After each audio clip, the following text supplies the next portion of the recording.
You're listening to the N.W.A, the Nubian Wrestling Advocates. You are now about to witness the strength of street knowledge.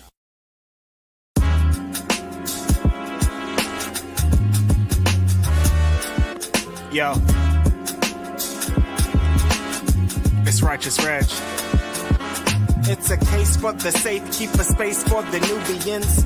Unfiltered, off-kilter, the professor, the godfather, post-wrestling, the N.W.A, not keep guessing, The views and expressions, you know the rest, it's pod excellence, get the message. Advocates for Nubian wrestling, you're listening to the best again. Black wrestling in the ring we invested in.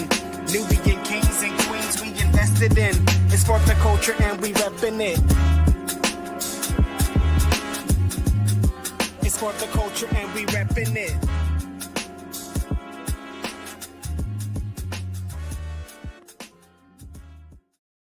And welcome to the NWA Podcast, the Nubian Wrestling Advocates, the show all about getting color in the professional wrestling business. Welcome to our June edition of the podcast, proudly presented by the good folks here at Post Wrestling, as well as the Nefarious Media Network. I am one of your hosts, the Godfather Nate Milton, over 10 years in the game, and not a damn thing has changed. And I am joined, of course, by the advocates. We've got a big show, so I'm not even going to waste any time. I didn't even do my off-the-top cold open gimmick because that's how much we have to get into for the June edition of this program. So let's not waste any time. Let me bring in my tag team partner. This brother play hurt.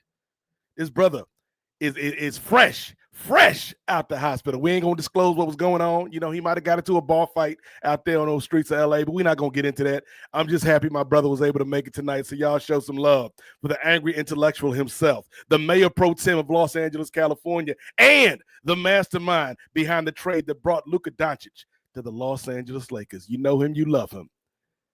Y'all know him as Chris Ely. But this is my brother Chris from LA, aka the Professor. Can we rock? What's up, Doc?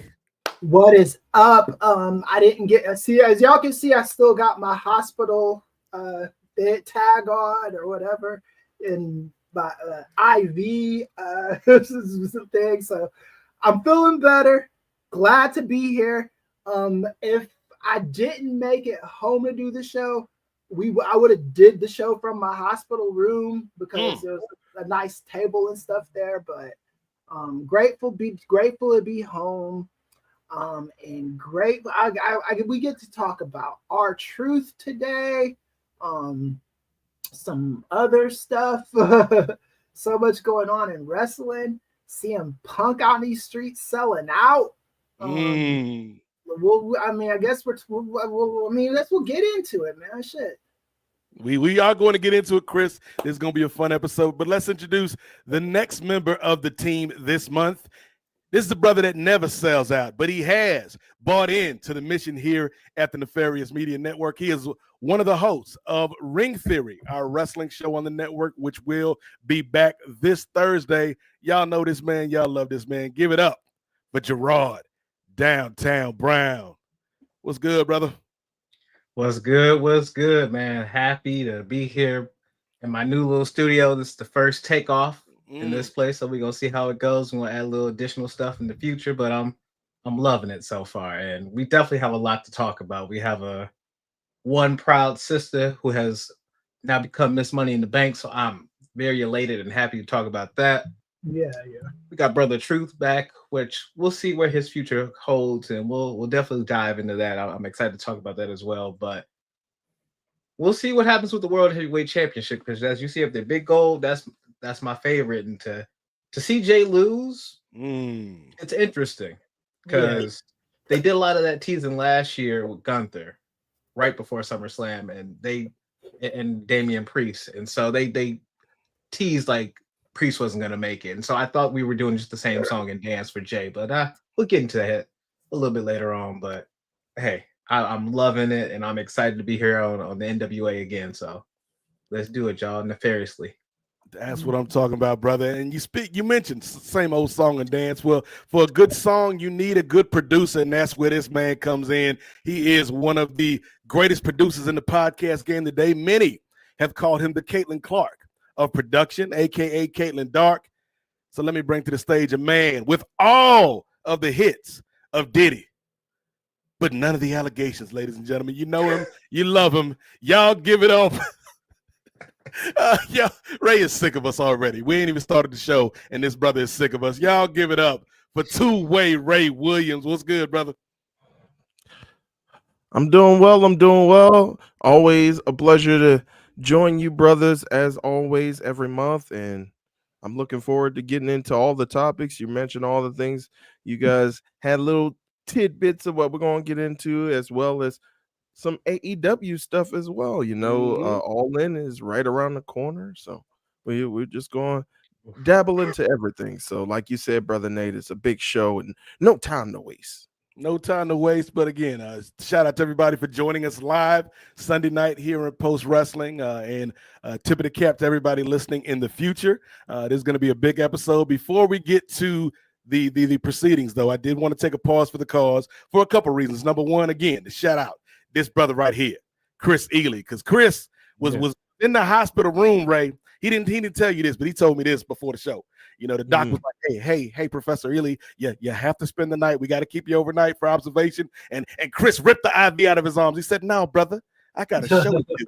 And the doc was like, a show? And Chris looked at the doc and he was like, hey, man, it's for the culture. You wouldn't understand, brother. That's how dedicated this man is to the grind. So y'all show this brother Chris Ely some love tonight. But the second thing, which kind of ties into the first thing, Ray, is a way that you can show this man Chris Ely some love, and tangentially the rest of us some love, is by subscribing to the Nefarious Media Patreon. Right now, we are in the midst of the drive for 500.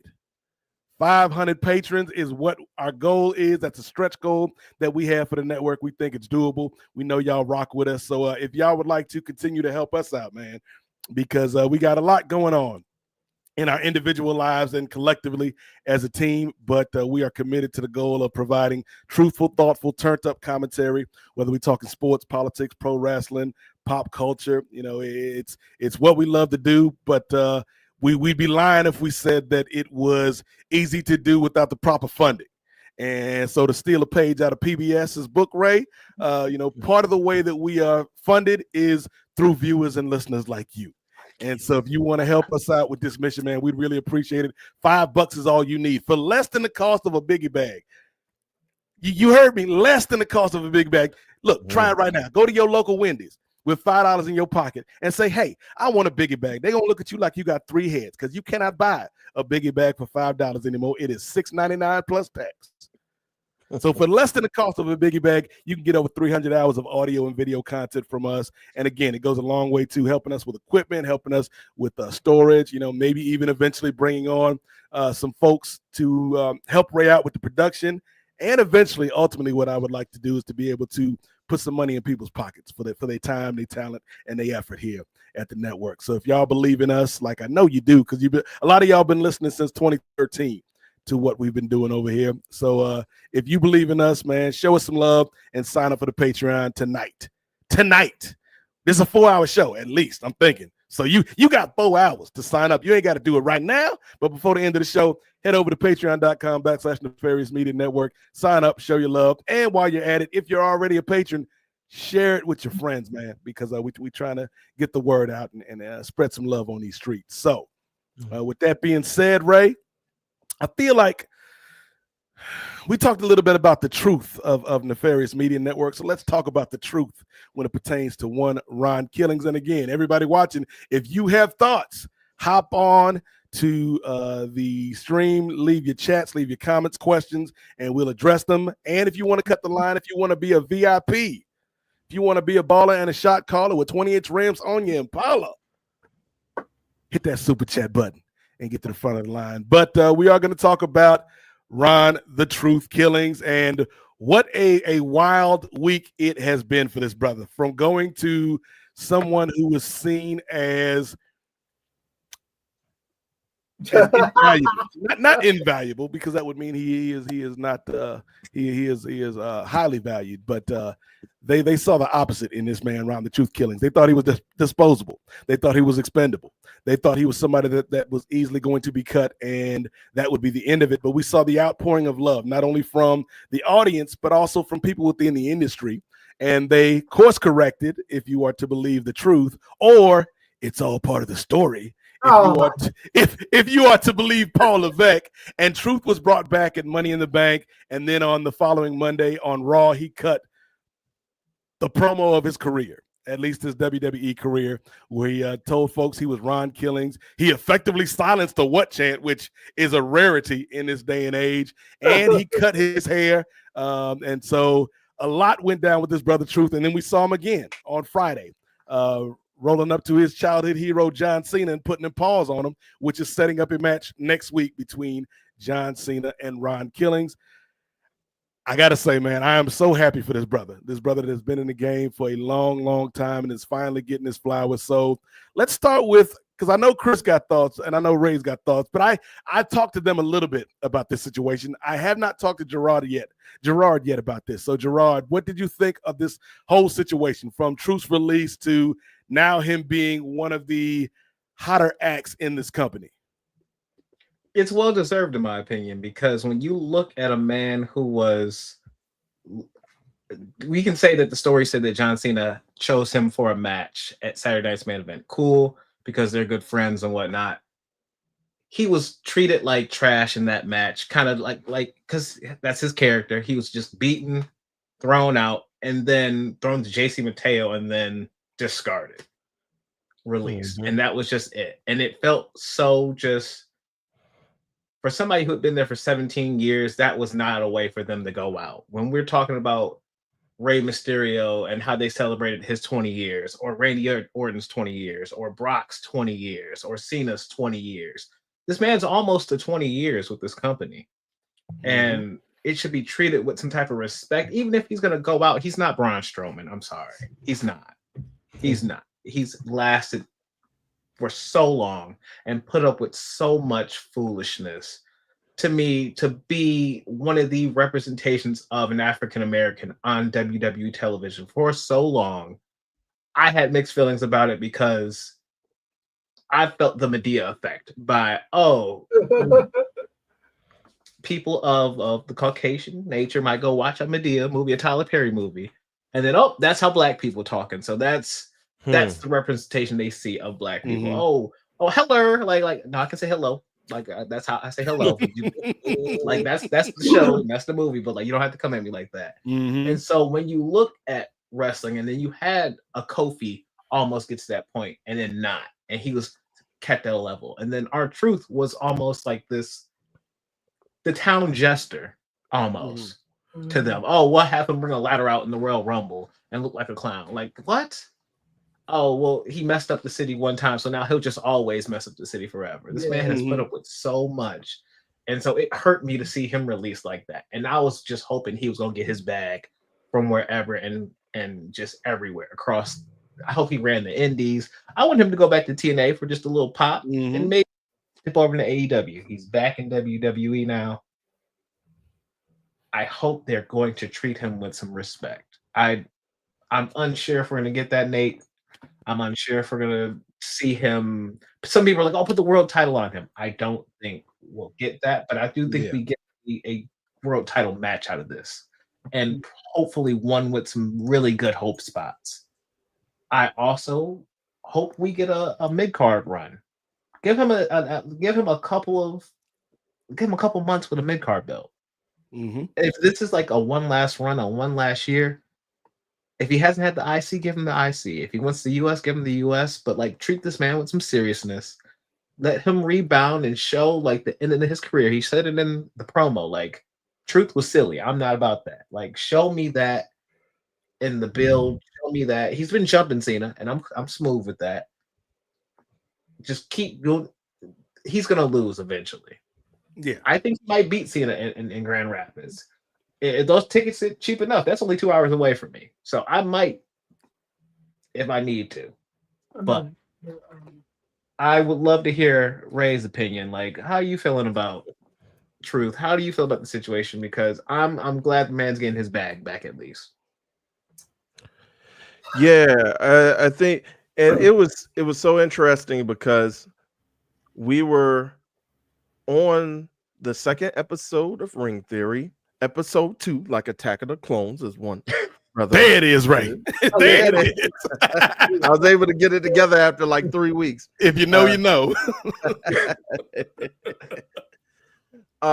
But we were kind of eulogizing Truth for a moment where we were just kind of going through, and we were kind of giving, or through the parlay, I should say, we were kind of just giving our favorite moments of our Truth, and we were just kind of eulogizing this man and pretty much just giving them our flowers, because it was unanimous, the support that came out.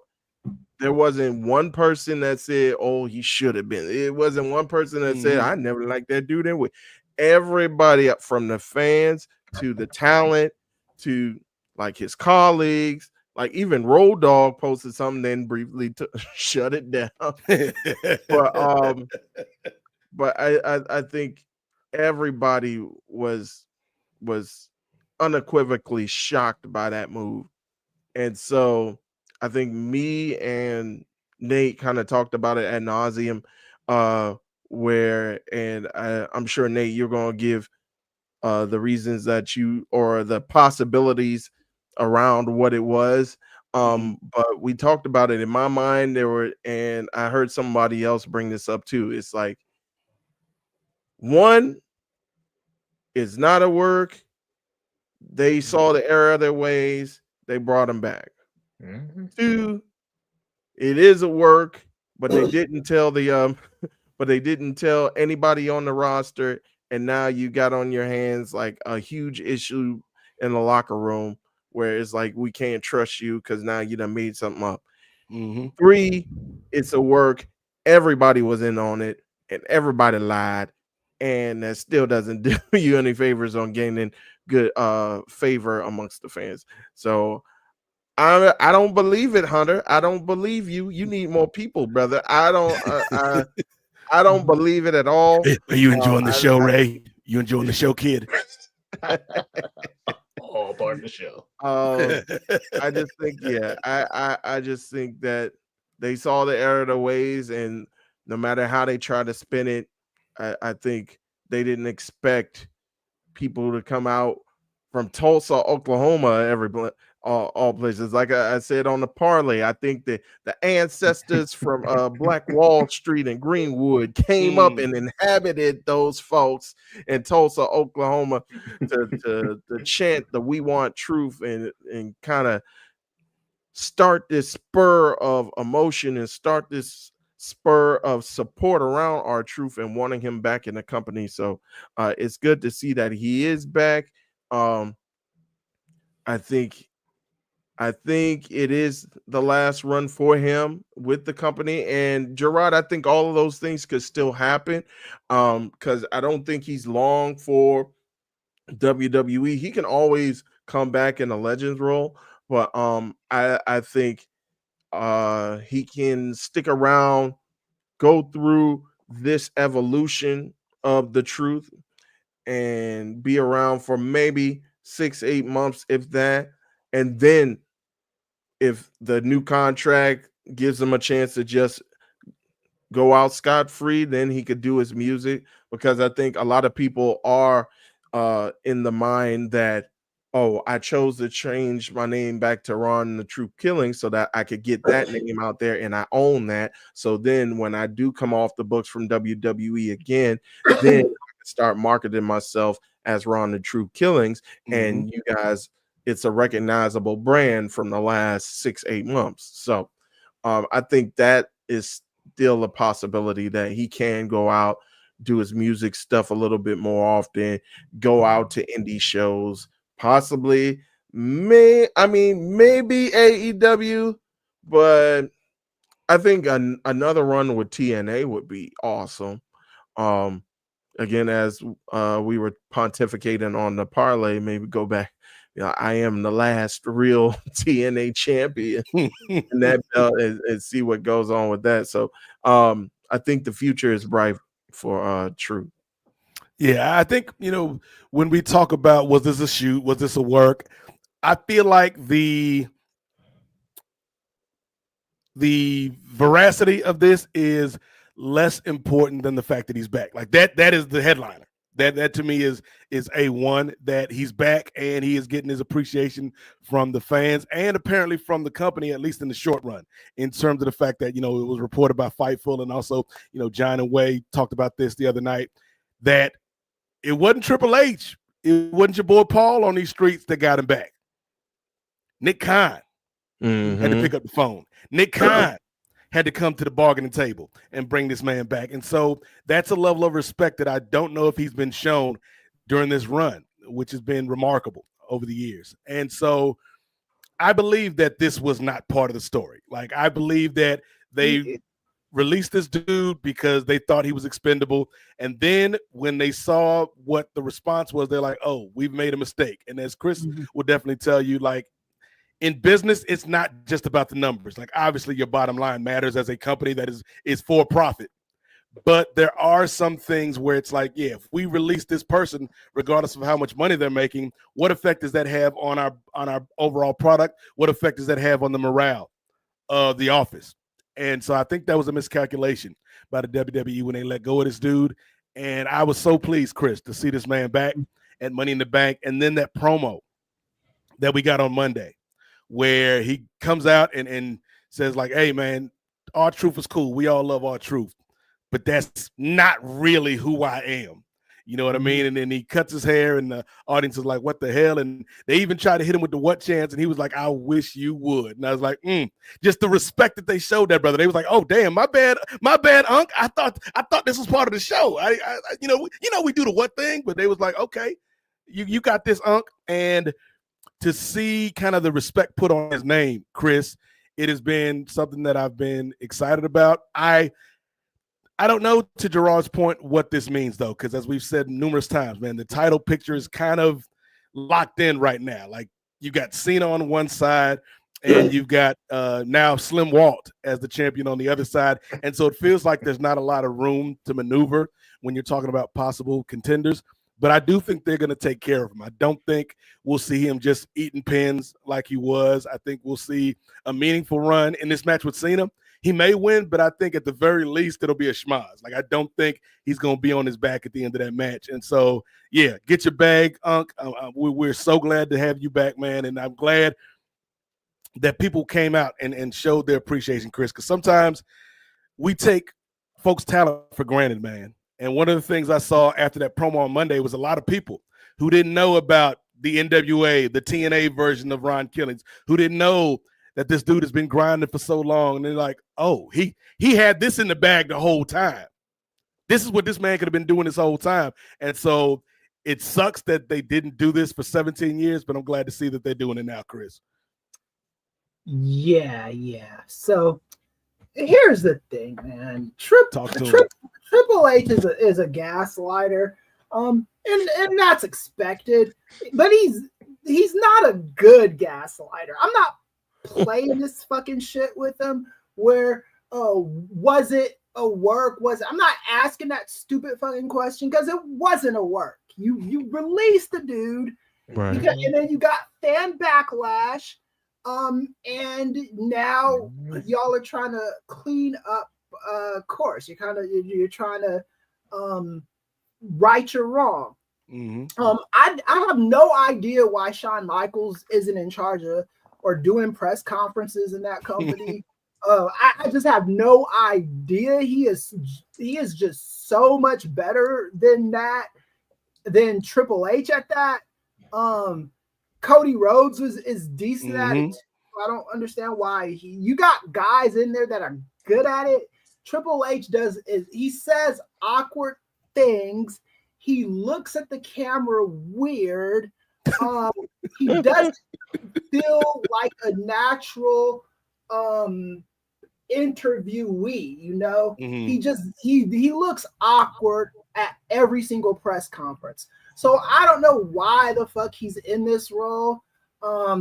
If The Rock can't do it or won't do it for whatever reason, it needs to be Shawn Michaels. If Shawn Michaels can't do it, anybody else. I would say the only other person I'd say don't do this role with is like Road Dogg, because I don't think he'd do a good job at it, but like anybody else would be fine at this role. Triple H does not belong in press conferences. But with that said, I'm actually going a different route than Gerard. Okay.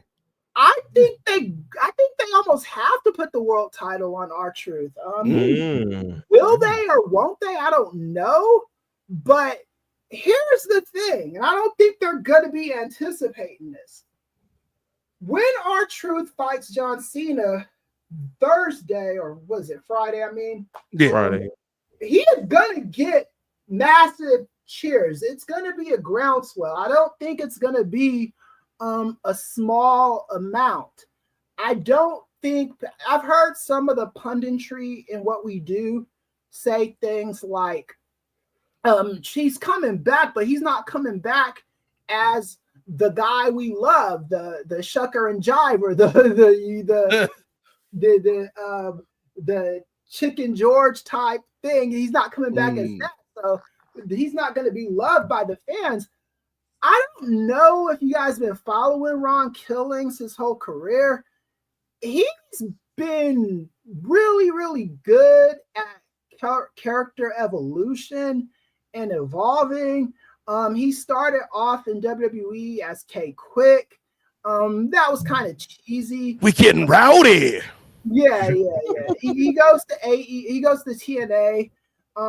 And K Crush was just K Quick, and it wasn't horrible, but it wasn't great. Ron the Truth Killings was great. And he should have had a lengthier run in that company. I think he was so good that TNA should have been the Ron Killings company at one point.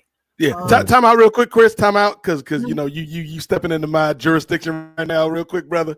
When you talk, because I think we need to contextualize this for the audience. Yeah. When you look at the like Asylum days of TNA, and you look at like some of who their early champions were, you know, obviously we got Double J, we got people like Ken Shamrock, we've got like a lot of what feel like, even though they're talented, a lot of what feels like retreads. And Truth comes in, and he is initially kind of painted as this villain, as this, especially in front of that Nashville crowd. He's painted as this villain. And it doesn't take long where even though he's the bad guy, the crowd is behind him. The crowd is behind him because of not only what he does bell to bell, but because of his promos. And they just stand out in a TNA where you got a lot of people, particularly guys that were WWF, WWE guys, coming in just for a paycheck. And so like Truth is in there and he's working his ass off. But I think the audience understood that and they gravitated towards that. And so, yeah, like even if it was a short run, Chris, or a short couple of runs, I don't think people fully understand, like unless you were watching at the time, like how great this dude was in TNA, because he was oftentimes, especially during like the pay-per-view era of TNA, where they're the Wednesday night pay-per-views, he was oftentimes one of the only things on those shows that was worth your money, on a show that was filled with random ass strippers from Nashville, filled with puppets masturbating in trash cans. That's something that actually happened, ladies and gentlemen. Like a midget, a dwarf wrestler named Puppet was masturbating in the trash can because Vince Russo was like, listen, bro, this is going to be funny if we got the small person masturbating in the trash can, bro. Like, that's the stuff that was on TNA at the time. So many random clusters of matches that was thrown on there that didn't quite have a flow, but you had people like AJ Styles, you had people like Ron Killings, people like Jerry Lynn that really held those shows together, Chris, in the early days. So, yeah, like I just wanted to butt in real quick and just kind of contextualize it for some of the audience that wasn't watching at that time. Like, Ron Killings was legit in TNA. Right, yeah. And I think in every character he's had, he's turned into gold. So just because he's not coming back as a fucking buffoon, as a shucker and jiver, he could get whatever he's cooking up. I 100% believe it's gonna work, just because I've seen him work. 3 Live Crew was one of the more over acts in that company's history. I didn't like 4 Live Crew as much. I thought Billy Gunn, and I love Billy Gunn, but I thought he kind of whitened it up a little bit. I thought Road Dogg, we got to make it more traditional, Chris. Come on, brother. Yeah, I thought Road Dogg, BG James was a natural fit for them, and you had your BG James, you had your Latino Conan, and then you had your black guy, and they were street. Even Road Dogg too. He knew urban lingo enough to hang with that act, you know. And then, you know, even the Pac-Man Jones that isn't looked at that fondly. Ron Killings did some heavy fucking lifting with that shit. And if you don't think so, just come at me, explain it to me. But I think he did what he could with that Pac-Man Jones shit. And in WWE, his character evolution there. The only time I've ever liked Miz in WWE was the first run of the Awesome Truth. And I thought Ron Killings bought a lot out of him. I thought his heel turn was great.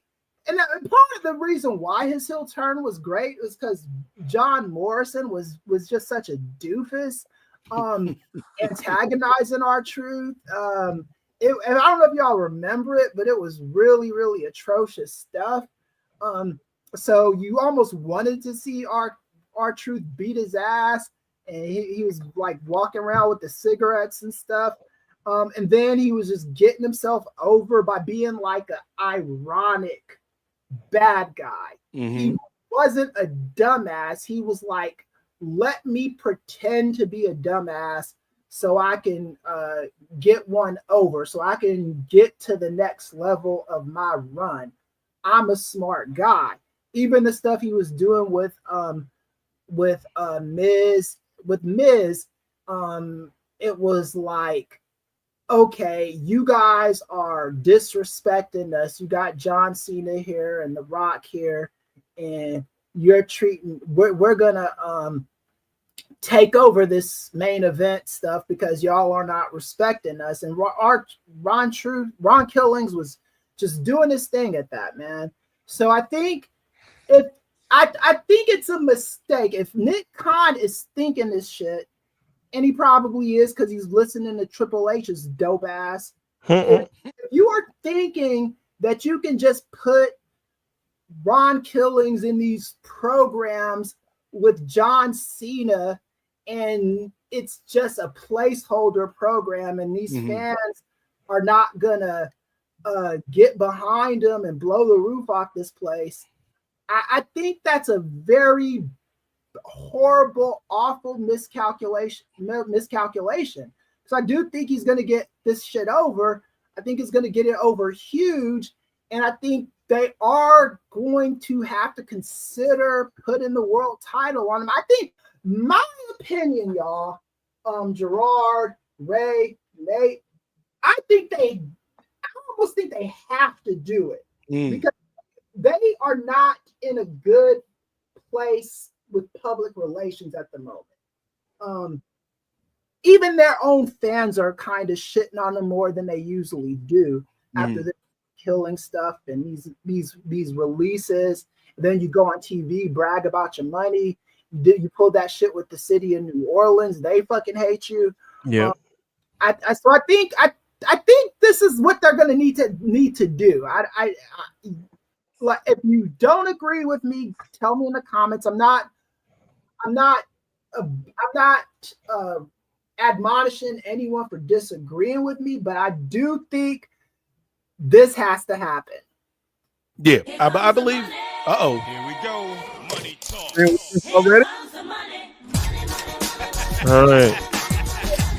All right, stop it, Shane. All right, so we got two responses in our super chats. So T. Anthony, all frequent contributor to the super chats. Thank you, brother T. Anthony, for the $5 Canadian. Don't worry, Chris. Billy Gunn would, quote, blackened it up years later in TNA. Touche. And then we go on to Slim Sieber. Again, another contributor. Thank you for the $5 Canadian. Ron Killings had a very unique and flashy in-ring style in the early TNA days. Probably doesn't get the respect he is owed for how innovative he was. Yeah, absolutely. I agree 1,000%, and we appreciate both of those super chats. Again, if you want to skip the line and have us see your comments first, hit us with that super chat. We appreciate it. But I think a couple things to go off of what Chris is saying. Number one, I believe that Chris is right when he says, like, in any other situation, if we take Ron Killings out of this and just put random generic wrestler A, B, or C in this same spot where you have that outpouring of love from the fans, it does lead to a title win, if not at least a title match. Mm-hmm. And so I think, a title match is in the cards. Will he win it though? Like, it's tough just because it's like you've got Cena, which kind of is sucking the vacuum out of sucking the air out of the room. He's a vacuum right now. And we'll talk about Cena's run later because I'm sure Chris and Ray and Downtown have thoughts, as do I, about our enjoyment or lack thereof of this final run for one Peacemaker on these streets. But I feel like when you look at Truth, the creativity has always been there, even if he was shucking and jiving to some extent, even if he was kind of being just the court jester. You could always see, like, Truth elevated the material. Mm-hmm. And I think that's why he's, to me, in my opinion, one of the greatest, if not the greatest, comedic wrestler in the history of that company. But I feel like one of the things I loved about Monday night, besides the promo that we got, is, and I think it was on the WWE YouTube, where they had, like, behind the scenes where Truth is walking backstage, and he's like, "Oh, Truth, you cool, but I'm doing the driving now." And so we're getting, like, this character, like you can get kind of deep with it, man. Like, somebody hit me up and was like, "Is R-Truth channeling Moon Knight?" Where we've got, like, two personalities, where we got Ron Killings and we've got R-Truth. And I'm like, that's a fascinating way they could go with it. But I feel like, like, this dude is so creative, and I'm sure he's been waiting his entire run to be Ron Killings. Right. And so I don't think that the company's going to drop the ball, even though I was a little not concerned, but it did kind of pique my interest on Friday night when they kept referring to him as Truth or Truth Ron Killings. Like, they kept wanting to stress the R-Truth of it all because that's the name they own. And so, like, I do hope they allow this character to spread his wings and fly to whatever level he can reach and not do the thing that they did back in the day with Matt Hardy.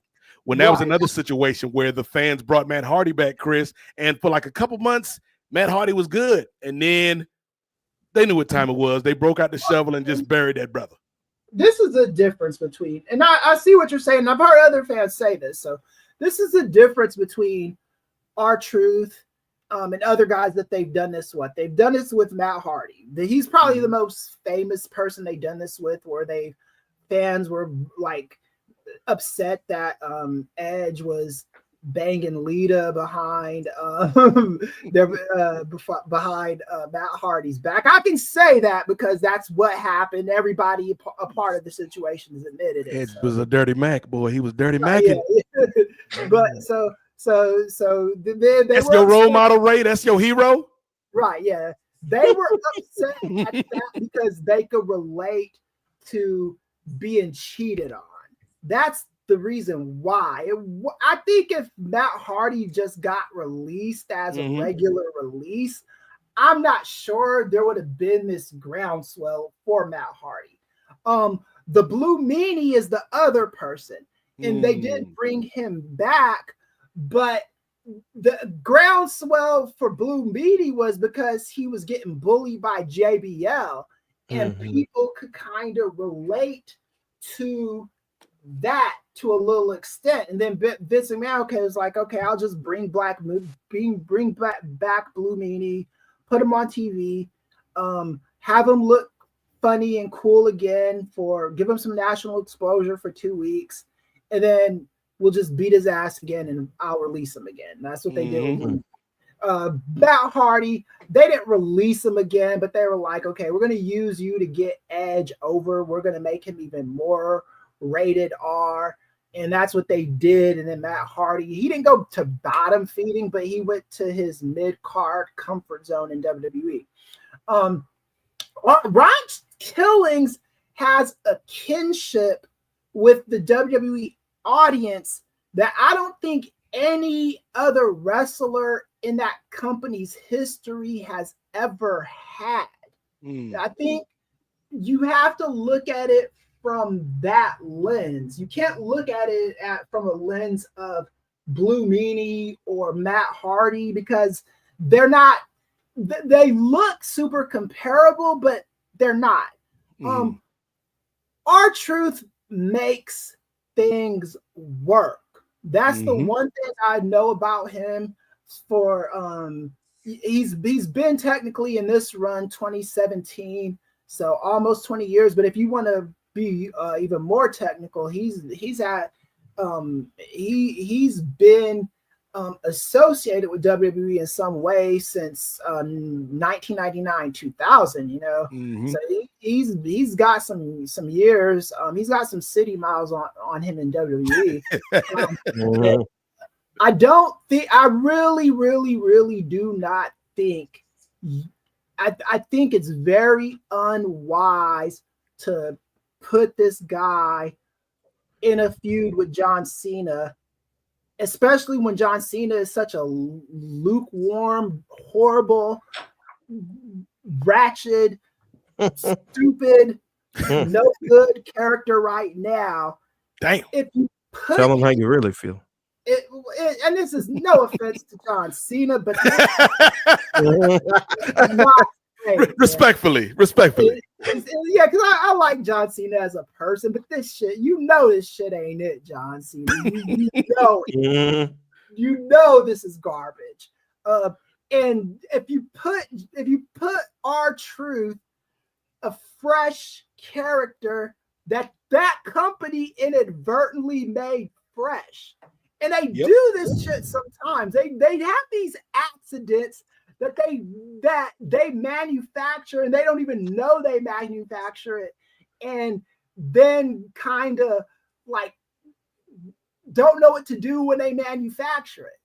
WWE is a woke company now. I don't know if fans realize this. WWE is a woke company. And they're a woke company. I talk about it in the article I wrote on Triple H on this Ron Killing situation. They're a woke company because Vince McMahon, since the 80s, has been doing his best to separate himself from wrestling.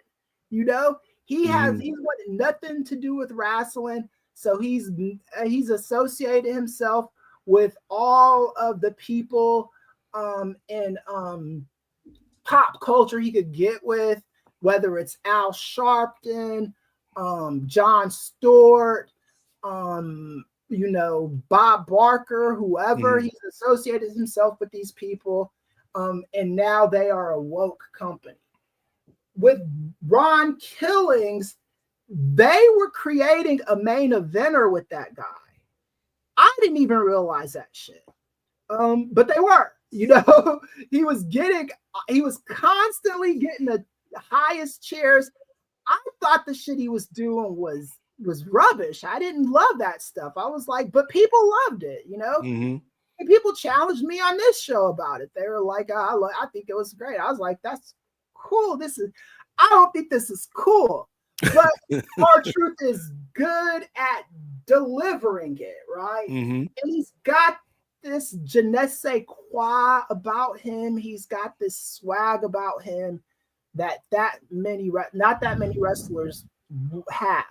So unless you have John Cena just squashing him on Friday, if he gets a little bit of offense in that match, the fans are going to turn on John Cena even more than they did, and the R-Truth chants are going to get louder. They are. Don't play games with this shit. You got to shit or get off the pot with this one, WWE. If you have him in the main event mix, that belt is gonna have to go on him, whether you want it to or not, you bitches. Damn. Sorry, that your bitches part was probably a little much. Hey, it's all good, Doc. It's the man's talking. It's the man's talking, brother. Yeah, I was just in the hospital. Look at it, Well, real quick, I do want to kind of go back to your point about him possibly winning the title, because again, they're waiting till last minute to tell us if Friday is going to be a title match or a non-title match. Exactly. Just like did with Saturday night main event. And so I think it depends, because they already announced that match with CM Punk and John Cena.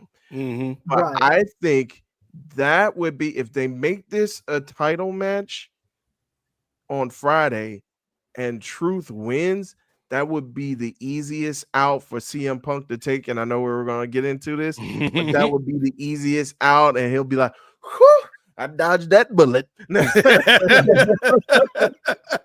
So I think that would make a little sense. But yeah, you know, Ray, to piggyback off of what we know, WWE will. They have a history of not doing what they're supposed to do. So I wouldn't be surprised if they didn't give R-Truth the belt, because when they should have did the same thing to Mark Henry, they didn't do it. But I think this R-Truth stuff is gonna be more noisy, more impactful than the R-Truth stuff, than the Mark Henry stuff. I do think, because I'm like, if you go to Twitter right now, and if you go to Blue Sky right now, and you type in R-Truth's name, this is the internet is just a sample size, so I'm not saying it's a representation of everybody, but those fans want R-Truth as a main eventer. And I do think that sample size does, in this particular case, does speak for the grander scope of the WWE universe, if that's the verbiage you want to use. Yeah, I think Gerard, he's absolutely got to be a main eventer. Now, does that necessarily mean he's got to be your world champion? I don't know. But what are you thinking about, particularly after what we saw on Monday and Friday from Ron Killings? Well, let me take y'all on a ride, and I'm going to take Chris's challenge of he has to win the world title. Okay, I can see that down the road. I've thought about it for a couple of minutes, listening to you all talk. And we're in a very reminiscent state of a previous John Cena CM Punk title match, but going into Money in the Bank 2011 on Raw Roulette, right before the iconic pipe bomb was done, R-Truth faced John Cena in a tables match. Punk came out, distracted John. John lost that match to Truth. Now, Truth technically never got that title match back, so he should have got that match back then as well. But I remember that. Wow, CM man. Punk. Hey, Chicago is only 2.5 hours away from Grand Rapids. That's a quick drive around that little Lake Michigan to come on over here to distract that match, ruin that for John Cena the same way again. But instead, this time, I kept wondering my head, like wrapping my head around it. Does it become a triple threat at Night of Champions? I don't think so. I think just like Cody has a win over Cena, and that's just kind of saved for later. I think he gets the win at Grand Rapids. We move forward to the next Saturday night's main event. So we're bookending these. And at that, I think that is the tester for the audience. And that is, we'll get the the Daniel Bryan effect, because I think he will lose. That's where the title match happens, and he loses flat out. Mhm. I have a question for not just you guys on the panel, but just for everyone in general. Who is the second most overact after R-Truth in that company? I would venture to say it's probably CM Punk. Mm-hmm. And I would even at this stage, I'd say he's a little bit of a distant second, not as extreme distant second, but I don't think Cody Rhodes is as hot as R-Truth right now. I don't. No, they did a lot of damage to Cody, but I think it would be Truth, Punk, Cody, Roman. That to me would be a 4. Yeah, I think R-Truth, if you give this guy the belt, it's going to mean big business for you all short term. If you want to make him a transitional champion, that's fine too. But I think short term, it is going to mean big business. I completely fucking forgot about that tables match with John Cena and R-Truth. I completely forgot about that, man. Once you brought it up, I'm like, oh yeah, that happened. But everybody thinks about what came after, not the actual match. So yeah. But if we put it like this, he loses that match at Saturday night's main event. If that same groundswell that got him hired happens again, that we want Truth, that same push of Bryan, same way Bryan was going towards the title and he kept being denied and the fans wanted it.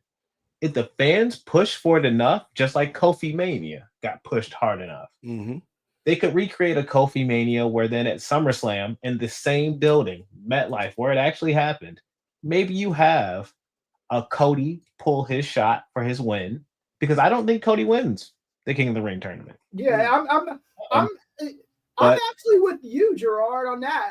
I was my myopic professor infantile mind was like, oh, you have to put the belt back on Cody Rhodes.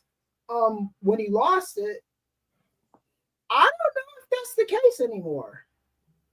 I've been stating I don't think that belt going on Cody is a good thing, because when you had John beat Edge right away back in 2006 or 2006, going into WrestleMania 22, that hurt John, in my opinion. And I think that led to some of that backlash that you saw in Chicago at WrestleMania 22, because Edge was starting to cook. He was something new and people wanted to see it.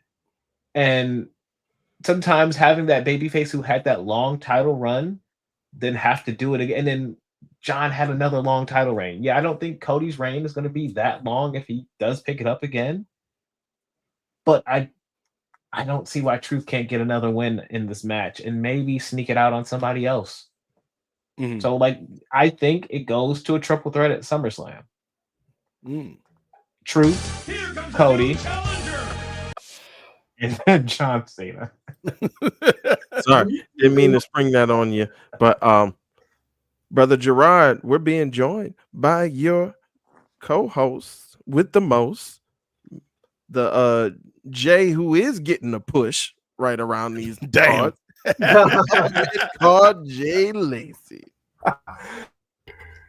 Fellas, what's happening? What's going on, everybody? It's good, Jay. Happy Father's Day, brother. Hey, much appreciated. Oh, man, just listening to the conversation, and I do not disagree with anything you guys are saying. However, somebody in the comments beat me to it. You guys were talking about who's the second hottest act. I'm thinking it's Rhea Ripley. Yeah, well, okay. So when I say this, I am talking strictly about the men. Since WWE is a sexist company, upholding the patriarchy. If you add the women to it, it'll probably be Rhea Ripley. It might even be like Naomi and Bianca. I would say women are hotter than the men right now. 100%. So I'm talking strictly about the men. So I do want to put that out there because because if when you add the women to it, you could name about 7 of them. Shit. So what do you make of this whole Ron Killings thing, Jay? Because I was having this conversation with the fellas, man. Like, I feel like we all are in agreement that this was a huge miscalculation by this company. I think they overplayed their hand. They underestimated what this dude meant, not only to their audience, but to their own locker room. And so him coming back, him having 2 shirts that's selling like hotcakes right now. They selling like gangbusters. He moving merch. He cut that great promo on Monday night, as well as his own hair, walking around looking like Stephen A. Smith that had been in the gym for a few weeks. But what have you made of Ron Killings thus far since his return at Money in the Bank? Ron is driving. He told everybody, I'm driving now. The one thing I don't like, and controversial, it's a hot take or whatever, but I just don't like the Minoru Suzuki haircut. I'm not going for it. You know what I'm saying? Bro, you're of a certain age. Okay, bro? You can't be doing them things no more, my man. It's over. But, I mean, I like the character development. In my opinion, I think it does have to end in a title match for him. And I'm hoping that he gets his he gets a title win, because I think what that's going to do is propel him and also elevate the belt to a different level, to where we got Gunther on one side, who's going to be, I think we're going to get another long title reign out of him, because he's just the dominant traditional wrestling purist. You know, he's not here to sports entertain anybody. But on the other side, you've got somebody like a Ron Killings who could potentially have that belt.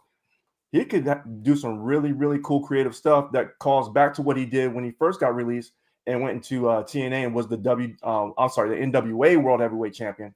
So I think there's a lot of story that can be told, and also celebrate his career, which I think this may be his last contract anyway. So why not celebrate him on his way out too? There's a bunch of different things that they could do, but I hope they do the right thing by this dude. Yeah, agreed.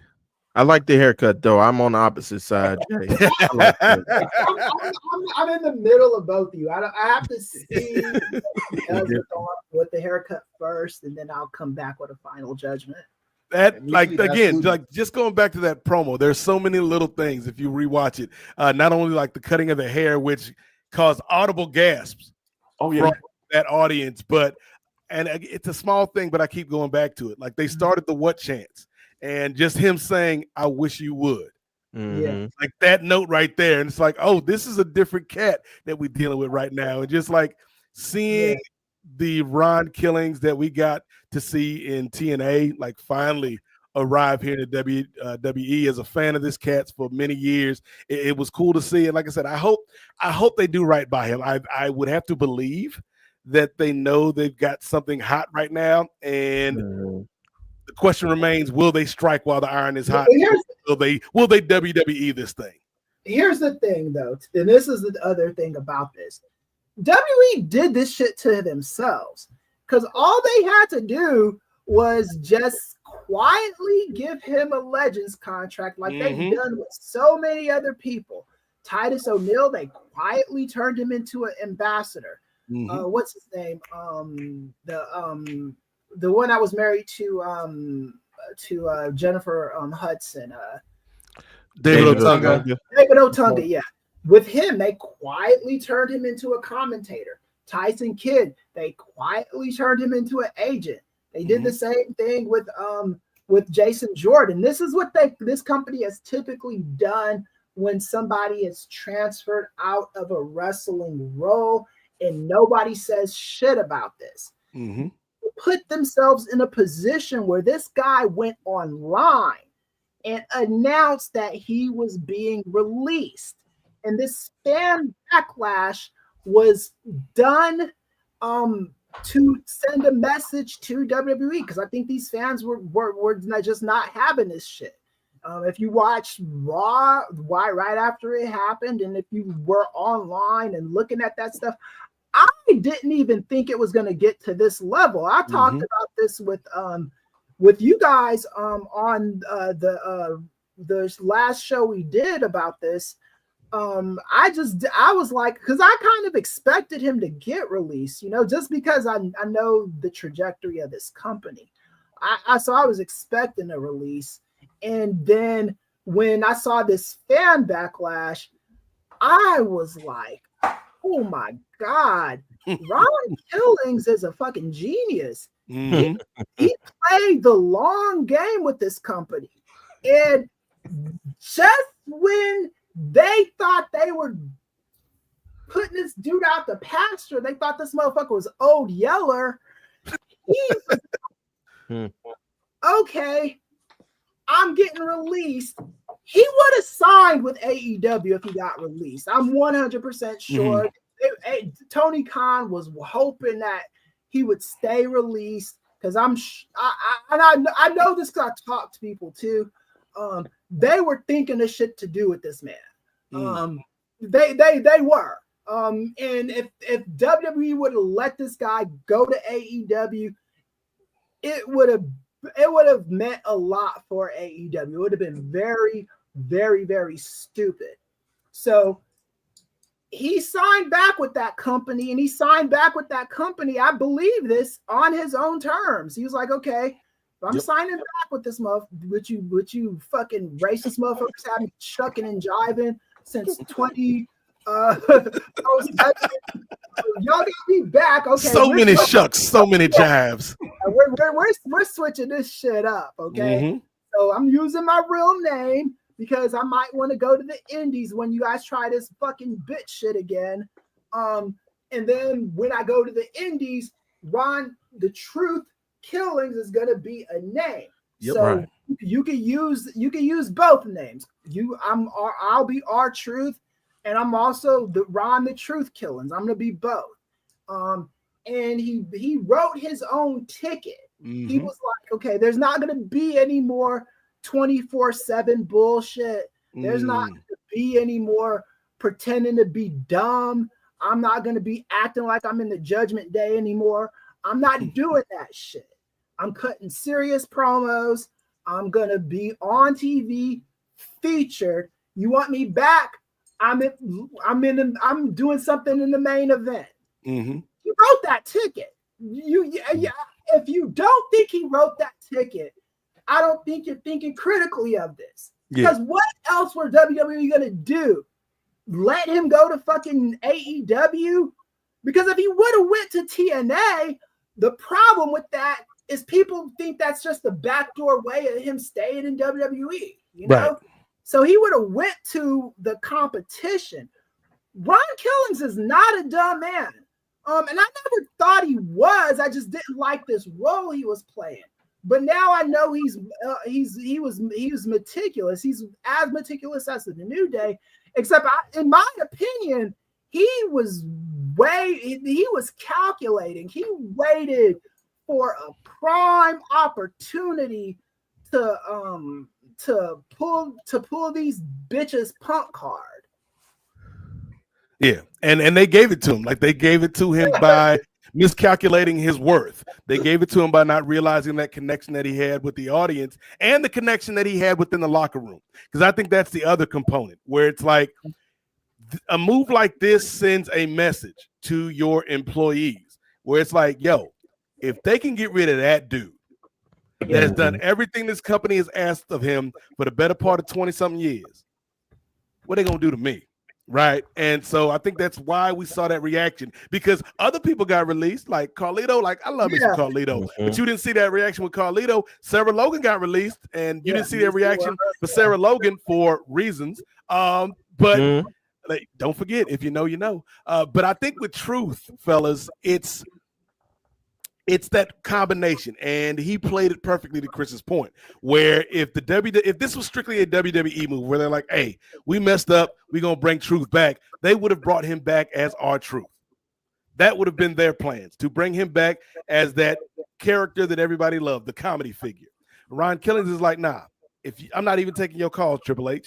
If y'all want me, Nick Khan himself got to get on the phone, use up his nighttime, weekend, and anytime minutes, and call me and agree to my terms. And so, yeah, like I'm so happy for the brother. I'm proud of the brother. And it's like, it just shows you. And it's, yes. And it just shows you, Chris, like the stupidity of this company. A company that, as you mentioned, on the one hand, gloats and brags and pounds their chest about all of these record-setting gates, all of this money we're making. They got this crazy deal with Saudi Arabia that's still ongoing, but they don't see the value in somebody like Ron Killings until it smacks them in the face. Mm-hmm. And it's like people are like, well, now that they brought him back, they're gonna have to cut somebody else. Do you know, like you were saying, Nate and Chris, the brother has two shirts that are selling like hotcakes. Yeah. This man is pretty much paying for himself like 3-4 times over, like with the merch that he's selling right now. So miss me with all that. It's like, can you make up your value with what you can provide for the company? And this man is proving that he can do that over and over again. I never want to hear anybody talk about, oh, we ain't got the money for somebody. When I remember just a few years ago, oh my God, we hit $1 billion. That's a record profit for a year. The Mugs hit that in a quarter this year. I don't want to hear that. Y'all got the bag and some. And they doing less shows. Yes. And they doing less shows and they charging more per show. And yet they're talking about, oh, we ain't got it. We ain't got it, boss. Check my mugs. I know I left. Hold up, Truth. I left my checkbook at home. Yeah. I don't want to hear Nick Khan out here talking about, well, you know, the way my bank account's set up, Ron, my checking goes to savings. It takes 3 business days for it to clear. Like, no, y'all got the money. Y'all got the money. And so it's just like you have the finances, but are you going to invest in your product? Because that's what it is. It's an investment in the product that you're putting on TV, the product that you're taking to these venues and these arenas. And so it's like, yeah, man, like I was stunned. You know, unlike Chris, I did not expect them to release Truth. And I was stunned when the news came out. And we were all in the Nefarious Media group chat when it broke. And I was just like, this is crazy, because it's like, yeah, this dude has done it. He has played by your rules every step of the way. And that's how you do this, man. He like, R-Truth did every single thing that they asked him.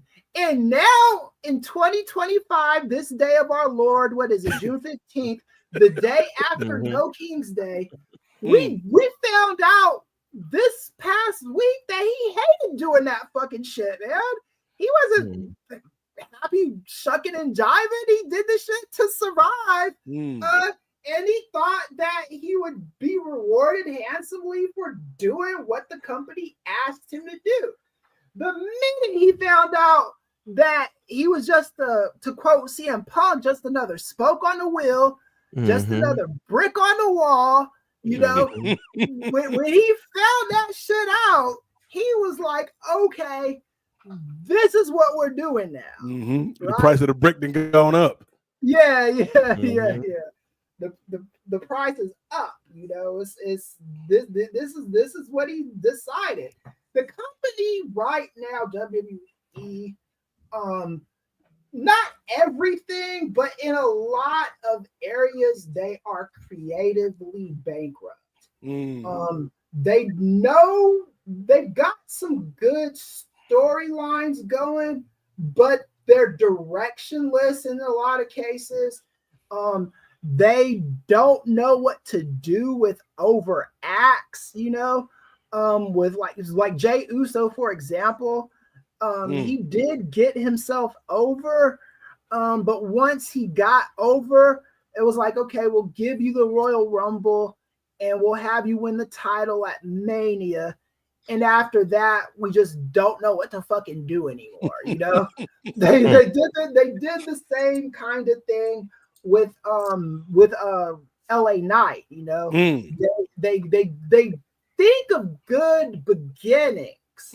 Right. And they don't know what to do after the launch pad, you know? Right. And I think with R-Truth in this situation, he gave those motherfuckers a full story that they really don't fucking deserve. And allowed Triple H's skin-headed bitch ass to go on the press conference to gaslight everybody and say, oh, This is part of the show, and you get it. No, our truth gave you the perfect stuff for you to get on that press conference and have the motherfucking gall, the nerve, the audacity, the caucasity to lie to our fucking faces and say this is a part of the show. You bitch ass motherfucker, Triple H. Woo! What in the hell? Damn, I need a round of Chris's mans, yo. I need that energy, dog. I'm sorry, man. I just that gaslighting was just so horrible. And for the record, before any random person's commenting, when Chris called Triple H a skinhead bitch ass, he is alluding to Triple H's hairstyle, not the neo-Nazism, correct? Yes. Even though I did write an article where I called him a racist. I don't see color, Chris. I am talking about the haircut. But the reason why I called him a racist though is because he's now in a position of power. You know, because the only time I call racist is when they're in the position of power and they can actually be racist. The textbook definition of racism.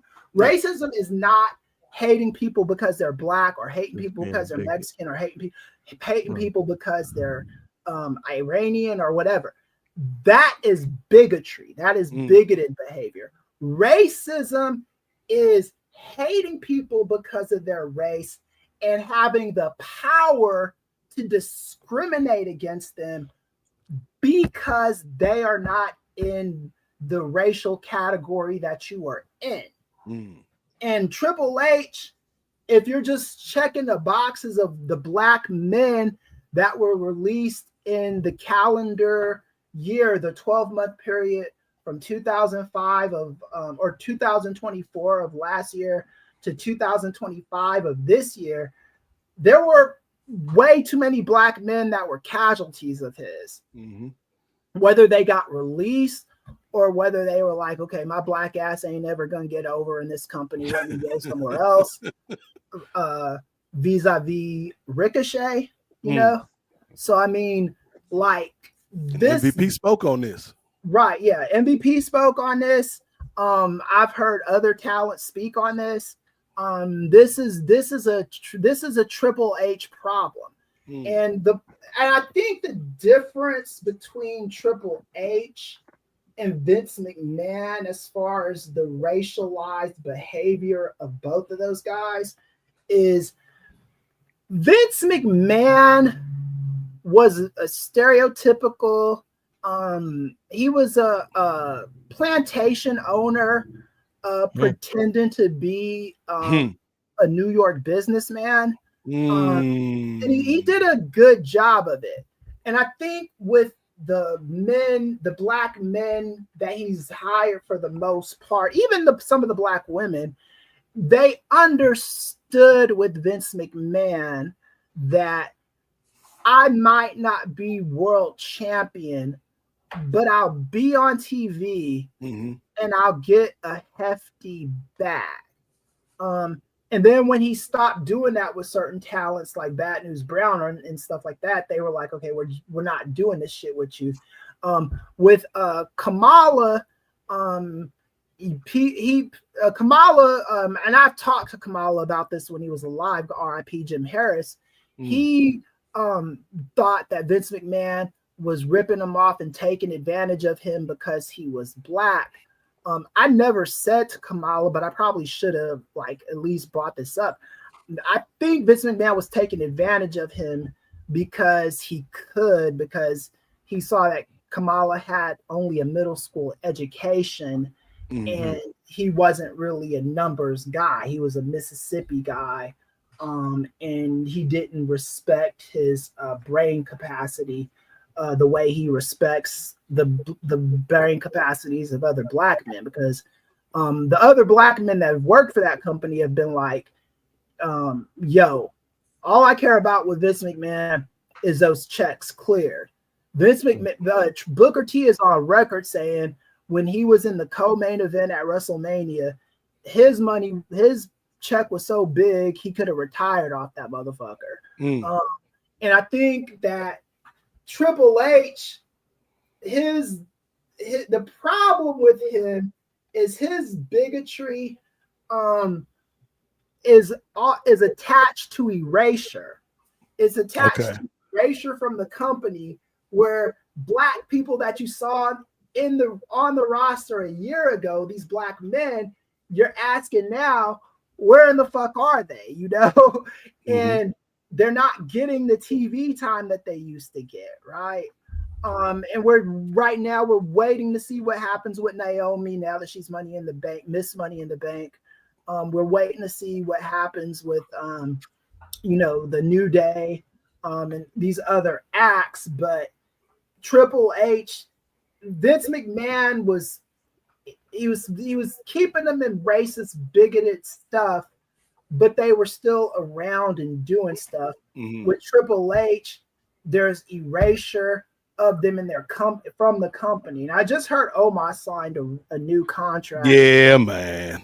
And what the fuck is he gonna be doing with that new contract? Yeah, man. Ray talked to me about this the other night when we were doing one of our NBA Finals watch parties, which you can catch at the Nefarious Media Network, including tomorrow night. We've got NBA Finals watch party, so we hope y'all all join us for that. But when he told me about Omos, I was like, I'm happy for you, I guess, dog. But at least Omos, hopefully he knows what he's getting into, and he's just like, well, screw it. I'm just gonna get the check, even though they never use me. And they brought in my man Tala Tonga because he's the tallest Tongan of them all, and so they got another tall guy. What they need me for, dog? Yeah. That was a Battle of the Giants. Yeah, that was I'm happy for Omos, but it was just an awkward announcement, It's just I just don't understand it. Not that he re-signed, but he said he re-signed a multi-year contract. I'm right. Man, what are they gonna do for you for these multiple years? I'm kind of concerned about that a little bit. Yeah, man. No, it's a bad time for the Homo sapiens, man. We ain't had a victory in a minute, but I want to kind of shift gears, fellas, because we talked about how great Ron Killings was this past week.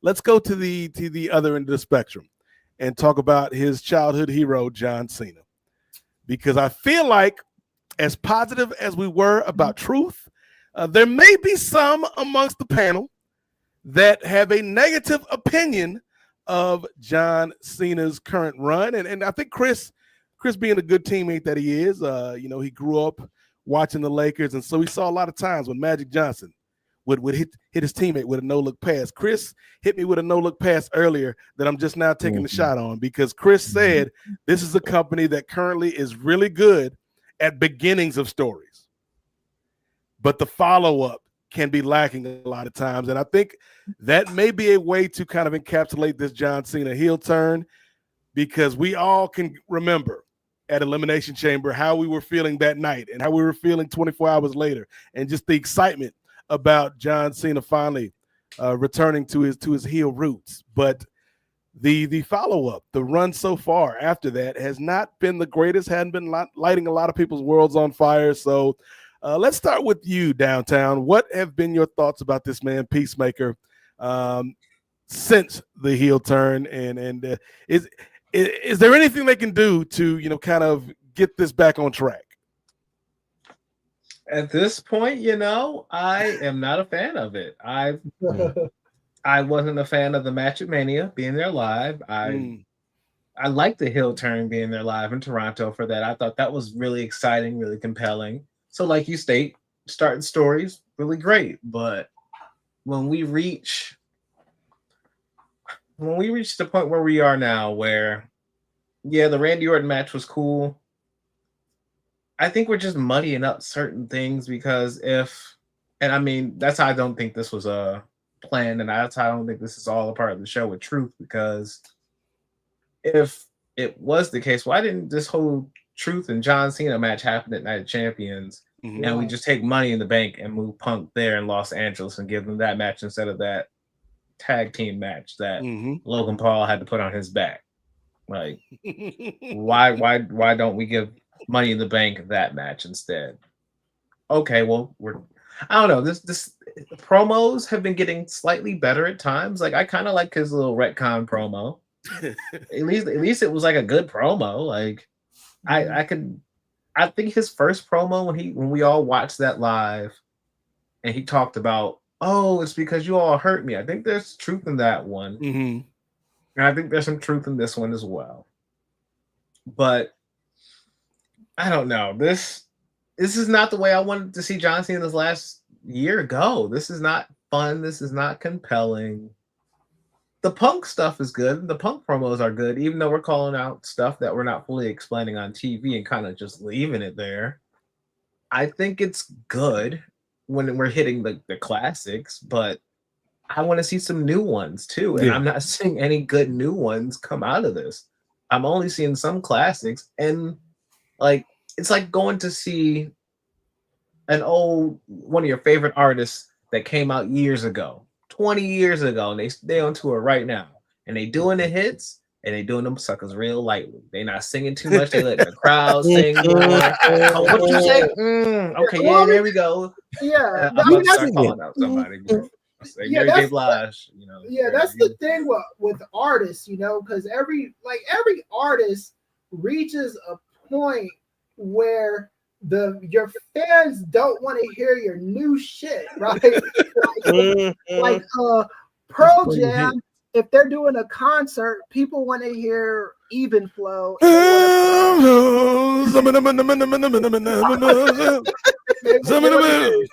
want to hear Jeremy. They don't want to hear Eddie Vedder be like, yeah, I got this new song I want to play. People will be like, boo, we don't want to fucking hear this shit. I think with John Cena, the disrespect to Eddie Vedder and them boys. Yeah, well, I mean, shout out to them, but that's actually a compliment to them because they've got such a huge catalog of good stuff that like now they're legends. You just don't want to hear no new Pearl Jam, though, is what you're saying. You don't want to hear the new stuff anymore. You know, all the artists are like that. Rolling Stones are like that. You know, it's just you want to hear, you know, shit that you're used to. If you throw me up, right? And I think if you throw me up, I'll never stop. Yeah, like if you're gonna do a heel turn, you have to commit to it full throttle. You cannot do what John Cena did, because it starts with changing your look and changing your music, because it gives you a different aura, and the fans will receive you better. You know, but I'm not changing my music, Chris, because that's my music. It's for me. That literally makes no fucking sense. It makes zero sense, and you can try your best to make sense out of it. It makes no sense. You all dressed like me, so I'm not gonna change the way I look. Right, right, yeah. Like when Hulk Hogan became Hollywood Hulk Hogan, he had to get a darker look. He had to grow the facial hair, that spray painted beard, and he had to let people know that this is not Hulkamania anymore. I'm a bad guy. And this is what Shawn Michaels did. This is what good heels do when they turn bad. They are not doing the same stupid shit. They are showing people different layers to them. John Cena, I don't know who in WWE is afraid to show different layers of him, but Chris, he got a new Titantron. It's just print. Times New Roman. Yeah. I mean, people. I've actually heard people, and this is why I always compare WWE fans to like MAGAs and Donald Trump and stuff like that, because you allow these authority figures to gaslight you and tell you something is cool and innovative when it's really the same old shit, or in some cases like archaic, retrogressive, racist, stupid shit. John Cena's shit isn't racist. It's just, it's really not moving a needle.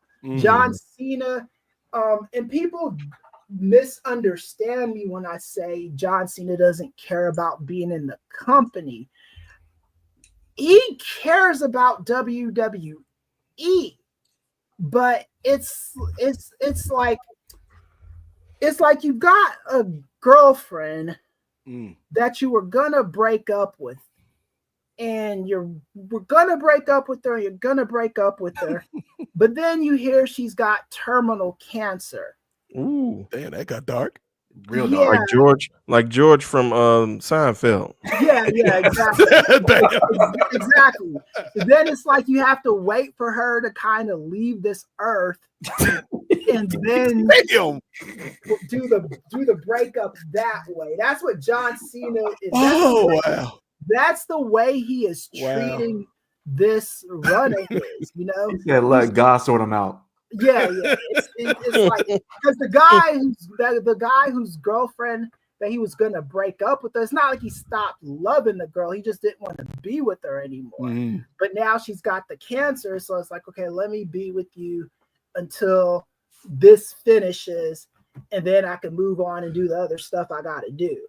You know, and that's just what it seems like with John Cena. This is like an unnecessarily dark run too. You know, it's like it's like watching a movie like where it's like watching a 2-hour Looney Tunes cartoon where Yosemite Sam and Elmer Fudd are just beating the fuck out of Bugs Bunny for like 2 hours straight, and that's the movie. This is John Cena's rough. It's like a heel turn with no rhyme, no reason to invest. This is way worse. People were saying, well, it's not as bad as Steve Austin's. Steve Austin tried with that motherfucker. You can say what you want about the run and say it wasn't great or whatever, but you got some good things from that heel turn with Cena. You got the 2-man power trip, which was okay. You got Cena did a lot of funny, memorable stuff in that run. They didn't have a replacement for him, so it wasn't like you could do a quality heel turn with Cena at that time. Well, not with Cena, with Stone Cold, because Rock was leaving too. With John Cena, there's plenty of people following behind him. There's no reason why you can't do a good heel turn with them, and they chose not to. And John Cena just doesn't give a fuck about creative enough to care. You know that he's Kobe playing his last season with the Lakers. He's the boyfriend that won't break up with the girlfriend with terminal cancer. He is that guy. I think real quick, I was gonna say, because you made the analogy to a musician. Oh, we got Ray? Real quick, it's just Andres Gaming. He just put in a super sticker for Okay. All right, thanks for the super Appreciate you, brother. for 149. Thank you, Got brother. that super sticker. Thank you, sir. pay some bills with that. Absolutely. But I think, Gerard, you made the analogy earlier of the music group that kind of plays the old hits. And it's funny because I made this comparison to Ray on our Game 2 NBA Finals watch party, where it was like, damn, it just feels like, as somebody who enjoyed a certain era of music and pop culture and pro wrestling, to have two of the GOATs all off in the same week. And of course, I'm talking obviously about John Cena with this heel run, but also Wheezy F Baby. Yeah. And the F stands for finished. When you out here making these songs with Lin-Manuel Miranda in 2025, the year of our Lord. And it's just like, sometimes the GOAT just ain't got it left, ain't got it no more. And like, not to say John Cena is washed per se, but I feel like it just feels like this whole heel turn, outside of that initial moment, there was no direction, there was no plan, there was no purpose, there was no follow through for this. And that's why we're kind of just like, ugh. And yeah, I enjoyed him trying to explain things retroactively. It almost felt like a throwback to when Bully Ray did that long drawn out promo in Impact that explained what Aces and Eights did. And it was like, after a while, you're like, okay, I'll give you an A for effort for trying to make sense of all of this nonsense. But it's just like, yeah, this Cena heel turn is just not hitting for me and a lot of folks, I think. I just question if he would say no and push back on his creative, would we be where we are now? Because I believe the reports now that he doesn't really push back on anything. He just goes with the flow. If he's just a passenger in his own car for his story, not really saying much, and he knows we going off the wrong direction, down the wrong road. He's just not gonna say nothing. Because if he would have pushed back a little bit harder, I don't think we'd be where we are. If he had, I don't know how much input he's had into all his stories, but like, I think John's been a part of way more things, way better things in this career. And like, just to push just a little bit, to have just a little more compelling nature in this title run would have just, I don't need him to put on a wrestling clinic. I get his body is torn to a mess. I get it. But you can still, like a Sting, like a Ric Flair, all these other different people who have came before him, you can write a compelling story. Even if it's his heel turn for the first time in years, you can write it compelling. And I think Dwayne jumping in and having story ideas because somebody called him, and then there's Trips having the story idea. Maybe it's been just this feels like a story that's been pulled around and pulled in different directions. Right. And so we just need to get on one path, we just need to end it strong. At this point, just put the plane on the ground. like that's all you gotta do. Just put the plane on the ground at a airport. Yeah. Any airport. Preferably a diesel. I think the difference between Sting's last run and Cena's last run is Sting was Kareem Abdul-Jabbar in his last year with the Lakers. He was still quality and he was still trying to win a championship that year. They just weren't gonna. And Kareem had to realize he just wasn't what he used to be and retired. Kobe's last year with the Lakers, God bless him, RIP to one of the GOATs. But that motherfucker just didn't care. He was there to put on a show for everybody across the country. If he was playing your team, if he was playing in your city more than once, he was like, okay, this game I'm not playing in, but that game I'm playing in. He was there because he had his mind on Hollywood and winning that Oscar that he won. He had his eyes on a different prize. It's not that he hated the Lakers. He was thinking about his next 20 steps. And that's what John Cena is. John Cena, he doesn't hate WWE. John Cena is just thinking about, man, maybe an Oscar might be out of reach, but an Emmy or a Golden Globe might be something I can, maybe I can get a Netflix series where I make twice the money that I do with this Peacemaker stuff. Maybe I can do another HBO series where I get twice the money. Maybe I could get a movie with Robert De Niro. Maybe I could get a movie with Leonardo DiCaprio. I do think this is where John Cena's mind is at. So for the fans that's hoping that he pushes back on this shit, he doesn't give a fuck. And I say that with all the affection in the world. He just does not care. People think I'm saying he hates wrestling when I say this. I'm not. He doesn't give a fuck. I don't know how to put it. In WWE, he's done every single thing he could do in WWE. Right. And he's like, yo, man, my legacy is set. This heel turn is forgettable, but people don't talk about the last year of Kareem's career. They don't talk about the last year of Karl Malone's career.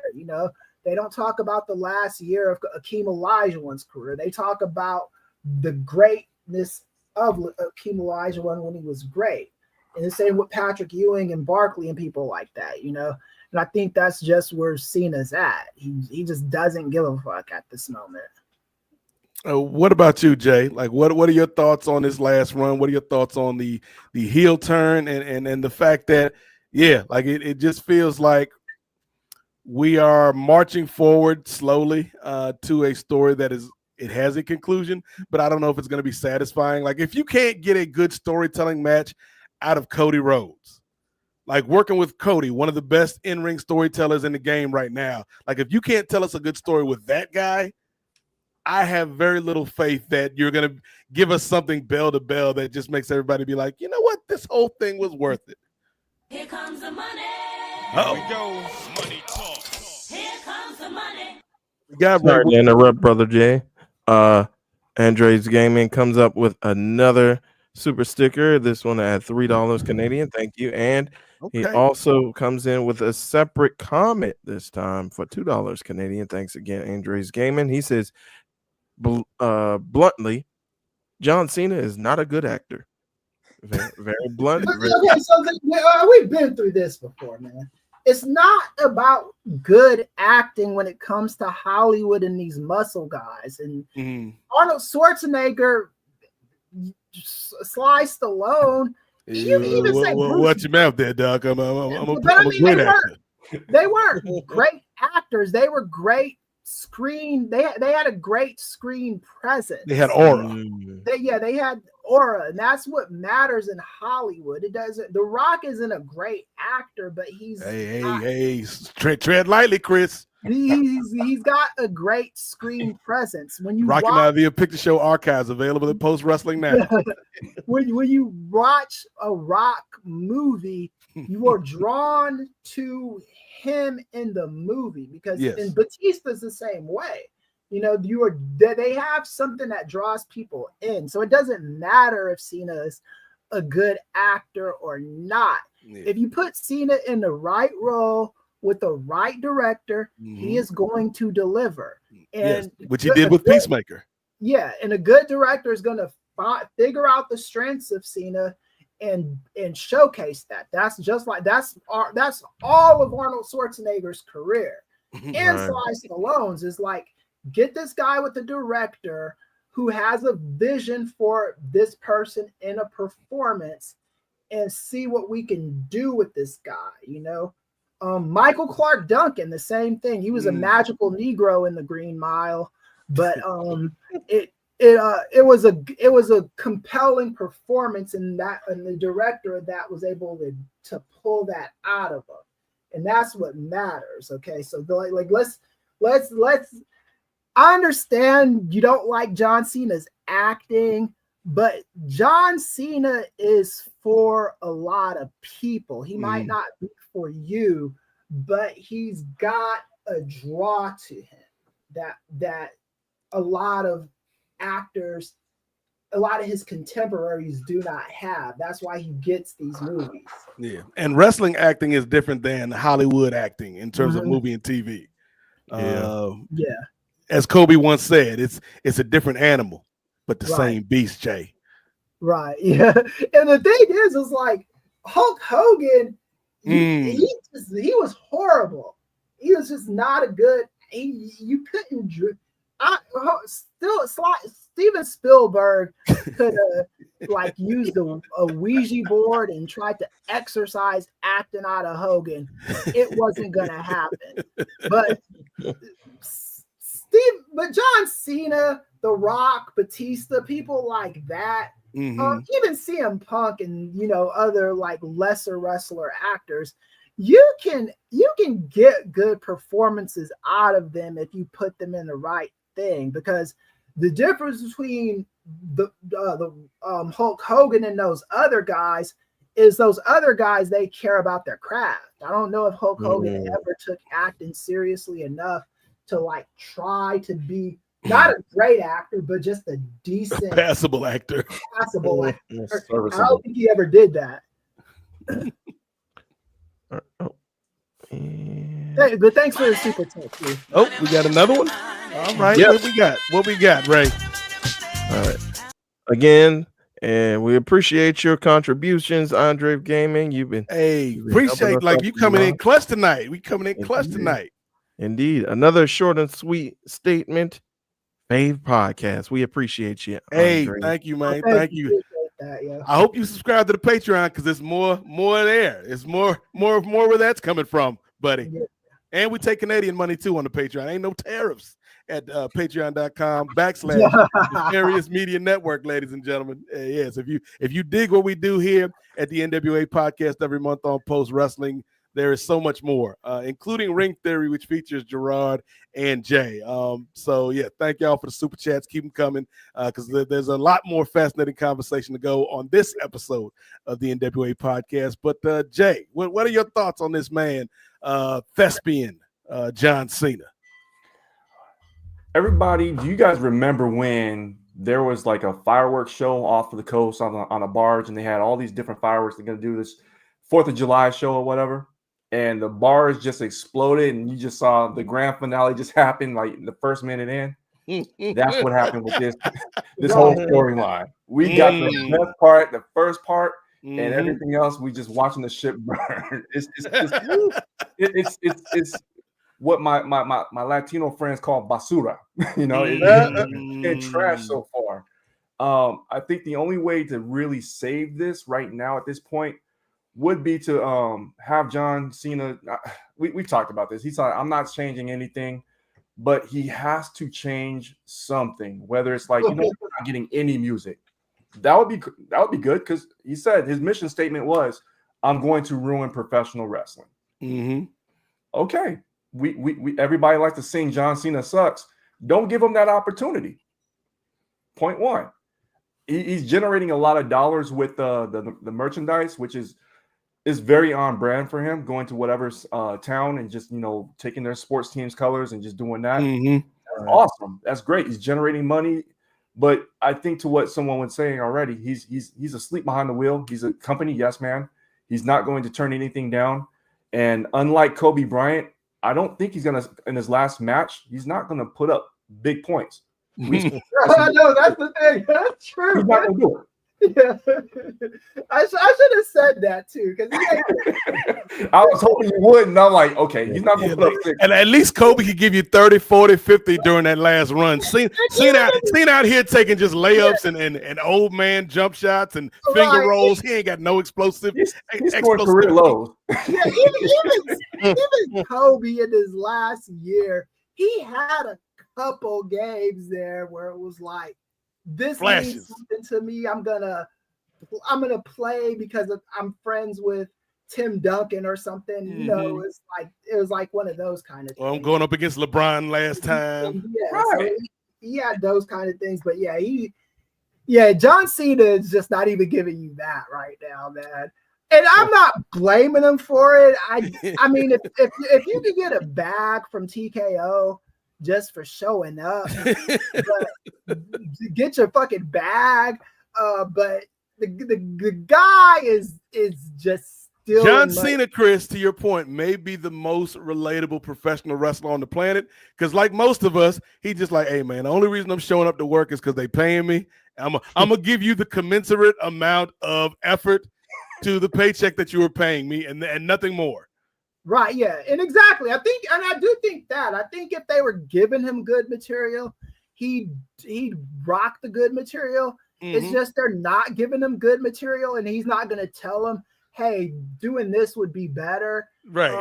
He's kind of preparing to be a good quality actor that's not going to give a lot of kickback to directors. He's kind of like he's trying to show Spielberg and Christopher Nolan and those cats like, hey, whatever you ask me to do, I'm gonna do it. And he's using WWE as his back door into that world. Yeah, I totally agree. He on his best Marshawn Lynch. I'm just here so I don't get fired, Yeah, exactly. He just walking through the whole thing, you know what I mean? Yeah, and this says something about the culture of TKO though, too. Because like the fact that the only hot thing they have right now, and as far as the men are concerned, I don't want to soil the women with this bullshit, but as far as the men are concerned, the only hot thing they have right now would be Ron Killings taking the belt off of R-Truth, not Cody Rhodes, Ron Killings. And even if he doesn't win on this episode of SmackDown that's coming up, like Nate says, it's a schmoz or whatever. The feeling that you have to get after that match is eventually R-Truth is taking the belt off of this guy, because no young guys have stepped up to be that important in that company. Cody Rhodes is not hot right now. CM Punk isn't cold. It's just I just don't think CM Punk is in a good position to take the belt right now. I think you could give him a month or two and it would work, but not just if you're asking me today, the only person that could take the belt off of Cena and be believable and truthful. And someone's with as far as Bill Apter said the same thing, and Teddy Long said the same thing. And there are some wrestling people that are advocating for Truth taking the belt off. Booker T said the same thing. Booker T said it's time you give Cena the belt, and I believe that before I heard Booker T say it, but I do think not Cena, but hard time you give R-Truth the belt. But yeah, Cena, man, you just need more people. It's over, man. It's just not great, man. The biggest issue with the change is I think this is that last minute story and the tugging back and forth, because I think they printed every single one of these shirts well in advance. Yes. And because of that well in advance nature, you gonna wear these shirts, boy. Every town, every spot. We're not wearing suits. You wearing that shirt every time you in front of a camera. We got multiple colors for multiple cities, for multiple areas. You gonna put Fruity Pebbles. He said, the final boss said, ha ha ha. I said you was joking about them Fruity Pebbles. You really gonna wear them Fruity Pebbles now. Every color of the rainbow. You gonna have that. Every city. And we're gonna put you in church socks, and you're gonna rock them Skechers, and you're gonna be happy about it. That's what you're gonna do. You ain't gotta smile, but you sure gonna do it. Yeah, sure gonna do it. It's a shame, because this could have been like, yes, that moment was cool at Elimination Chamber, but this could have been a storyline that we would talk about for years for the right reasons. Versus, I feel like it's not as dramatic, because this to me is the greatest missed opportunity in the history of pro wrestling, but it almost feels like the Invasion, where it's like, what if? Like, what could you have done if you actually had a plan and worked that plan to perfection? And it's like, instead of something that is generational, you got something that was a great night and then a bunch of This is like what Nas said. You made it a hot line. I made it. Or Jay-Z, you made it a hot line. I made it a hot song. Like, they just making hot lines. They not making hot songs. They not making hot albums. They're just like making hot garbage. They just about good one, Jay. Good one. Good. I had such high hopes for this Cena heel turn when it happened. I was like, oh man, they're gonna do some killer business with this shit. Now, you know what's crazy, Chris? We can talk about it now, okay? We can be honest with the people, man. We can be truthful, to use the word of the month. I remember that Raw from Brussels, man. Well, we actually did a live edition of Ring Theory before Ring Theory was what it is now, with Jay and Gerard. And we were so hyped to see what John Cena had to say on that first Raw back, Ray, after the heel turn. And I remember after that opening segment, all of us just kind of sitting there like, it's like we weren't excited, we weren't happy, we weren't upset, we weren't angry, but we were just kind of like, like that okay. Like I kind of, if I can squint and tilt my head a little bit, I can kind of see the direction they're going, but it just didn't like light our worlds on fire. And so that may have been the clue to the trajectory of this heel run, because it's just like, it's the novelty is there, seeing John Cena in this role after so long, but there's no substance. There's no substance to this story. Like it's all frosting, and I like frosting, right? Like you give me a nice red velvet cake with the good cream cheese frosting, I'll eat that all day, brother. But if you just give me a plate of frosting, eventually I'm like, like, ain't nothing else. Yeah, it's a puzzle, man. You got the cake is good when you got the red velvet there, and then you got the cream cheese frosting there, complement the red velvet, and it's made, in a nice little thing. And sometimes you got like the graham cracker crumbles on the top, Chris. Sometimes you got the graham crackers on it, and that's what makes it great, man. John Cena's heel turn is just not. It's just like banana pudding without the vanilla wafers. It ain't banana pudding, dog. Yeah, for real. Yeah, Stephen A. You ain't got the cookies on there, man. Yeah, you gotta have they do this the banana pudding with these holiday cookies now too. That's the chessman. It's called chessman, bro. Oh, Chessman. I'm all over. Those are good too. Mm-hmm. So you got to do the banana pudding with one or the other, man. This John Cena thing, man, is it's just bananas and meringue. Don't nobody want that. Yeah.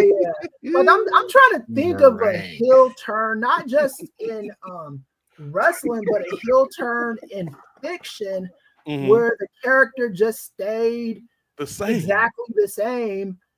Just crying like a bitch now, I'm frowning now. That's my only difference. Right, yeah. Like even Superman, like was Bizarro for a second, and then like it's like you have to do something different, And he had he's had the. It'd be like if Darth Vader, y'all. Okay, let's talk some Star Wars, Chris. If Darth Vader, he turns into Darth Vader, we get the whole no at the end of the prequels, and he's Darth Vader now. But even in the suit, and it's James Earl Jones's voice, but he's still Anakin. Like, I hate the sand. It's coarse and rough and gets on my nerves. Padme, where's Padme? It's like, you ain't as threatening. You ain't as intimidating. You're not as interesting because you're just the same dude. And John Cena didn't even put on a Darth Vader costume. Right, yeah. He didn't even do the barest of minimums, man. No. Like that's the problem with this whole run. Like even fucking Men on a Mission, goddamn it. When Shout out to Mo, Mabel, and Oscar. Yeah, when they turned heel, they went from whoop there it is to like a slow gangster rap. Was it that we had enough? Yeah, and it's like. By the way, Chris and I will be joining Wei Ting very soon for Rewind Away to talk about some WWE music, y'all. We back on these streets. Full Metal, the album. That's what I gave Wei the reins to pick which album we're gonna listen to. It was between WWF Full Metal, the album, WWF the Music Volume 2, or WWF the Attitude Era CD. I forget the name of it. I mean, we'll come back to the other ones eventually, Chris. I'm sure. Like this is not a series that's gonna end anytime soon with you, me, and Wei Ting. Diesel Blues is my jam. So look, there's already one song, and I'm not to spoil the review when you and Wei and I get together, but it's gonna be. Everybody else is playing for second place because With My Baby Tonight is the show stealer, dog. That's the GOAT on that album, in my opinion, man. Oh yeah. Well, I listened to the playlist the other day, Chris, and I'm at work just for no reason, just out of nowhere. Just I can't wait to be alone with my baby tonight. My coworkers are like, "What is wrong with this man?"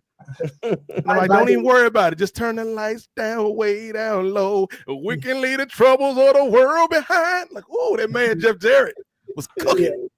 Cooking, Chris. Or Jeff Jarrett or the real Double J. Or the real Double J or Jim Johnston. One of the three was singing. It was good stuff.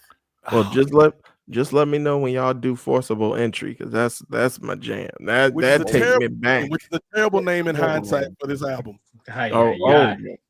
That's the metal album, right? The Entry album. All right, so we talked Truth, we talked Cena. I think we need to bring up again. I like how this is all kind of chaining together because truth leads to Cena. Cena leads to the hypocrite, allegedly. The Muffin Man, Ray. We got to talk about this before we get to some other topics. But I'm laughing at that title, Ray. That's ridiculous. The cult of some hypocrisy. That's I give you your flowers when they are earned, Ray. That is a great title, sir.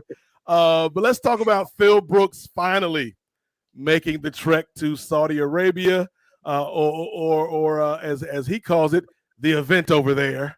And he's set to lock it up again with the longtime foe John Cena. But again, the big news is CM Punk, a man who has kind of vehemently expressed his opposition to this country, is now going over there to get the bag. Let's start with Jey. What are your thoughts on this decision from Punk, and do you feel like it is fair for us to criticize him for this choice? Hot take. I don't think he's going. I honestly don't think he's going. I'm glad you're asking this, and this is like a preview to Ring Theory, but I really don't think he's going to go. I think what's going to happen is one of two things going to happen. One, somebody, maybe Cena, is going to attack him and prevent this match from happening, and we might get our Ron Killings match over in Saudi Arabia. Okay, I think that's a possibility because we've heard, CM Punk talk negatively about selling out and going over there and doing that show. So I think that could be an out for him to, not participate in that show. Mm-hmm. So I think that I honestly don't think he's going to go. If he does go, I would be more surprised that he went. I mean, of course, everyone's entitled to change their mind on anything.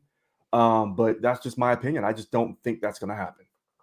Gerard Brown, what are your thoughts on this? If the Muffin Man does go, is it fair to criticize him? I believe this man, I think some of that storyline talk of, this is his last chance. This is his last shot at a wrestling company. Because if he doesn't make it here, there will be no major North American company of the big two that will have him there. So I get that if this is the name of the game, you're trying to play ball. You messed up. You don't have all the bargaining power behind you. So you look at a Bryan Danielson and how he was able to state, no, I'm not going to go to these shows. Well, he was on a good foot. And though Punk is pulling in merchandise, though Punk has, we can look at the calendar and we got the dates. The calendar date of since last incident is still ticking. We good. It has not reset to 0. We trying to keep that moving forward as best as we can. And with the Rumble coming up, I'm on the Pollock and Way side of this. Of it was inevitable that it was going to happen eventually. Mm-hmm. It was going to have to happen with the Rumble being there in January. So why not rip that Band-Aid now? Do it with your best friend, one of your best friends that you love to wrestle here. So you'll be hitting one of those. I think he goes. I think he goes no matter what. I get the hypocrisy, and it's because of the level he went to on Miz. Yes. But and because of that, you are going to have to own up for those words. Period. Right. But that's just something you got to own up for. Is he a hypocrite though? That's the question we got to answer it, yo. He can if he here's the thing.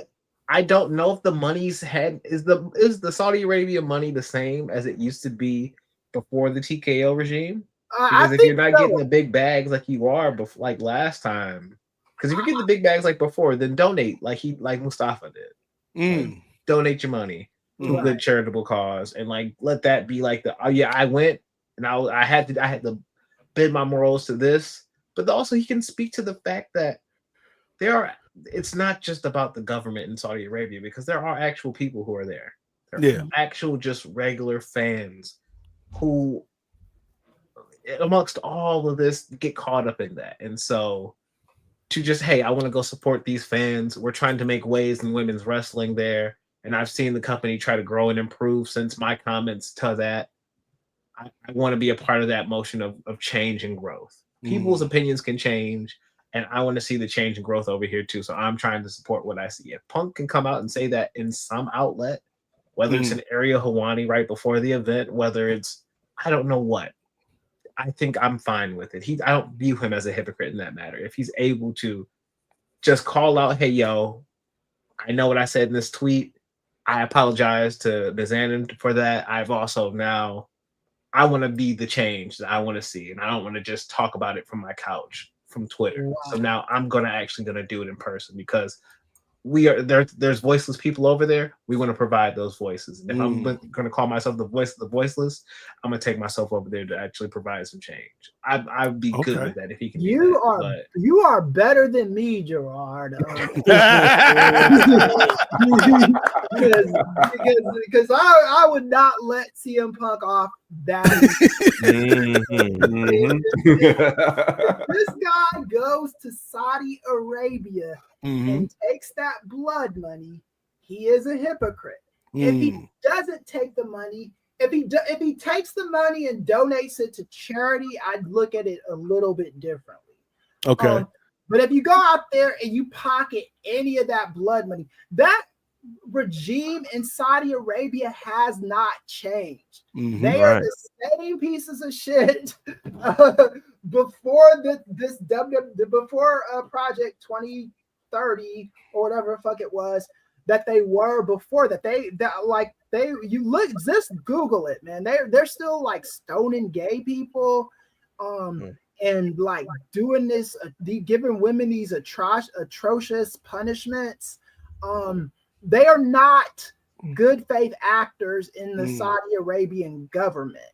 So if you take any of that money, you are acting in bad faith. It's the same with Snoop Dogg, where he tried to give that bullshit excuse on Ebro's Apple show when Ebro asked him about performing at Trump's little crypto event, and he was trying to be like, well, I was trying to get it back from my community and Steve Sachs and all that shit. Do you know these people that you are working with?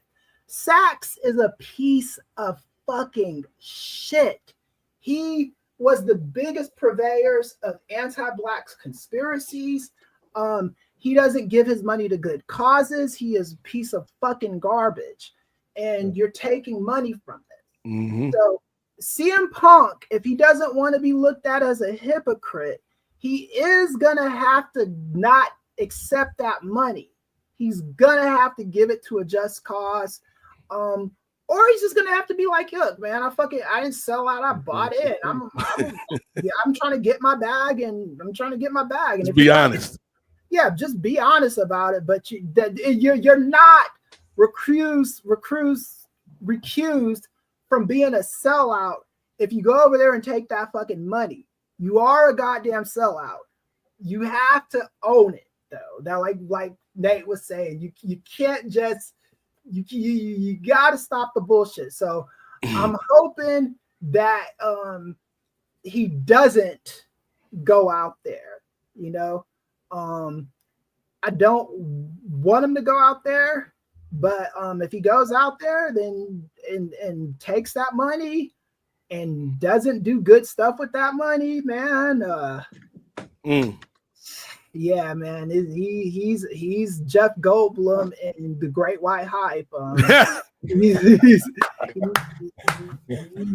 Excellent reference. He owned it already, though. He said he's here to make money. That was day one. He said that it was implied. But he didn't say he was there to make blood money, though. It was implied, Chris, parenthetically. Right, yeah. He did say he was there to make money, but he also he also admonished that company time and time again for those Saudi trips, man. You can if you say I'm going out there to entertain the citizens of Saudi, that's a good thing to hide behind, to like say to try to not be a sellout, but you're still doing business with very, very dirty people in a very dirty, nasty, filthy, disgusting government. So just understand that if you're doing this. Yeah, he was just at one of the No Kings Day rallies yesterday. So Yeah, and I would say a couple things. Like first, Oh, sorry. to join us. Hit the wrong one. We ain't got no new guests just yet. But thanks again for Andre's Gaming for providing another super sticker. Okay, appreciate it. Yeah, see that's that good clean money we like, Phil Brooks. That's that good clean money, brother. Feels good to receive clean money for your hard work and efforts. Thank you so much for that. We appreciate it. Again, if y'all have comments about the CM Punk going to Saudi situation, leave them in the chat. And also super chats do get precedence. They get to cut the front of the line. But a couple things. So number one, in a perfect world, I would be in solidarity with my brother Downtown Brown because I like a lot of what he said, because I do think there needs to be a distinction made between the government of Saudi Arabia and the people of Saudi Arabia. Yeah, Yeah, because the people are just trying to live their lives, man. They're trying to do the best they can, like much like us here in America. Like it's not to that level, but we have a shitty government as well, and we got a lot of people trying to do the best they can underneath a shitty government. And so, I have empathy for the people of Saudi Arabia. But this government, this is the government. Like, let us not forget, Chris outlined some of the things that this government continues to do.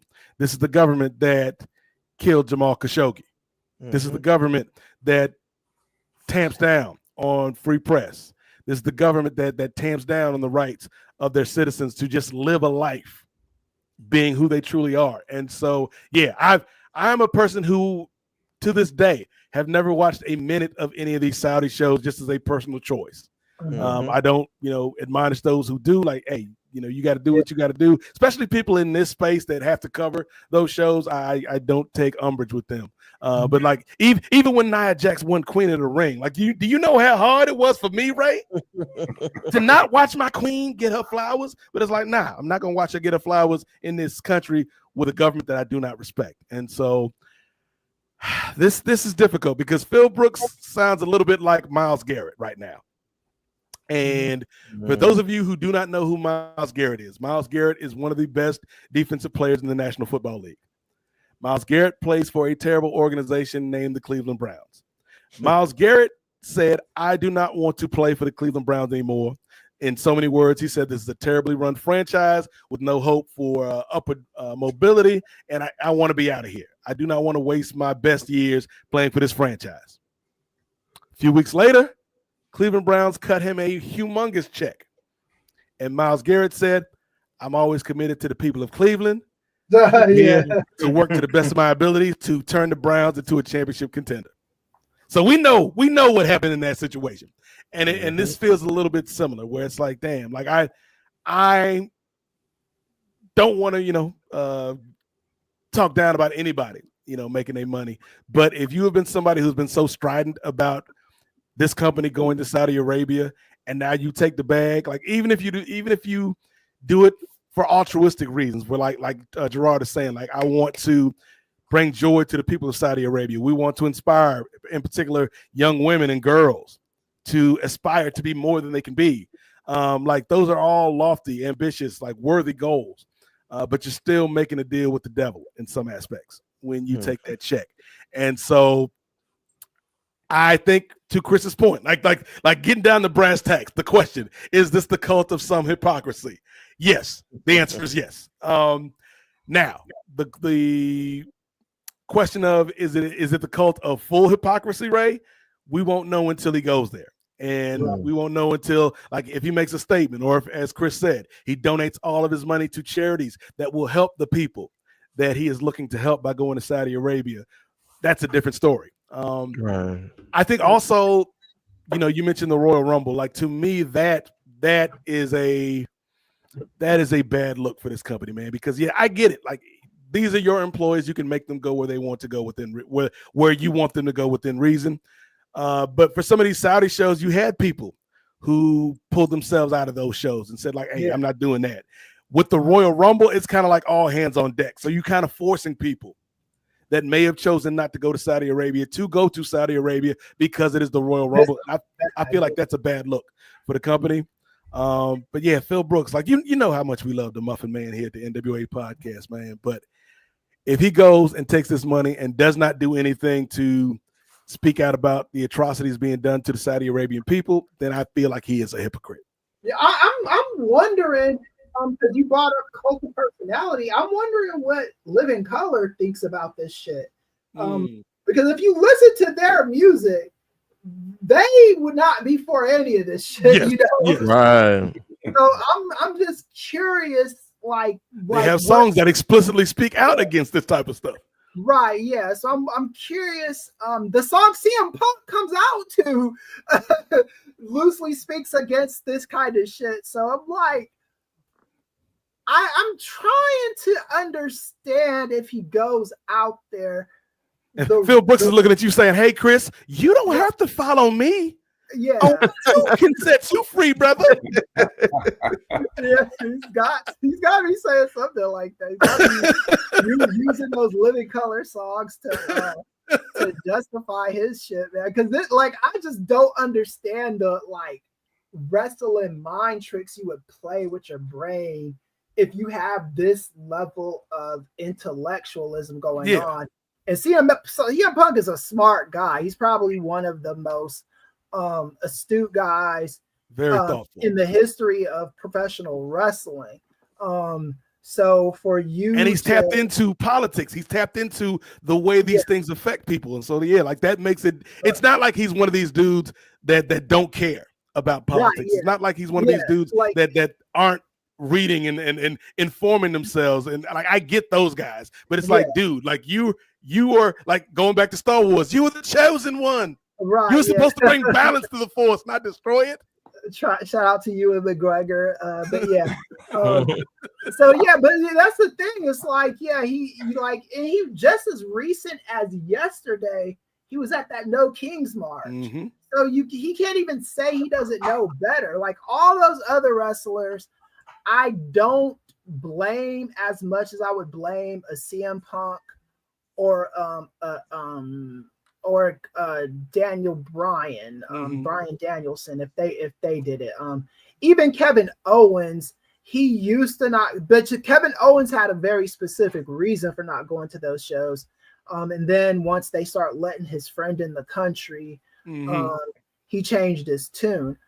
Even Sami Zayn going to that country, he's going out there for religious reasons, you know, right, to get closer to Allah and all that. Mecca, yeah. To Mecca and all that. I do not fucking know what CM Punk's reasoning is. I think because Ronda Rousey, when she went to Saudi, and she was forced to answer a question on it, she answered the question tearfully, and I think she answered it with all of her heart and as honest as she could be with that, question. But I think she eventually understood, if you read her book, that, you know, I mean, the country is what it is, you know, and maybe WWE being out there will force change over the course of time incrementally. But if you are of the idea that the government out there is doing atrocities, and you still are like, yeah, they're doing atrocities, but I don't care. You do have to take a hard look at yourself in the mirror, especially if you spoke against those atrocities, or and a lot of those wrestlers just are dumb or play dumb. Either one, you know, that's them. But CM Punk, I expect a little bit more from. Right. Go ahead, Jerome. Quick, there was a point brought up that I want to tap on real quick before Ray goes. The music, cult of personality. What if Punk can't go because of a couple of different things? The music and his tattoos. Alistair can't go because of his tattoos. He was told like not to go out for one of those shows. He was kept in the back after being flown over due to his back tattoo. Maybe there's like, because like Punk has this dragon on his front. I don't know if one of his tattoos could mean something that they don't want visually out there. They're gonna tell that man to put on a t-shirt, Gerard. Keep it moving, Yep. player. Exactly. Oh, okay. Hey, all right. Well, Put on a sweater, my boy. I think they would do. I think I'm with the Nate on this one. They would just tell him to pull out a t-shirt because Saudi Arabia has made changes for the bag, because they wouldn't let the women go out there at first at all. Right. The beginning of this shit. And now they let them go out there, but you got to dress like a fucking Put on Puritan. that one piece. Yeah. So that full bodysuit. Right, yeah. And because they're realizing that there's money to be made with these women, just like with the Alicia Keys stuff. I mean, like Alicia Keys is a big artist, and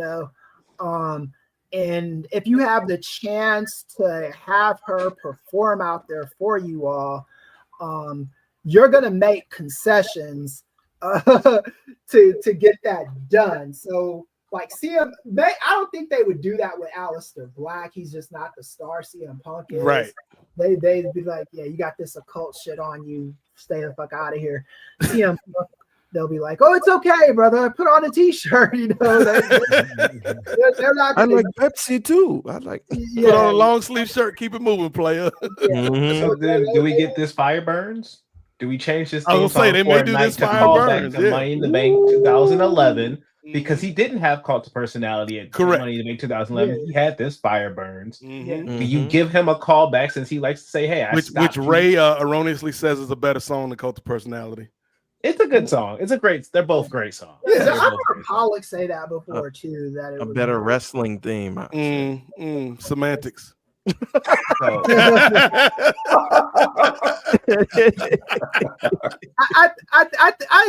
know. I'm gonna stay on this for a second.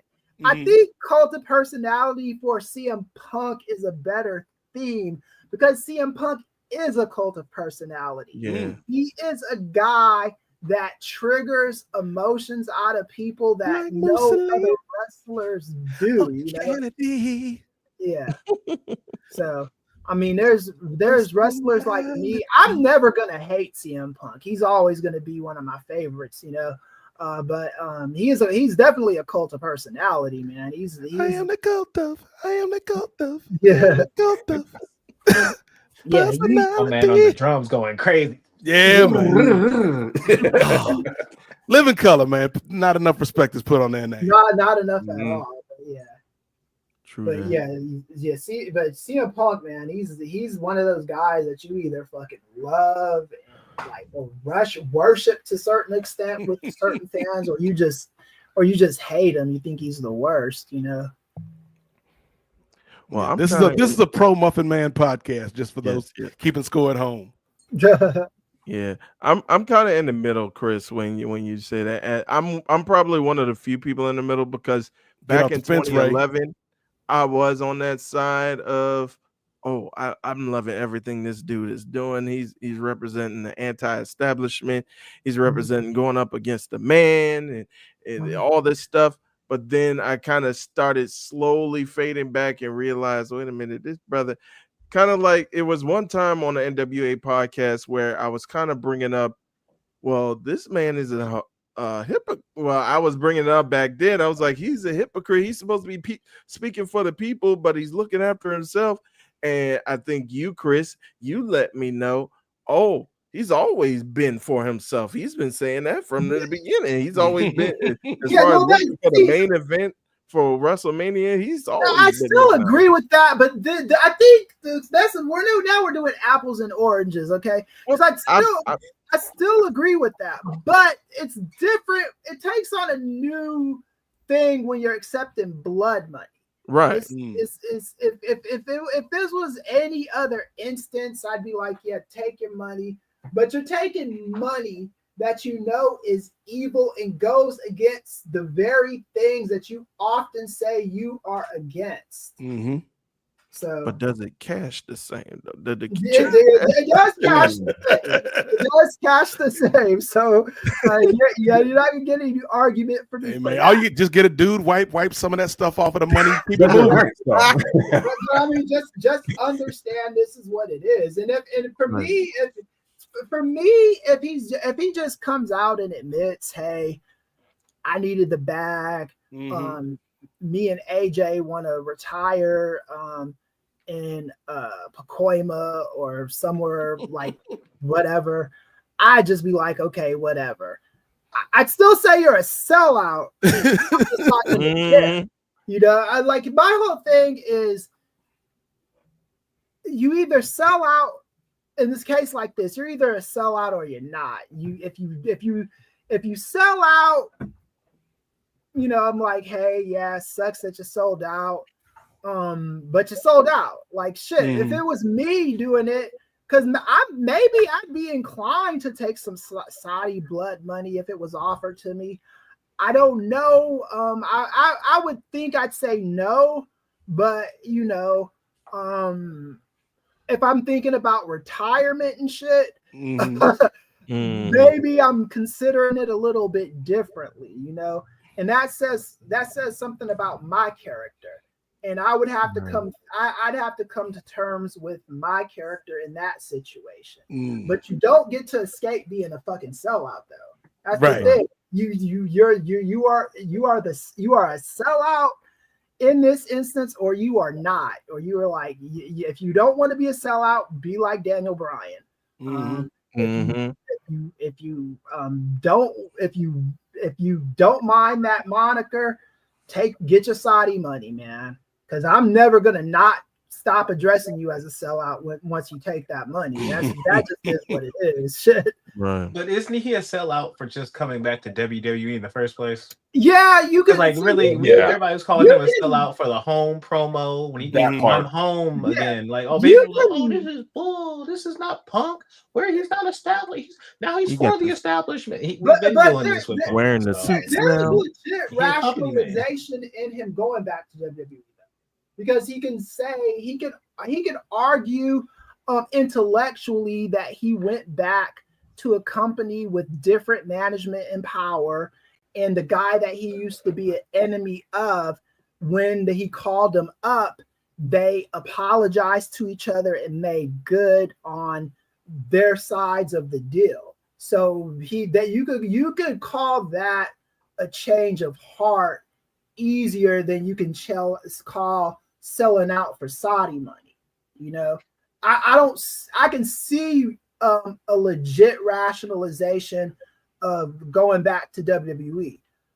I don't see that with the Saudi money. I just don't. I don't even think you're a bad guy if you think that him just going back to WWE makes him a sellout. I think that's legitimate. I just think that's on a different level because they did, and in his head, AEW did him wrong, you know, and he only has one other company. The enemy of my enemy is my friend.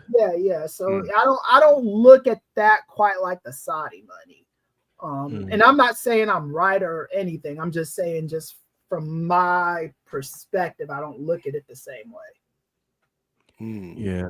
As far as that question goes, yeah, I think if he does end up going, then yeah, I think he definitely a hypocrite. And I think it was very interesting how pretty much John Cena brought up that exact point, but when CM Punk was confronted with it, instead of addressing it head on, he was like, oh, look who's calling somebody a hypocrite. It's like, that ain't got nothing to do with what I just talked to you about, though, bro. Why don't you answer the question? I think he was trying to like kind of deflecting it. And John was somebody who said no too, bro. Like John said no to going over there at one point for his PR. He said, no, I'm not going back after the first show. And so I think Punk, he alluded to it then, like John and everybody said he lost his train of thought. I think he lost his train of thought moving into the fact that he just didn't dive into the fact that John stopped going over there at one point too, but he alluded to it in that sense. But John stopped, and then eventually I don't know if people during the TKO era could just say no. That is the Vince era that a lot of people were just saying no, and Vince respected for whatever the different reasons were. I don't know if it's a different company. This is not the family company, so he's showing up to work or not. I think that's the move. I think he's being forced to be a company man. I think he could say no. I think the bag that Ari Emanuel is giving him is a huge fucking bag. I really do. I don't think this is chump change he's getting. I don't even think this is a 7-figure deal he's getting. I think he's getting a good 8 figures for doing this kind of shit. And that's why I look at it from that point of view. I could turn down a 7-figure deal. I can do that because I'm not rich, but I've got enough money where I don't have to worry about shit, right? An 8-figure deal, I have to think about. I would, you know. Better than me, Chris. Like Ray said, at this point, I'll take a 6-figure deal, brother. 6. And I might be able to be a strong enough person to say I wouldn't take that money, but I don't know for sure yet, you know. Right. Now there are things that if I would definitely not take that money, but once you take that money, I do think you're gonna, if you're not gonna give all of it up, you're gonna have to use a lot of that money to do good in the world. It still makes you a sellout if you take any of it and pocket it, but it makes you less of a sellout if you do good stuff with the money. See, now you know, Ray. I'm very astute when it comes to the art of the spin. So you know, if I took such a deal, I think the way I would rationalize it to Chris is, you know, hey brother, I didn't sell out. I'm just being Robin Hood, right? I took the money from the rich and transformed some of that to the poor, and then I had to take a handling fee. To transport that money from the rich to the poor. I had to take a handling fee. It's just standard practices, ladies and gentlemen. Standard business, standard practice. Shipping and handling ain't free. Of course, proceedings. Yep. Real quick. So we talked a lot about the WWE. I have one more WWE topic I want to get off my chest. But is there any other WWE? Oh, we can't leave the world of WWE without talking. You know, Chris, again, you throwing me all these segues, man. I just wasn't ready for them passes, brother. You like Angel Reese, who got our first triple-double today. Shout out to Baltimore Barbie. But Chris, you mentioned this money, whether it be blood money or non-blood money, but the idea of money, Ray, it brings me back to our dear sister Naomi.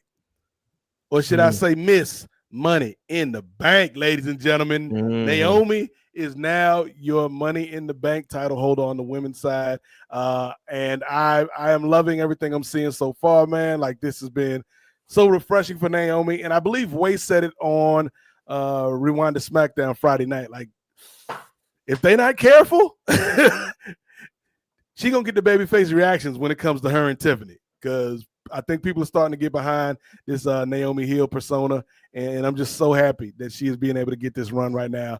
Let's start with Gerard. What are your thoughts on our new Miss Money in the Bank, brother? Got up in my room screaming at the TV when she so excited. If you've been following me, if you know anything I've been saying, I said she was going to win this pre-Mania. She was meant for Money in the Bank. Right. Happy to see her winning Money in the Bank. I was wondering, because I'm very biased. I love the world title. And I thought she would hold the world title, and I thought her holding that belt, I thought she would look really good with that belt. We've seen her kind of hold the mustard belt already with the SmackDown women's title. But the irony of like how upset I was with Tiffany Stratton cashing in, Naomi not even getting the chance to be the one to defeat Nia for the belt, and Tiffany taking that moment away from Naomi. I love the idea of her going into this and now with the briefcase can win the title. And I think she's winning it she's going to stop the Queen of the Ring from winning that title, because not only am I going to hate you because you with my girl Bianca, Jade, I'm going to hate you because you Queen of the Ring. And I think her looking at the TV on SmackDown after Jade won, I don't think this is her going. I don't think she's going to cost Jade the match. but and the crown. But I do think Jey goes to SummerSlam to face Tiffy because I don't think there's any bigger SmackDown match than that. And then we have to get to Evolution. So it's like, what is Tiffany's match at Evolution? I haven't really thought about that. But in my grand opinion, either she gets cashed out in at Evolution or at SummerSlam. And if Naomi takes that from Tiffany, I'm going to take that from you because you don't need that. And you should have never had that in the first place. And B, I'll be damned if I'm going to see Jade win that belt. So I'm going to be the one to stop you and not little Miss Tiffany because her time is up and my time is now. Screw the person we can't see. Nah, screw him. Because you're going to feel my glow and you're going to proceed with some caution moving forward because I'm going to have that belt. So I love the idea of Naomi having the briefcase. I didn't think she was going to get that long of a run initially. They better give her the run. And I like to try to look at both sides of the equation. And so my concern and my big question to the group is, I hope this does not happen, but they love to push that 100% during the Money in the Bank women's match. Then 100%. Naomi better not be the first person to lose that belt and lose that briefcase. And I would say her only reason why she could do that and they could validate it is her rather costing Jade the win and truly being that much of a hater towards Jade. And she would rather than let Tiffany or somebody, whoever is on the other side of that equation, win that match than Jade. I don't like that. I don't want to see that. I want to see Naomi with this belt moving forward. But with them pushing 100% so hard, do you all think, and I'll shoot it to Ray first, do you think that they could possibly have Naomi lose this briefcase and be the first one? No, definitely not.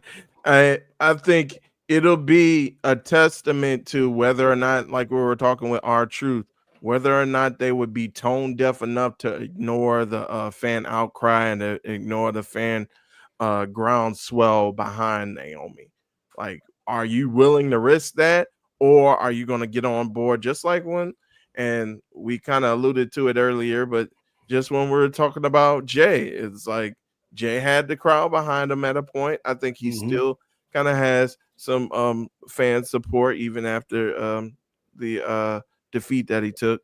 But I think they were able to show, hey, we'll go along with the fan support that we see here in our crowds, and we'll take a chance with it. I think they're going to do the same thing with Ron, and I think they're going to do the same thing with Naomi. So no, I don't think there's much of a chance that they're going to make her lose that. Yeah, I would tend to agree with that. I think my bigger question, Gerard, is because there's a couple different ways you could run this play. I think bringing up Evolution is a key point that I'm interested to see what they do there. And y'all gonna call me biased, but I don't care. You know what I'm saying? Much like CM Punk being a sellout. If he don't care, I don't care. Like, I don't care if y'all call me biased on this, but I would run back Tiffy and Nia at Evolution. Of course. I'd have Tiffy win, boo. But then after the match, she had such a hard time, defeating the Queen. That's when Naomi cashes in at Evolution. And then that puts us in the direction of Jade Naomi at SummerSlam. Last woman standing. And as she gets done defeating Nia in that last woman standing match, maybe Tiffany moonsaults from the inside of the ring outside on top of the announce table, and that's the final 10 count. Naomi comes on out, cashes in that sucker. Yep. And then we the business starts cooking. Yep. Yeah. And then like Jade Naomi at SummerSlam. Like, I love their Mania match, but this would be on another level. And so like that, my only question with Naomi is not will she win the belt, Gerard, but how long will she hold it? Because we know that this company is behind Jade, but I would still let that cook for a bit and give Naomi a good run. Does Jade go too far? When we get to SummerSlam, for the women's title, is it going to be just a 1v1, or do we build to a triple threat with Bianca at that point? When does that triple threat come in? That's to me the big money match of this entire storyline. Like the Shield triple threat was the end should have been the end game for that whole storyline. Yeah.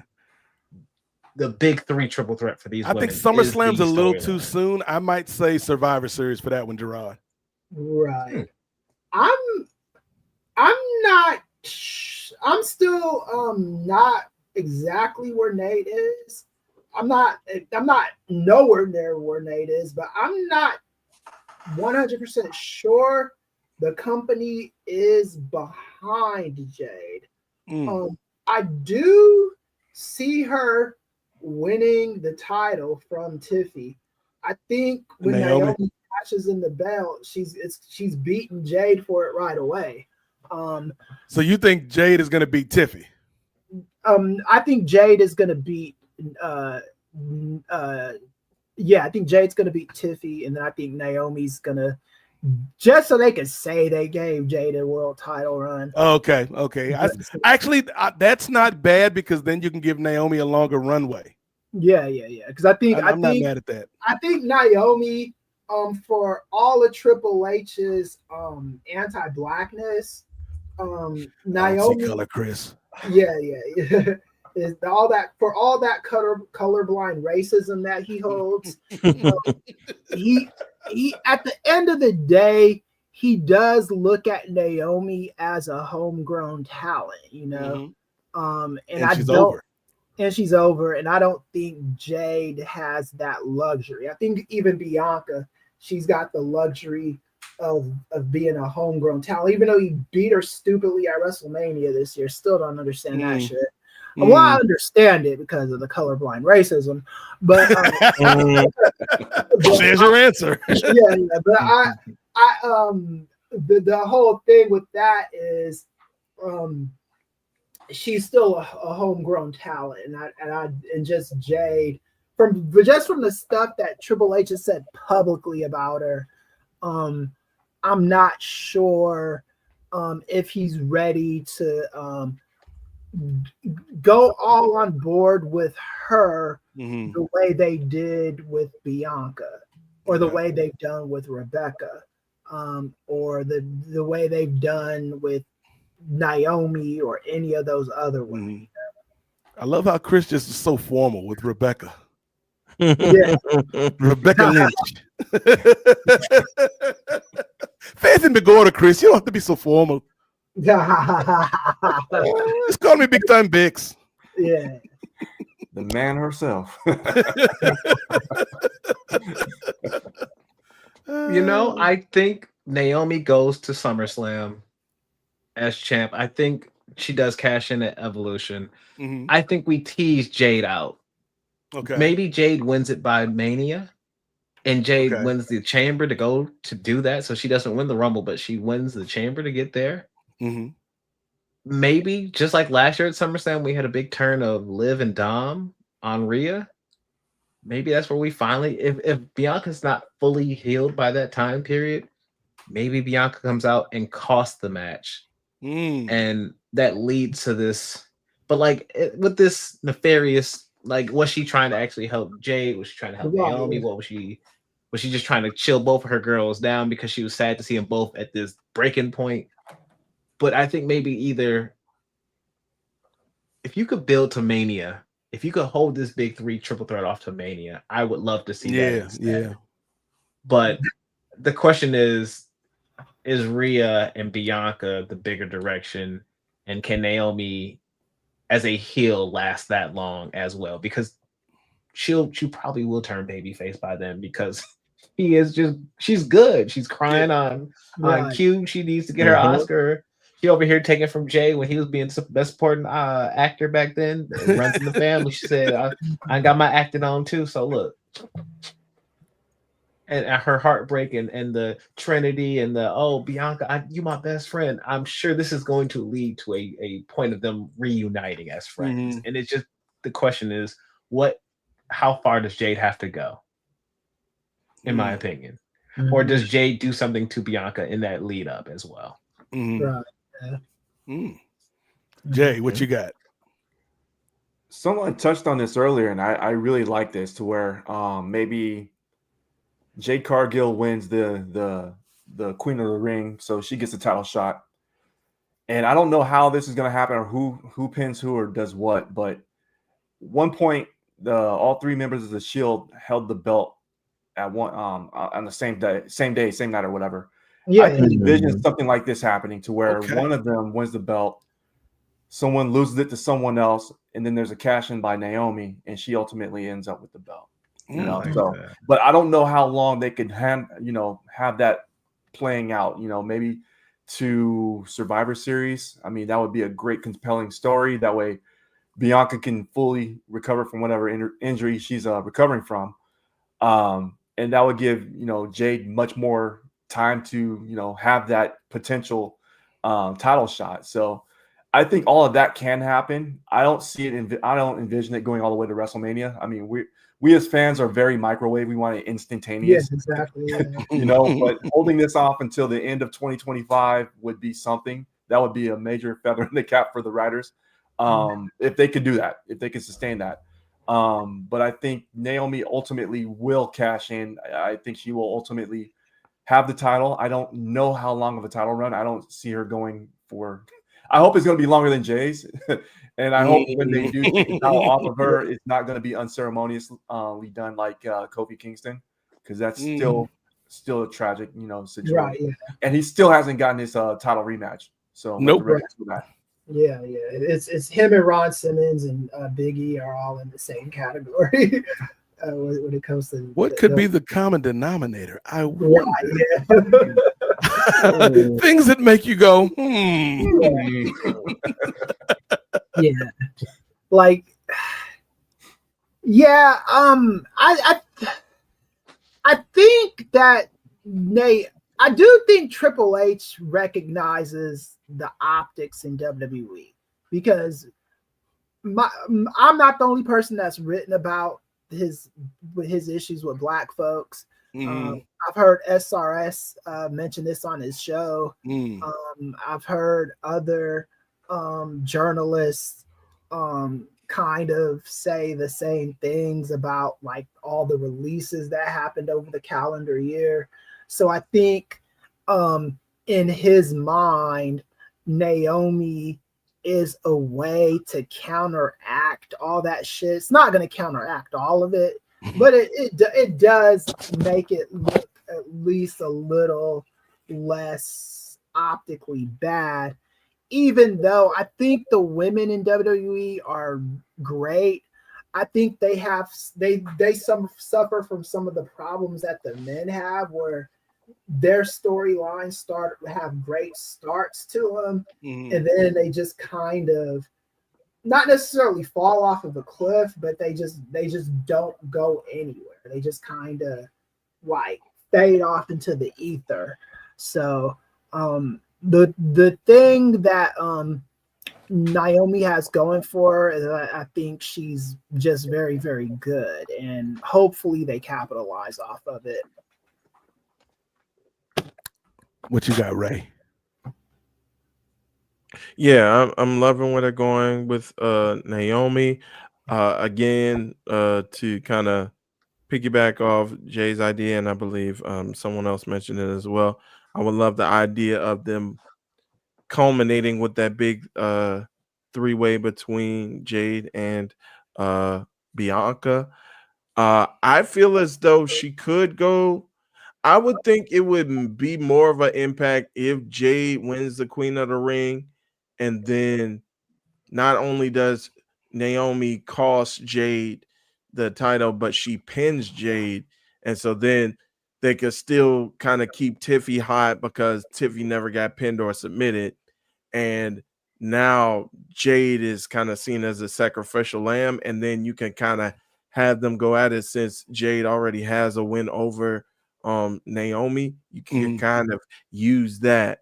The only thing that I think would be preventing the triple threat becoming a reality anytime soon is the timetable for Bianca and her finger. So I would think that would be a good thing to keep a close eye on. But I would love to see those sisters tear it up at SummerSlam as well. Okay. But yeah, definitely shout out to Naomi, man. Like, it was a great moment, as Gerard said, Money in the Bank. Like, it's always good to see somebody who has put in the work, who has put in the sweat equity to get to this point, be rewarded for it. And so, yeah, I'm like, again, much like we were talking about with Ron Killings, like these performers are giving you something. Now it is up to you as a creative team to take that and go somewhere with it. And so I hope they don't fumble the ball on Naomi. And real quick, like you, brother Gerard, I too screamed at the television. I pulled a LFG, and I don't usually curse. And no, that doesn't stand for legends and future greats. You were so excited about Booker T's team winning. Not at all. Although I love me some Tamara May Steele. Like I'm sure she's gonna be a big deal. I'm sure she's gonna follow in Naomi's footsteps as a future great. But yeah, that's not what I meant. Shout out to my man Elijah Holyfield on these streets. He was always one of my favorite pickups in Madden because he was always available on the free agent pile because that's just how the brother's career went. And I would always sign him to the Falcons. It's like, you know what, you ain't gonna get no run. Like you ain't starting over Bijan or none of them boys, but you could be on the team. You get a check. But let's talk about somebody who, unlike Naomi, does not seem to have upward mobility. It's somebody Ray and I went back and forth on during our NBA Finals watch party, somebody who Ray and I have a difference of opinion on. So I think, we can kind of end off the WWE conversation by talking about this man, Solo Sikoa, who Ray is still trying to defend. Man, hey, first of all, let me just say, for full disclosure, I love the street champ, man. I ain't got no problem with his brother Solo Sikoa, but I can see, like, I'm not going to lie to the people, Ray. I'm a truth merchant, okay? I'm not going to lie to the people like, oh, Solo still got it, man. They ain't going nowhere with this man Solo, Ray. But I'll let you go first. What are your thoughts on Solo, Jacob, the whole situation with JC Mateo? We might be seeing our boy Tala Tonga, the tallest Tongan of them all, popping up on your main event screens here. I mean, he was already on main event, but main roster screens in the near future. But what is your prognostication for this man, the street champ, Solo Sikoa? I think you might be looking at your future U.S. champion, especially if we do see, because again, the lineup for his group, the new bloodline 2.0 kind of bloodline, not really bloodline, is looking really thin, especially with the other smaller Tongans not being around. So I think it would make sense for Solo to make Jacob's life a living hell and getting Hikuleo involved. And that will be pretty much the insurance policy to get him the title. So again, you mentioned it. We are on opposite ends. I love you, Solo. I love everything he's doing, man. I think even though, like, not everybody can be a Rock level star, not everybody can be a Stone Cold, not everybody can be a Cody Rhodes, but I think he's showing enough. He's showing enough evolution with his character as to where he could play different roles. He could still be silly. I think he was a standout in that men's Money in the Bank. Much less about moves, but more about his attitude and his character throughout. How he was making fun of everybody in the match with their own taunts and stuff. So I thought he did a great job in that match. And even with him going up for the belt and then like him not raising his leg, wait a minute, wait a second, and then looking down. I think that was very silly, but I think that was kind of like his character where it's like, there has to be something wrong. I should be able to make this. And then it's like at two, Jacob Fatu. So I think that even though, and I know, and this also leads the way, if he does get the belt off of Jacob, I think this leads the way for Jacob to do bigger things, because I do agree that Jacob's charisma and his personality kind of shines through, and along with the moves that he can do is along with his physicality and his attitude. So I do think that he's on to bigger and better things, but I don't think that diminishes what Solo is doing and what he can do in the future. So I think that Solo will become U.S. champion pretty soon, and I think that Jacob will kind of be catapulted into a main event program sometime soon as well. So my big thing with this, Chris and Jay and Gerard, is when Ray and I had this conversation the other day, I told him, like, I like Solo, man. I think Solo's a good performer. The thing is, Solo Sikoa. Love Solo. I'm gonna tell you why I don't love Solo. Why I don't love you, Solo, because Solo Sikoa is the Ralph Tresvant of professional wrestling. And I'm gonna break down why, ladies and gentlemen, why Solo Sikoa is the Ralph Tresvant, the new edition of pro wrestling. If you don't know who Ralph Tresvant is, he is the lead singer. Let me repeat. The lead singer of New Edition, one of the greatest R&B groups in the history of R&B music. The problem with Ralph Tresvant is, although he was the lead singer, Gerard, in the early days of New Edition, there was a dude standing to the right of him that always got more attention, and his name was Bobby Beresford Brown. Maybe you've heard of him, folks. But I like Bobby Brown. Some people don't like Bobby Brown, but hey, it's your prerogative. You can do what you want to do. When Bobby Brown left the group, Ralph Tresvant had the reins of the group for maybe about a year because they went as a quartet. It was Ralph, it was basically it was Ralph and Belle Biv DeVoe. That was New Edition for about a year. Mm-hmm. Then New Edition got a brand new singer. Ralph Tresvant is still the lead singer, Jay. But again, he looks to the right, and who's standing there? Mama, Johnny Gill is in the building. And even though Johnny Gill is not the lead singer of New Edition, much like Bobby Brown, he's drawing all the attention away from Ralph Tresvant. So let's bring this back to wrestling. In the original bloodline, Solo Sikoa is good. He's the enforcer. But who's standing to his right? The tribal chief Roman Reigns. Ain't no way, Ray Williams, that Solo can compete with that from a star power level. So Roman leaves. Roman's up doing his own thing. We got Bloodline 2.0. Solo's like, finally, it's my time to get out here and sing my songs, right? You need a man with sensitivity, a man like me. And then hold on, he thinks he's the lead singer now. He thinks he's the lead singer, Chris. But then he looks to his right, and who's there again? It's Bobby Brown, it's Johnny Gill, it's Jacob Fatu, a dude that just blows him off the screen in terms of just that charisma and that connection to the audience. Like, there's a reason this dude is already one of the most over baby faces on SmackDown. And they did not want him to be a baby face at this point. Like, anybody that tells you different is telling you a story. Enjoy the story, kids. They did not want this dude to be like one of their top baby faces at this point in Jacob's run. And so it's like, yes, Solo is great, right? Like, Solo's a good performer, man. I take nothing away from that brother. But I think for him to truly live up to his potential, Gerard, you may need to get him away from the other Samoans, namely Jacob or Roman. He can't be on the same show with those dudes because then he comes off as Ralph Tresvant. You know what I'm saying? You got a dude over here singing every little step. Everybody loves it. You got a dude over here singing, these are the things that turn boys to man. Talking about, can you stand the rain? And then you got Solo over here just, I'm a stone cold gentleman. I do the best I can. It's like, I like the song, Ralph, but it ain't that. And that's how I feel about Solo. So, like, I feel for Solo to truly live up to his potential, you might have to get him away from the family connections on the brand. That's all I'm saying about Solo.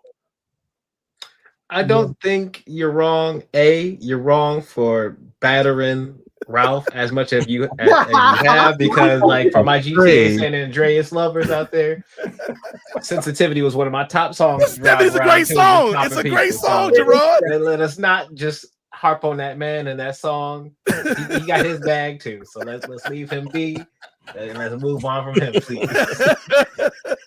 But when that becomes the Solo, I think everyone loved Solo so much when he first came up on the OG Bloodline just ride, and it was him getting the reins, and then And to me, where they dropped the ball is they had a 6-month time period between Crown Jewel when he beat John Cena with those 10 Samoan spikes and WrestleMania 40, where they should have been building him to something. He should have had a match at WrestleMania 40 outside of just following Roman like he did the year previous. And so then to throw him right into the deep end and have him lead the group, I don't think was a great initiation. And I think he was able to grow and blossom through that over time. But the entire time that he was in the leadership role, prior to Jacob even being officially announced as being signed with the company, this man was already being talked about as being like the star of the bloodline. And he wasn't even on television. To that is. And so Solo was behind the 8 ball, just like you said. I think he grew into it by the end, but not the character everybody expected him to be. And so I think him being this goofy mob boss character, I think could benefit him in the end. This underboss that's trying to have his own group. So you have your JC Mateo and you have your tallest Tongan of them all as his second and third. I don't think the other Tongans are going to go with him. I think they go with Jacob. I think we lean back to a War Games 2017 scenario where by Survivor Series, it's going to be the trio of Solos, Jacob's trio, and maybe you throw Damian Priest and the Street Profits in there, the Street King and the Street Profits against the other street folks. So that way, I was thinking, oh, maybe it's Sammy and the Usos, but just like the Undisputed Era had too many War Games matches. I think the Bloodline with Sammy or Jay on either side of that match, they just had too many appearances, and so give some other people some time to shine. Let's get back to that 3-3-3 scenario of War Games that we had back then, because it was Sanity versus Undisputed Era versus the random team of AOP and Roderick Strong, but it was a triple War Games match nonetheless. And so let's bring that energy back. It made no sense. Shift the vibe up. You just got, you had to be there in NXT in 2017. It makes sense. Like saying it, I kind of remember some of it now, like some of the storylines, but like it was just more birds of a feather that had to flock together in that moment. And so just go back and watch it. NXT 2017, great television, y'all. But I think that's where we go with the groups. I think Solo will get the US title off of Jacob, like you all have stated. But then I think he will then lose in the overall feud to Jacob and his team in War Games. That allows Jacob then, after War Games, after Survivor Series, I'm going towards the world title and the Rumble. Let's roll. What do you all think? Jay Lacey, do you think Solo can stand the rain, or is this the end? Those are both 2 New Edition songs for those keeping track at home. I'm liking the new version. Like, I shouldn't even say new version, but the most recent version of Solo Sikoa. And the reason is because, like, going back to what my tag team partner GB was saying, Solo in NXT was a beast. He was a problem. Yeah. I mean, the street champ was a problem. And then we had, at least for me, I had high expectations of him on the main roster. And he took the back seat. He's just chilling. I mean, you got the tribal chief. You can't really outshine the chief. And then you get your own thing. And it's like, whoa, this is a little bit more difficult than what I anticipated, running a whole faction and having things to say and having things to do, and I think now he's starting to understand who his character is. I mean, he is the guy that's going to taunt everybody in the match. And I loved it. I was, cheering along for him. And at one point I was like, I could actually see him winning this. And then when Jacob Fatu ran up and prevented that him from getting that, briefcase, I was like, oh, okay, they're doing a breakup now. So I do see Solo eventually coming in as a U.S. champ. I don't see him taking the belt off of Fatu the first time. I do see some, shenanigans taking place, but I like to see where this character change of Solo coming through. Because at first he started with 1 glove. Now he's got 2 gloves on. And that whole ball rock haircut that he got going too. That's getting a little bit more bold, So the character development is something that that I'm really appreciating and seeing seeing his actual personality Yeah. blend in with this character, you know, is good work. It's good work. So I'm sold on Solo. So I do love Solo. All right, Chris. So we got Jay that loves Solo. We got Ray that loves Solo. Gerard, it seems like it's trepidatious love for Solo. I don't have love for Solo. I have like for Solo. But Chris, if it isn't love, why do I feel this way? Why does Solo stay on our mind, Chris? For me, love doesn't have a whole lot to do with it. All I can pay attention to is historical precedents, optics, and the vibes I'm getting right now. Well, Chris, you always called them the Goon Squad anyway, so you right. You said there was previous bias. But with that said, though, with the goons, with the goons in question, if the word afterthought was like a human being, a living, breathing Samoan with blonde side hair and very specific top hair. I think it would be Solo Sikoa, man. Damn.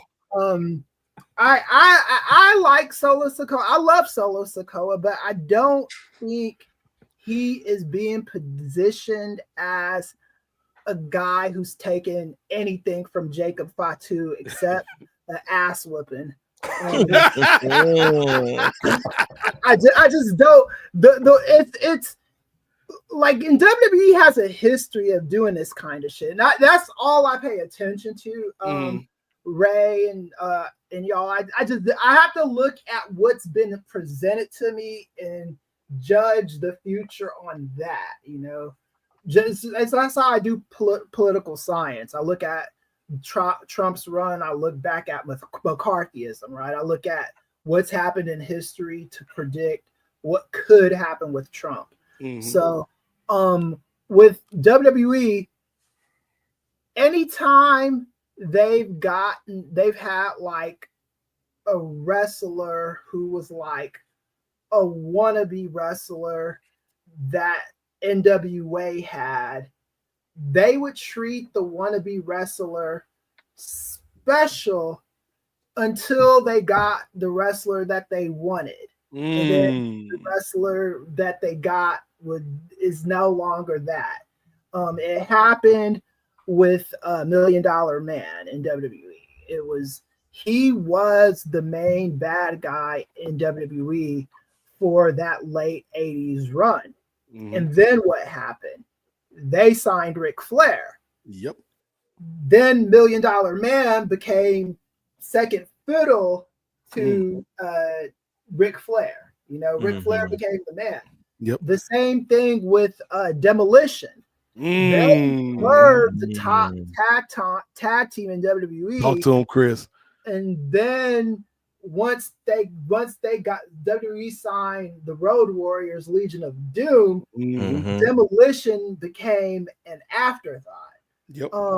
This is what's happening with Solo Sikoa right now. Is he was cool when they didn't have Jacob Fatu.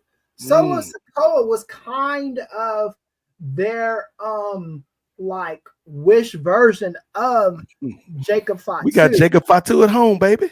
Yeah. They like, and I'm even when I call him the wish version of Jacob Fatu, he wasn't a bad version of Jacob Fatu. It was just Jacob Fatu did that so much better in MLW. And I think now that they have Jacob Fatu, Solo Sikoa is not long for this WWE upper mid card role. I don't think he's winning the US title. I think he'd be lucky if he got put in a makeshift tag team in that company and won the tag belts with someone. Not saying he could never have second life, but right now he's just not the priority that he was.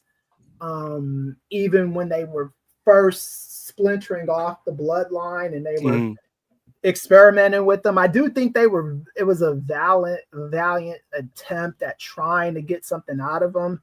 But I think that they ran into the problem that you always run into in WWE.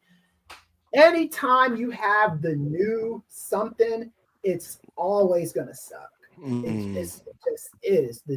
When you have the new Jeff Jarrett, the new Diesel, the fake Razor Ramon, the new Midnight Express, new Rockers, new Rockers, new Blackjacks, that it's never gonna end well for you.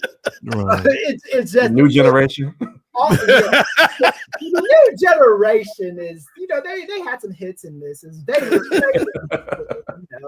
They did their thing, but yeah, the new Nexus. The new Nexus, they've had so much of that shit just fail, and I don't see it any difference for Solo Sikoa. Again, this isn't me saying anything about Joseph Yokozuna Fatu. It's just that the history is not on his side. That's just the bare bones basics of it. History and trajectory is not on his side. So basically what Chris is trying to tell you, Ray, because I see that look on your face, Ray. Get that bad look off your face, man. Put your head up. What Chris is trying to say is, I know we all have high hopes and expectations for Solo Sikoa, but if you think he's going to be like a main eventer anytime soon, you need to take those thoughts and cool it down. I thought you were going to go with count me out. You'll have to count him out this time. You gotta count him out. It's gonna be all right, Ray. He gonna have his moment someday. Mr. Telephone Man, there's something wrong with my line. I think I just heard everybody agree with me. That's all. All right. I lied earlier, Ray, when I said this was our last topic. I think our final topic, but let's stay with the bloodline because we got a new world champion, man. No more Jey Uso holding that big belt. We got Slim Walt back in the building. 4 letters, 1 word, lost. That's tough. Yeah. Yeah, the whole night after he lost the title, Jay's hey, come on, Paul, let's run it back, Paul. Let's run it back. Let me get my belt back, brother. And Triple H just looked at him, no yeet. But any thoughts on the title switch? Here's the thing, because I was telling Ray after that match at Money in the Bank, I was like, I love Jey Uso, man, but his time as world champion is not long for this world. I didn't know it'd be the very next night, but as soon as Seth won the Money in the Bank, I was like, Seth gonna take that off of Jey. Yeah, I thought that's what was gonna happen too. But Jey is your namesake, man. What did you think of your boy main event Jey Uso's run coming to an end at the hands of Gunther? It was all good until the bell rung. I mean, every time he comes out, it's lit. I mean, everybody in the audience is just having the time of their life. Mm-hmm. And then the bell rings. And it was, I mean, I like Jey Uso as a wrestler, but I don't think they set him up for success. Right, and exactly. The reason is because the line of opponents that they gave him, it didn't highlight the things that he can do well. Okay. And there's a lot of missteps. And I just don't think that. I think he held his run was better than Kofi's. I'll give him that. And that's the only positive thing I can say about it. Going back to it. Wow. I don't know if I'd give him better than Kofi. I'm not saying you're wrong, Jay. I just because Kofi he was in there with some heavy hitters when he was world champ. He he was beating like Randy Orton. The Orton feud was all right. Yeah, he beat Daniel Bryan. He beat some good opponents right up until the end. You know, Jay's ending was certainly better than Kofi's. 100%. Yeah, Jay's ending was better, but I think Kofi I think the run was okay. The thing with these black wrestlers, it's always the same thing. It's like, it's the run is starts off with promise, and then it falters, and then it hits a crazy ass wall, you know. I think with Jey Uso, like you were saying, Jarek, they did not set him up for success. It really reminded me a lot of Scott Steiner's initial run in WWE. He got sandbagged like yes, we're gonna talk about Big Keish in a minute, money. Right, yeah. He got sandbagged the minute he got there.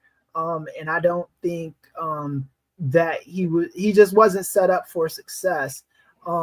The thing with Gunther is he's a reliable hand, and I guess if you want to, I mean, he's not gonna be moving merch for you, right?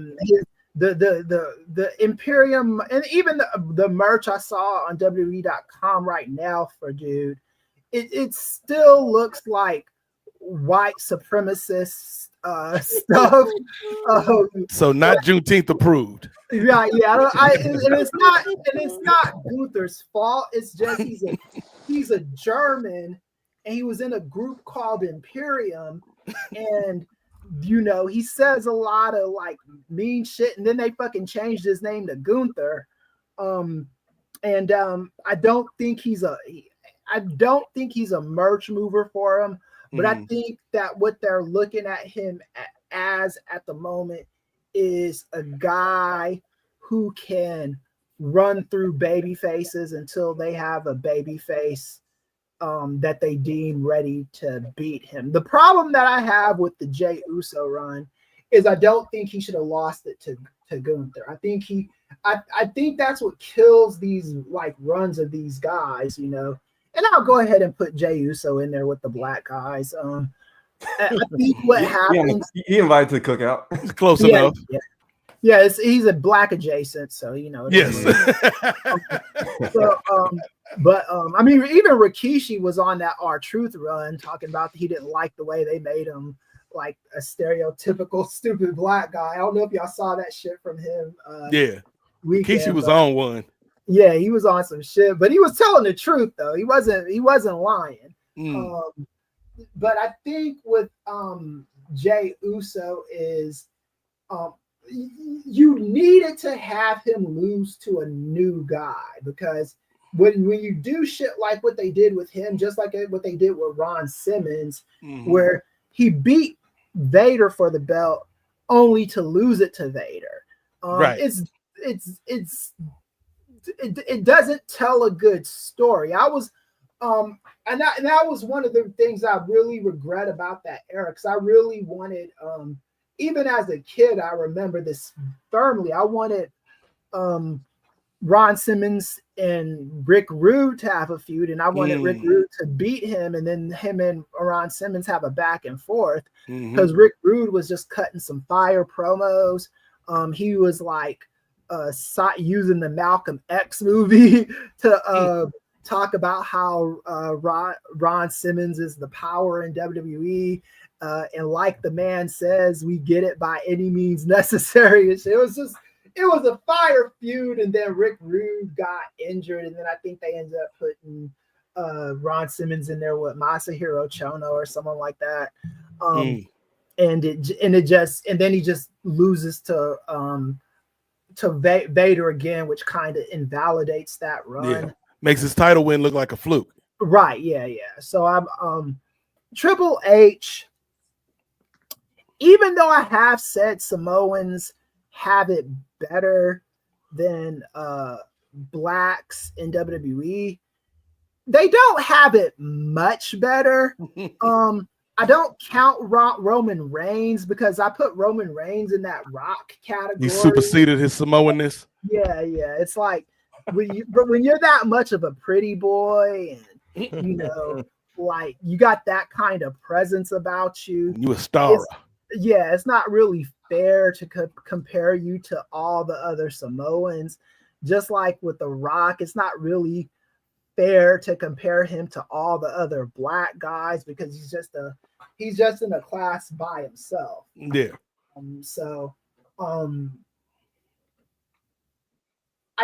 I hope Jey Uso hasn't seen the end of the main event scene in WWE, but just knowing them, I think he has. Yeah. I think he's going to be put in a team with Jimmy Uso again. So get ready for a New Day Usos, the feud rekindled. They're going to be a tag team again. Because New Day damn sure ain't doing nothing right now either. Right, yeah. So and it's just real pathetic for a lot of non-whites in WWE. Jacob is going to be fine. Yes. Certain guys are going to be fine, but then there's going to be certain guys that are just going to fall to the wayside. And Triple H is going to come and he's going to use the excuse, hey, we did this with Jey Uso and we believed in him, and then his turn was up, or he just wasn't moving the needle, or say some bullshit because he was moving the needle. That's the thing with him. They're gonna that yeet shit was selling. They booked him in stupid shit. I mean, that's the thing. Like Jarrett was kind of saying, they didn't book him in good stuff. So it's like when you don't do good stuff with this person, you can't then say, oh, the fans turned on him and just use that as an excuse. Right. They didn't do good shit to make the fans invested in them. True. Gerard, what would you say, before I say Money talk. Here comes the money. what they All got right. Again, frequent contributor T. Anthony All T. Anthony's back. I guess someone mentioned a big baby face, and he says, and that big baby face name is Goldberg. Yes, a fresh new face. Someone posted a meme today that Goldberg ruins every guy's title reign or something. All the new guys, every time Goldberg has come back, he's ruined a new person's title reign. So they've used. And the meme had Bray Wyatt in it, Kevin Owens in it, and Jey Uso in it. Dang. Yeah, he's not wrong there. I'm taking a pattern. Like, and Bill's like, that's what I do, baby. Yeah, Fish gotta swim, birds gotta fly, baby. And people are saying that Goldberg is gonna be bought in just to lose to Gunther. I think that's not a wise thing to say. I understand why you're saying it because that's what should happen. I could honestly see Goldberg beating Gunther and then Gunther beating him again. But I could totally see Goldberg coming back and beating Gunther for the world title. Don't ever think that shit can't happen. Is what I'm trying to prepare you for. Don't think that can't happen. I'm not saying I want it to happen. I'm just saying don't think it can't happen. Using that old man strength. Yes. Right. That is not a prediction from Chris. That is a spoiler. Much like Thunderbolts. If you haven't heard Ray Williams, Thunderbolts, they the new Avengers, dog. Spoiler alert, everybody. They the new Avengers. But Gerard, if I were to play devil's advocate here, what if I were to say, popularity aside, the reason Jey Uso's title reign didn't go as well as it could have or should have is because bell to bell, Jey is not at that level. What would you say? I would say that some of that is correct, but I mean, when we look at a push like last year with Damian Priest, where a lot of those same complaints were being lobbied at Damian, and people were like, oh, well, maybe Seth will take it off of him, so that way it could be Seth and Gunther at SummerSlam, or maybe it can be Drew and Gunther at SummerSlam, or no. I think a lot of those same issues happened with Jey, but instead of holding out all the way to SummerSlam, I have a different approach about this because I think he wins King of the Ring. And I know that might upset a lot of people because people weren't too enamored with his title run. But like they always say, it's always in the chase and not sometimes the actual title reign. So to have him rechase again, win King of the Ring, to then cause conflict with Sami Zayn, that, in the finals matches, two good friends going to Saudi Arabia to face each other. He loses in Saudi Arabia, Sami does. Has to then get that back from Saudi, not only for himself, but the Saudi Arabian people in January when he wins that Rumble. I don't think he wins both of those back to back in this story. Sami, that is. So Jey wins this for his benefit, gives him the chase to go to SummerSlam. I think that's when he loses one last time to Gunther, or Seth does his triple threat style cash in like he did at Mania, gets the belt in this scenario, pinning Jey, and then this takes us to Clash in Paris or France, whichever way it's stated, where Jey's biggest popularity and his biggest like rise of aura and whatnot took place in France with that highlighted entrance by those people at Backlash when he went to go face Damian Priest in that match for the world title. So for him to then have a triple threat match, Seth versus Gunther versus Jey, that's going to be Jey's last chance. He's going to lose in that triple threat too. And I think he loses. He takes the pin, I think, in both equations. But I think he gets a chance to not only have a stronger ending match sequence besides just sleeper to sleeper to sleeper to sleeper. Yeah. I think you also give him some time to chase, and it's not just this Kofi style of, and you're done. Moving on to the next one. We're just going to shove you behind us and keep moving. It gives that same way he got on that desk after losing after a Saturday Night's Main Event and said, I know I could beat him. I know I can do this. Yeah, Jey might not be the greatest person to go into Goldberg's match. And so you give him this chase story into SummerSlam instead. Allow Goldberg to lose to Gunther and Saturday Night's Main Event. Goes to SummerSlam for his last and final match because it's a 2-night show. We need to book this sucker with some stuff. Give him a final little match where he can then squash whoever, whenever, however, and Goldberg can ride off into the sunset. So two of them, two short matches. I know he hurt. I know them knees is killing him. So go ahead, do a short one here for the world title because he was always around Big Gold, and then give him one more out the door. What Austin Theory ain't busy. Throw him. Austin Theory can also jump well. So give him Austin Theory, and then let you know what? How about this? Let Grayson Waller throw Austin Theory into this match by chance in a backstage promo. And this is the final breakup because getting speared and jackhammered by Goldberg, you know what? I've had my tea. You push me into it with Sheamus. You push me into this. This is my last straw. And then they can break up too.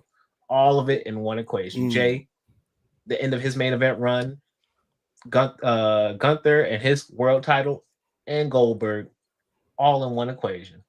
There you go. Have it. All I know is Austin Theory better take that match because if not, Joe Hendry like, hey dog, this is what I do. Give me that. give me that check, Playboy.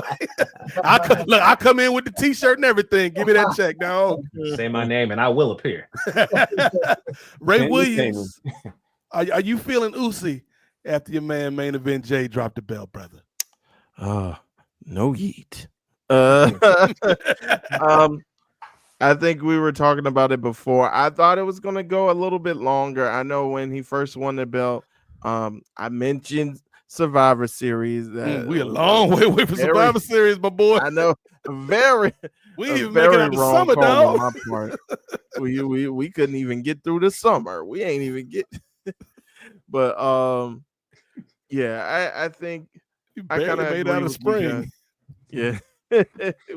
Yeah, we haven't even touched. Yeah, summer is 6/22 or like the 21st or 22nd. Yeah, we haven't even gotten to the full. We just got past Memorial Day, but I digress. I think I kind of agree with you guys. I kind of think, well, I do want to kind of push back a little bit on comparing this to Kofi.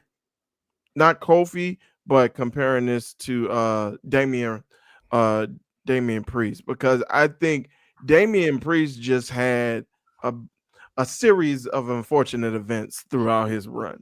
And I think there was no question about Damian Priest's ability. And I think a lot of people would say that his match with Drew McIntyre kind of stole the show during this past WrestleMania on night 2. So I think that not a lot of people were kind of down on Damian Priest, his ability. I think they were more kind of down on his star power. And I think the reverse is this case for Jey. I think people were acknowledging that he was getting these loud pops and these loud reactions, but the talent level and the ring caliber weren't matching up to the caliber of the reactions that he was getting, if that makes sense. No, I So- think it does make sense, but and that's my thing too, though, because I agree with you 100%, Ray. But I've seen WWE when a guy is having issues in the beginning, they force to feed this motherfucker until True. fans start getting it. Like they did that with Seth Rollins. You know what I'm saying? When he got the belt the first time, and they were all in on Seth Rollins, his Bret Hart was talking shit about his wrestling. People weren't super high on his wrestling skill, but they stuck with that dude until fans start taking him seriously. I think WWE has the ability to do that. I just think they pick and choose who they're gonna do that with. True. They did the same with Roman as well. Rocky years. Maia too, you know. Yeah. So and I think that you could have had him, like you said, Chris. They pick and choose, but you could have put him in there with guys that make him look good. But I think he's so used to wrestling a style, especially with him being in a tag team for 12, 13 years of his career. I think his whole fucking life, man. Yeah. And it's only been like this last year and a half where he's been on like a singles run. So I think he's so used to that caliber of wrestling that's all he knows, and that he's limited in that particular way. And so I think when you do see him more, because I think they've already planted the seeds with having the New Day backstage and kind of laughing at him with like that WWE exclusive, with them laughing at him as he lost the title. And so I do think they're trying to plant the seeds. And I think with them cutting a promo saying that they'll take on any tag team that you have, they'll take on them. I think that you are planting the seeds to have the Usos come back, because as we talked about, me and Nate talked about on that Game 4 watch along, Jimmy's not doing a lot either. Like Jimmy is over on SmackDown, that it's like Solo's trying to recruit him back into the Bloodline 2.0, blah blah blah.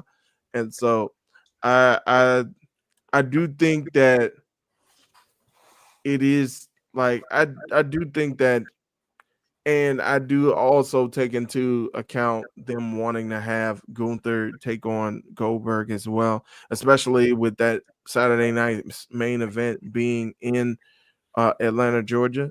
So I do think that they do want to have a hot match going into that. And so I do think they could have done more, but with the caliber of wrestler that Jey is, I think he actually overachieved. So I do see him still being popular amongst the fans. So we'll see what happens on down the line. I do what you said, Gerard, as far as him being in the Money in the Bank, or not Money in the Bank, but the King of the Ring tournament. I do find that fascinating, especially if he does end up in that final with Sami Zayn. I think you could tell a lot of stories with that, but I don't see him making his way back to, especially with all the other pieces that you have involved with Seth being the Money in the Bank briefcase holder. like I don't really see him getting back up into that championship picture anytime soon. Mm. It's a cold game, man. Like I'm somebody who got love for that man Jey Uso. Like even though his move set, his repertoire, if you will, may be a little bit limited, shall we say, to put it nicely. I think what he may lack in terms of bell to bell, he more than makes up for in terms of like his aura and his charisma and his connection with that audience. And so I do think like even if he doesn't get back into that belt contention, although I do like the scenario Gerard laid out, I think he will still be a popular act on the card. And there are worse things we could get than New Day Usos in 2025. Like even though we've seen it a million times, like we know at least those matches are going to be good because those dudes know what they're doing. And I think you do have a little bit of a new wrinkle as well with now the New Day kind of being like a different style of heels than they were back when they were kind of going around with the trombone and all that stuff. So. Yeah. One of my favorite moments ever in the lead up to Kofi Mania was during the gauntlet match that Big E and Xavier had to go through in order to secure Kofi's title shot. And they facing all these teams. And then the third team, like the second to last team, was the Usos. And they came out. And then you just had that moment where all four of them are staring off in the ring. There's all this history between these two teams. And Jimmy and Jay just like, hey, the Usos respect the New Day. You got this, Kofi. We'll see y'all later. And they just forfeited the match to get the New Day to the final match. Awesome. I thought that was just like great attention to detail. So yeah, like I said, I wish they could be more for these guys in 2025 with what they've given to the company. But if this is the best we get, I'll take it. Because I think in the older I get, Chris, in my middle age now, I start to think about things and what's really important. And the other night, Ray Williams, I was sitting back having a nice glass of wine, drinking it from this amazing, beautiful, custom, nefarious media wine glass. It's one of one, available nowhere. But if y'all want some stuff like this, let us know, and we'll get the merch machine rolling. And I was just sitting there, Ray, and I was listening to my Spotify.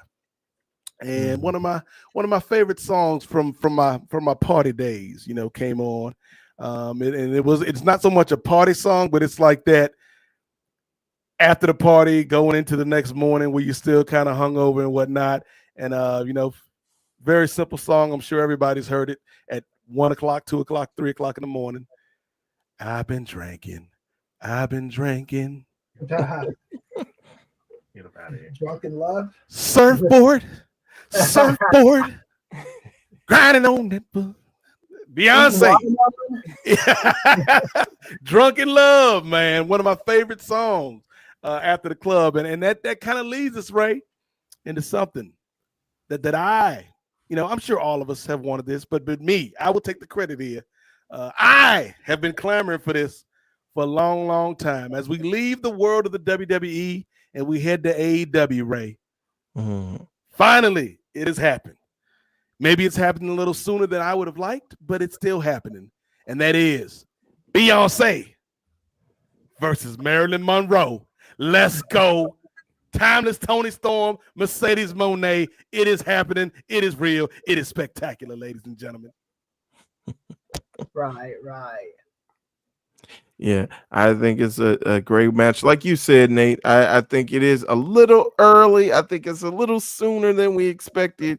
I think a lot of people, or I'll speak for myself. I think I was most looking forward to seeing Mercedes Moné taking on Athena at All In, but I think that this is definitely a tremendous matchup between two of the biggest female stars, not only in AEW but perhaps in the entire world of women's wrestling. So it's going to be a phenomenal match. Like, we both know that they're both not only awesome personalities but tremendous wrestlers as well. So and it'll be interesting to see. I think on the graphic it says AEW Women's World Championship, so I presume that the TBS title will not be on the line, but it would be an interesting wrinkle if they threw it in there as a winner takes all type match as well. So, but without that stipulation, it's going to be an excellent match between these two women. Right. Gerard, so like I've been waiting for this for a long time. My only complaint about this is I feel we could have built to this a little bit more, let it play out a little bit more, get some of them belts up off of Mercedes a little bit more, give somebody else a run with the TBS title. But that being said, I think it's going to be a phenomenal match. Like I just wish they would give it more time because we know what these two ladies can do, man. They're amazing.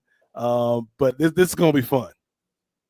I think this is a story that's peaking at the right time. I don't agree with Mercedes going into it for the sheer fact that she has that TBS title on it. And if we're going to do the Ultimate Warrior rules after All In, and she just relinquishes the TBS title, and that's why we're getting the Austrian title on her, so that way she can have the same image of the same amount of belts, and then she's going to get the CMLL title on her. I could easily see that being done to then circumvent her having to vacate the TBS title after. She should have lost that TBS title to a Willow, to a Chris Statlander, to somebody, to a Athena, anybody of that caliber. To have vacated, to me, feels like a waste. But then the bigger question is who takes her O.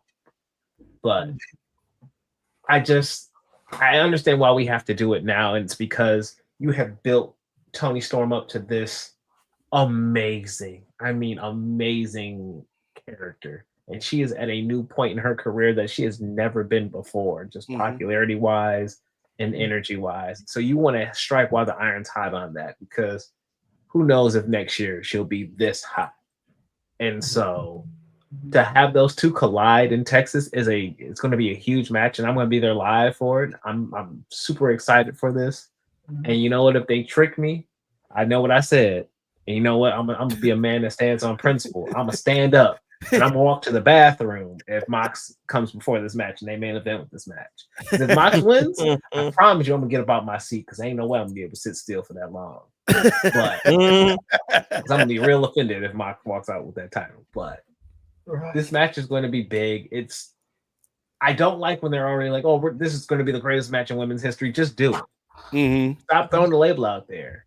Stop doing the backlash. This is the greatest match of all time. Edge and Orton.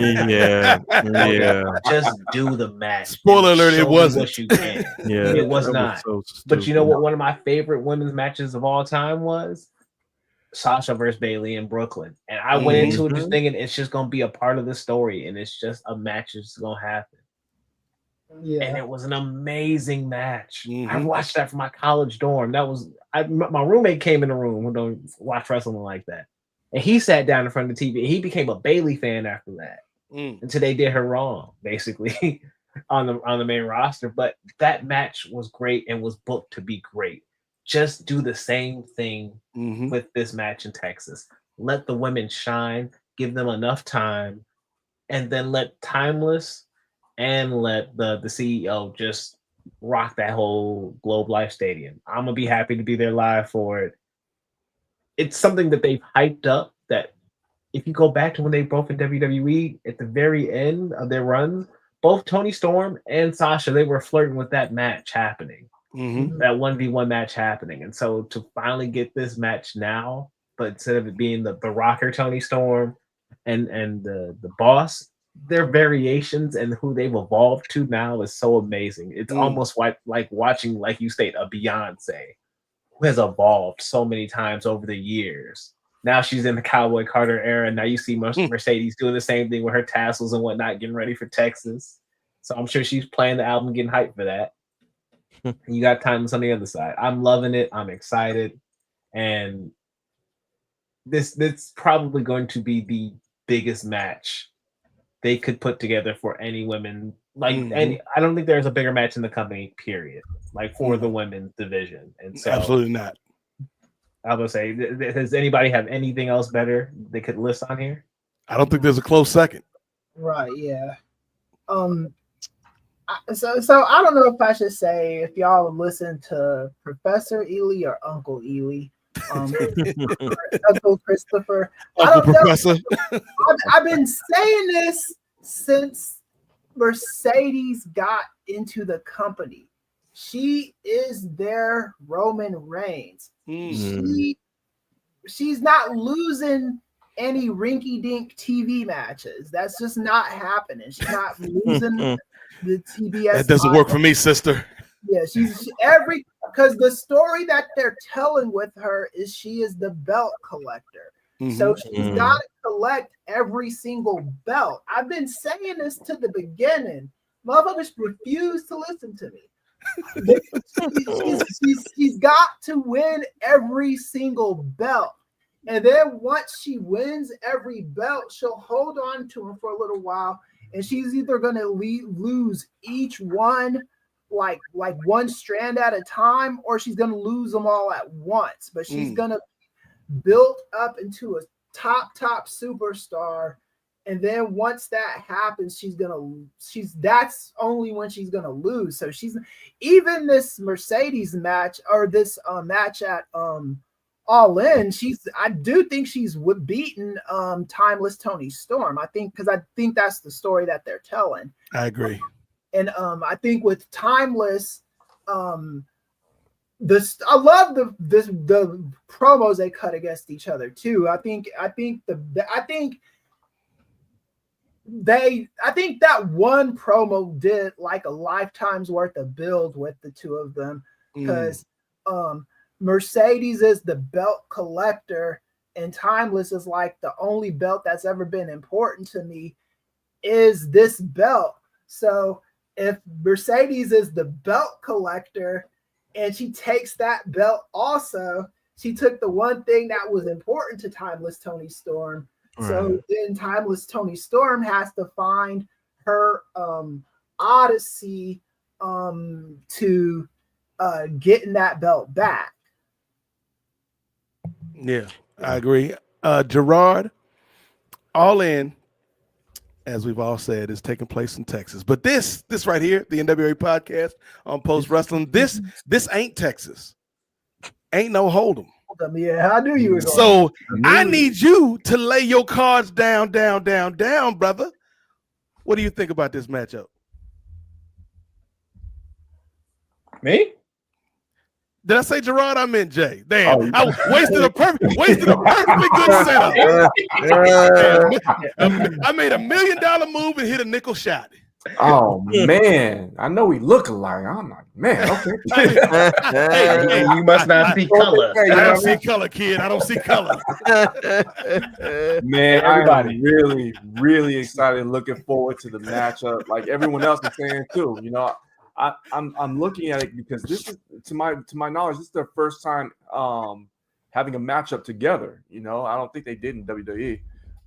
But I'm really excited, especially with, you know, like it's already been said, the evolution of both characters. I mean, Toni Storm has she could wrestle, well, not even wrestle. She can make appearances as Timeless Toni Storm until the day she decides like she don't want to. She can be 125 years old and still do that character because be like she's a timeless character. And so that's brilliant.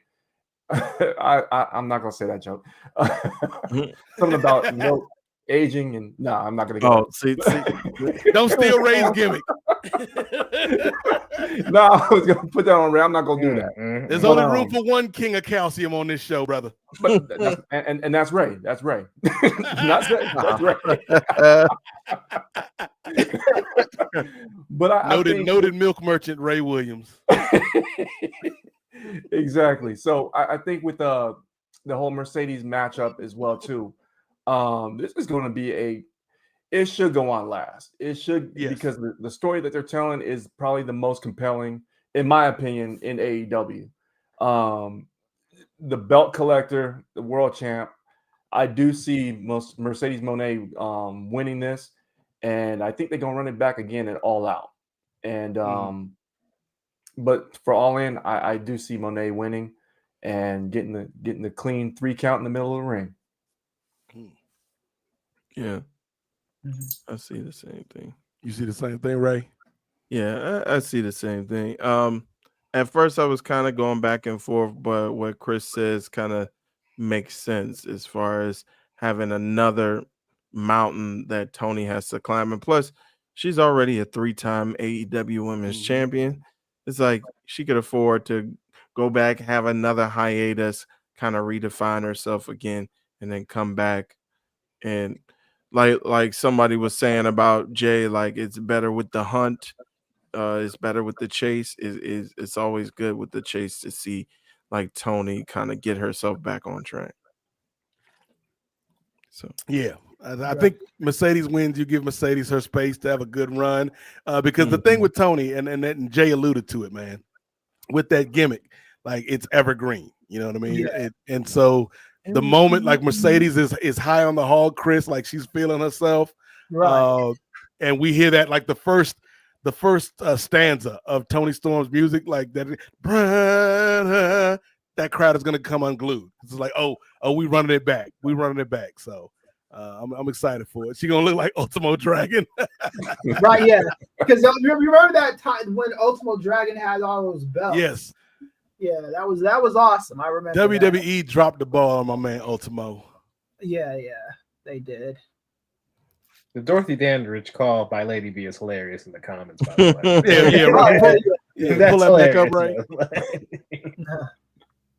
There it is, right? That is amazing. Either Dorothy Dandridge or I forget the name of the character from Queen of the Ring. You know, I can't remember her name, but that would be a funny callback too. Yeah. But probably not as funny as Dorothy Dandridge if I can't remember the character's name. It would take some Googling. Miss Money in the Bank, Naomi. Just as long as she doesn't refer to her as Eartha Kitt. I mean, darling, you remind me of a young mom's Mabley. Like, huh? You're going too far now, Toni. You done gone too far. You're too much into the gimmick now. But one thing I did want to say is, they're talking about having both titles, or potentially the winner having both titles. Tony Khan likes to have his tournaments. He does. So he's probably thinking, I'll set up a women's TBS title tournament, and we got some other players that we can shine, like a Willow or Chris Statlander or a Jamie Hayter or something like that. The Spider Lady they got now. Oh, Tekla. Oh, yeah, Tekla. She's Spider Lady. Spider Lady. I mean, that's her name, ain't it? She the Spider Lady, dog. Like Jessica Drew on these streets. That's hilarious. But I think that somewhere Brent Chittenden is laughing at the Jessica Drew reference. Ethel Johnson. Okay, Ethel Johnson. Yes, yeah. Ethel Johnson. Yeah, darling, you remind me of a young Ethel Johnson. I always like the cut of her jib. Cut of her jib. But yeah, I agree with you on Tekla J. Like I've only seen her a couple times on AEW, and like there's something about her. She's got a presence. Mm-hmm. Yeah. I think with Mercedes, and the thing with Mercedes is she's just whether she's Sasha Banks or Mercedes, I think TK loves her because she's a known quantity. She's a brand that's reliable. As long as you don't book her in any bullshit, she's gonna come up, she's gonna show up to work, and she's gonna do her job, and she's gonna do it to the best of her ability. I was never one of those people. If you go back and listen to our shows from when she first got there, and people were talking about how much she wasn't good, I've never stood on that. I knew she was gonna eventually get it. And she is now not just one of the biggest stars in that company, but one of the biggest stars in wrestling. She played the game right. And she's on top of the world, man. And I got nothing but respect for her and Toni Storm, and I think they're gonna light it up at the PPV, man. It's almost like we've come full circle for those that have been listening to the NWA on Post for a long time or since the beginning. One of the first shows we did, Ray, was talking about Mercedes and Naomi's exit from the WWE. Yeah. and how those women bet on themselves and how it is all paid off for both of them in the long run. So again, like to echo Chris's sentiments, like we knew Mercedes was a star, man. Like anybody that told you different, they were either lying to you or they were being a hater, and not the good kind of haters. We see you, Jamie. But like Mercedes is somebody that just jumps off the screen. And so, yeah, like Toni does not need the belt to validate her. She is a made woman in this company, especially with that character. So, yeah, and I think it freshens up the main event scene for the women. And, you know, not to put any slight towards timeless Toni Storm, but it's kind of felt samey. You know, it's either been her and Mina, her and Mariah, you know, and so like to get her and Jamie. So to kind of get Mercedes in the mix with some of these characters, I think it's going to freshen up and bring some more excitement into the women's division for the near future. No doubt about it. And we didn't even touch on Mariah, now known as Blake Monroe, and in NXT. But I think it does shake up that division a little bit and brings a little bit more variety. Yeah, shout out to Mariah, man. For a little known fact, I actually took some college courses with Mariah back in the day. I think Chris knows this, but like Ray, me and Mariah, here we go. We go back like babies and pacifiers. There it is. Old dirt dog, no liar. That's all you're gonna get, because I ain't trying to get sued by the ODB estate. But no, like let's talk about that for a second, because Mariah May has debuted in NXT, and I've seen like there's always weird tribalistic kind of discourse on social media whenever somebody makes the jump from AEW to WWE or vice versa. But kind of the conversation around Mariah May has been interesting to me. I am someone who likes Mariah May. I think she's got a lot of talent. I do feel like there may be a ceiling in WWE for her, but there's always going to be a place for pretty blondes that can wrestle in that company. But what are your thoughts about Mariah May showing up in NXT? And we can start with Gerard.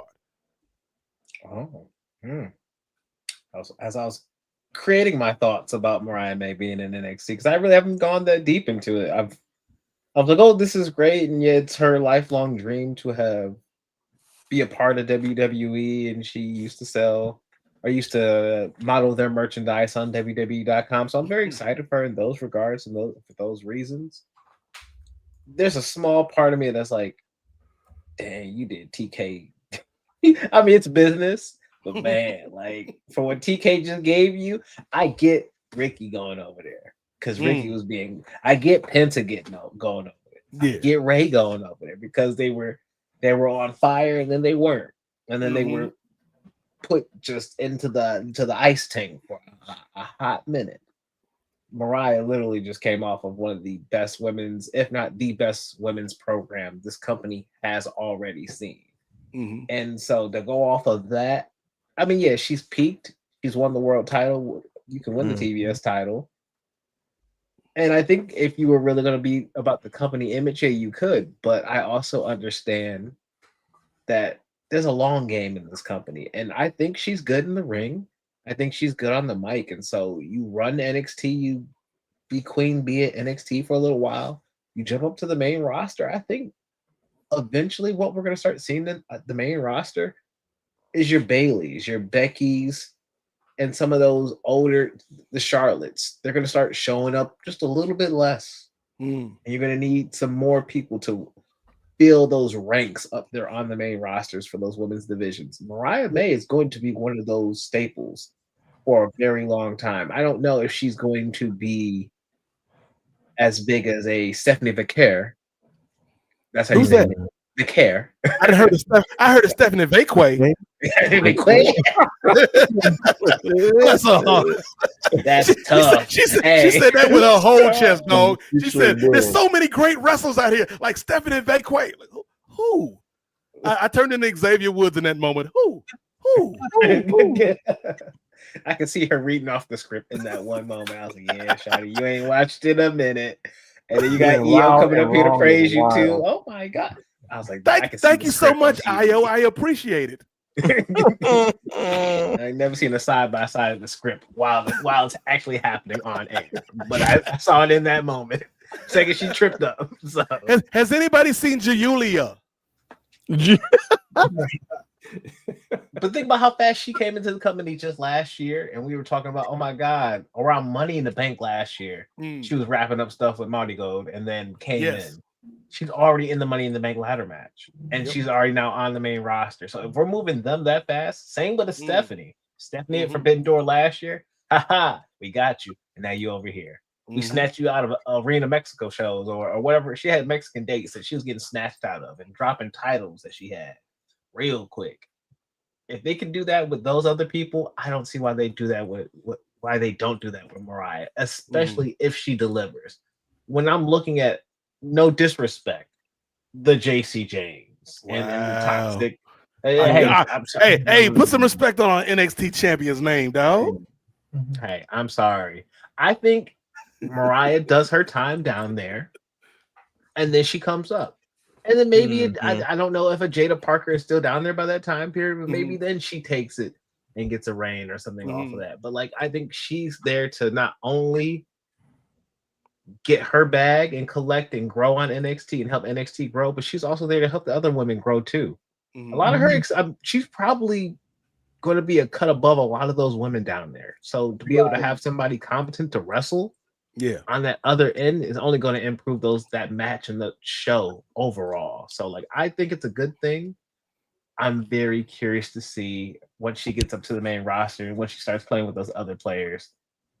I want to see her star next to a Rhea, next to a Becky. I want to see what that AEW homegrown, like, and she's not homegrown, but like her American presence was the strongest off of AEW television.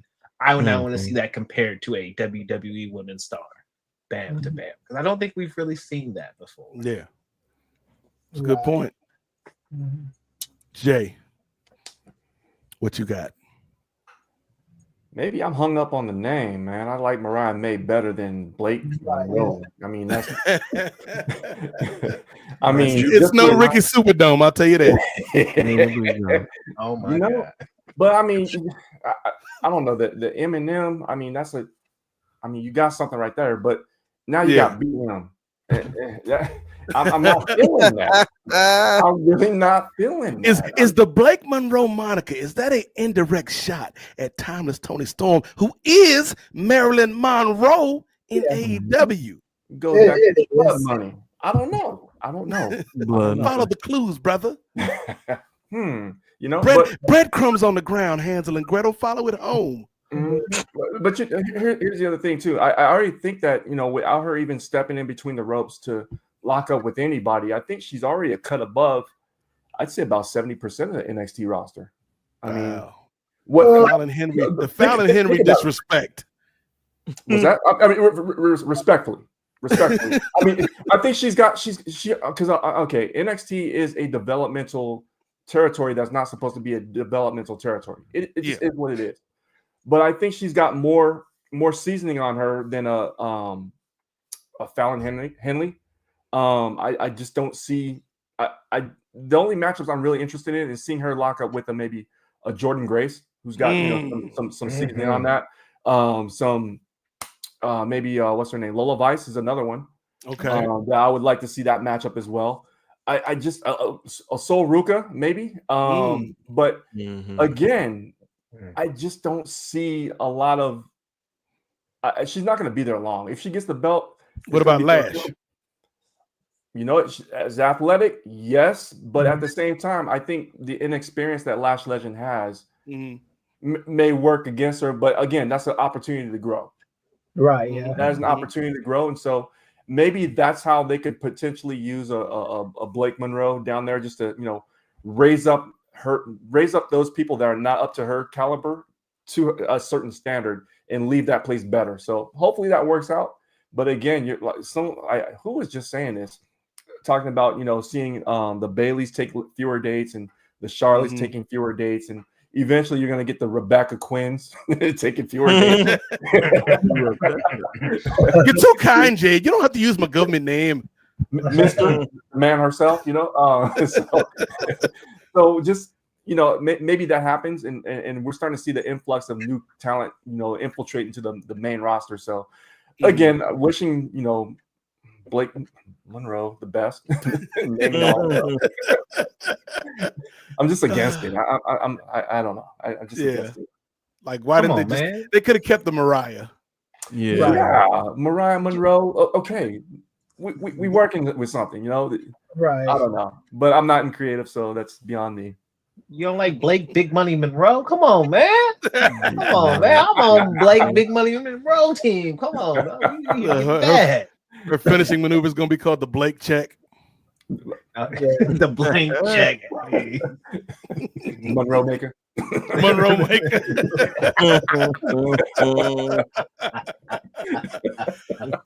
Chris, any thoughts on Mariah May, now Blake Monroe in NXT, brother? I saw the first couple episodes. I saw the first appearance. Like they did this with Ricky Saints. They bring her in. The first episode is, they do the whole "you know who I am." You don't the old Razor Ramon Hall thing. The glorious one has arrived. Exactly. the glamorous one has arrived. Yeah. It's played out. And it does make me question, like, the faith they have in the talent, in the brands that they developed, outside of their ecosystem, when they go there, because I don't even understand how these fake ass slave names work anymore. Jeez. It's like I don't understand them, because I'm like, okay, so Jay keeps her name, Ethan Page keeps his name, right? Fucking what's his name? Sean Spears keeps his name. Right. And that's not even who he was the first time he was in NXT. So I'm right. I don't understand how this works. Right. And Blake Monroe, you're good. They can take. I mean, WWE has proven they can take these goofy ass names and make money out of them. I don't think she's long for the NXT world. Right. If you believe what like Dave Meltzer says in the Observer, because the scuttle behind her and Ricky Starks and the like people, those AEW names, they're signed to some pretty big contracts, and I think they're like 7-figure contracts. And TKO doesn't want to keep contracts that big on NXT, so they're gonna find their way to the main roster, I think, before the year is up, probably before the summer's up. I think she'll do fine. It's just I just hate I just want to understand these fake names, especially if you're gonna do the you don't know who I am, and you don't know why I'm here shit. I understand why they did that with Scott Hall, because Razor Ramon was a name owned by WWE. So by not calling them anything the first couple weeks and having Razor Ramon do some of the old stick, like the toothpick and the he was still saying Chico back then too, and all that. You make people think he is Razor Ramon until WWE sues you and says you guys got to call these guys something, because you're making them people think that our WWE guys are coming to your company and and I don't understand why you do that with a Mariah May, because you're playing off of the fact that people know who she is. So you know that her and Ricky Starks are established brands, established names, and then you fucking have this dude have his contract on the fucking floor, and he's Ricky Saints, and then he explains it on the Bully Ray show later that, oh, I'm a fan of the Saints, so that's why I did it. So I don't understand this shit, man. I just don't.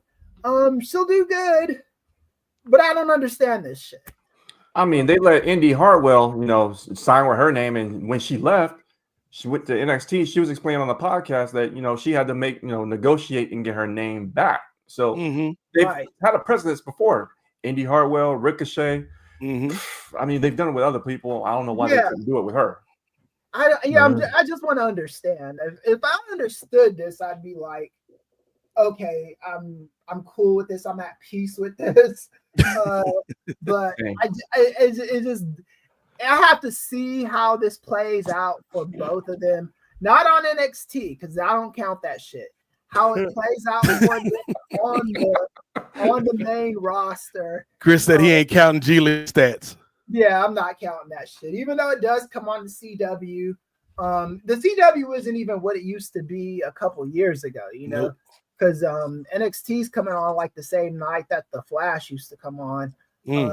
So it's it is what it is. I think that as long as they're on TV and doing, and I understand. Here's the thing. This is how wrestlers, future wrestlers, think about the companies. I promise you, there are going to be some wrestlers coming up in the next few years or so that are going to be like, yeah, I grew up watching NXT, watching the Stadium Stampede and Anarchy in the Arena and stuff like that. And that's why I've signed with AEW, just like the wrestlers now that are like, yeah, I was a big fan of Eddie Guerrero when I was a kid, or this person or that person. And that's why I signed with WWE. Because we got that in our, when we were kids, right? There were guys who signed with WWE because they were fans of WWE growing up. And then there were guys who went to WCW because they were fans of NWA growing up, like Lance Storm. Lance Storm was an NWA fan. So when ECW folded and he had the choice to go to WWE or WCW because he was an NWA fan, he chose WCW. So it's she's following her dream. If I were her, I think she was a big enough name to be like, yo, if I come to this company, I own my IP, so no slave names, no bullshit names. If you want me here, I'm Mariah May, or I'm gonna be Mariah something. But at the end of the day, those names don't matter as much as they used to either. Like I do think Edge is he's lost a little something in AEW not being Edge, but I don't think him being Adam Copeland necessarily kills him, So I mean, yeah, Cope. It's a stupid name. I don't think it put it this way, I don't think it does to him what being called Kurt Hennig did to Mr. Perfect when he went to WCW. Because I don't think Mr. Perfect ever kind of found his footing in WCW. He did have the West Texas Rednecks, but he wasn't the serious character that he was in WWE. Same with Big Boss Man. Like he went through so many fucking gimmicks. Always comes back to Ray Trailer with you, Chris. Yeah. Because it's just that back then those names meant something. Yeah.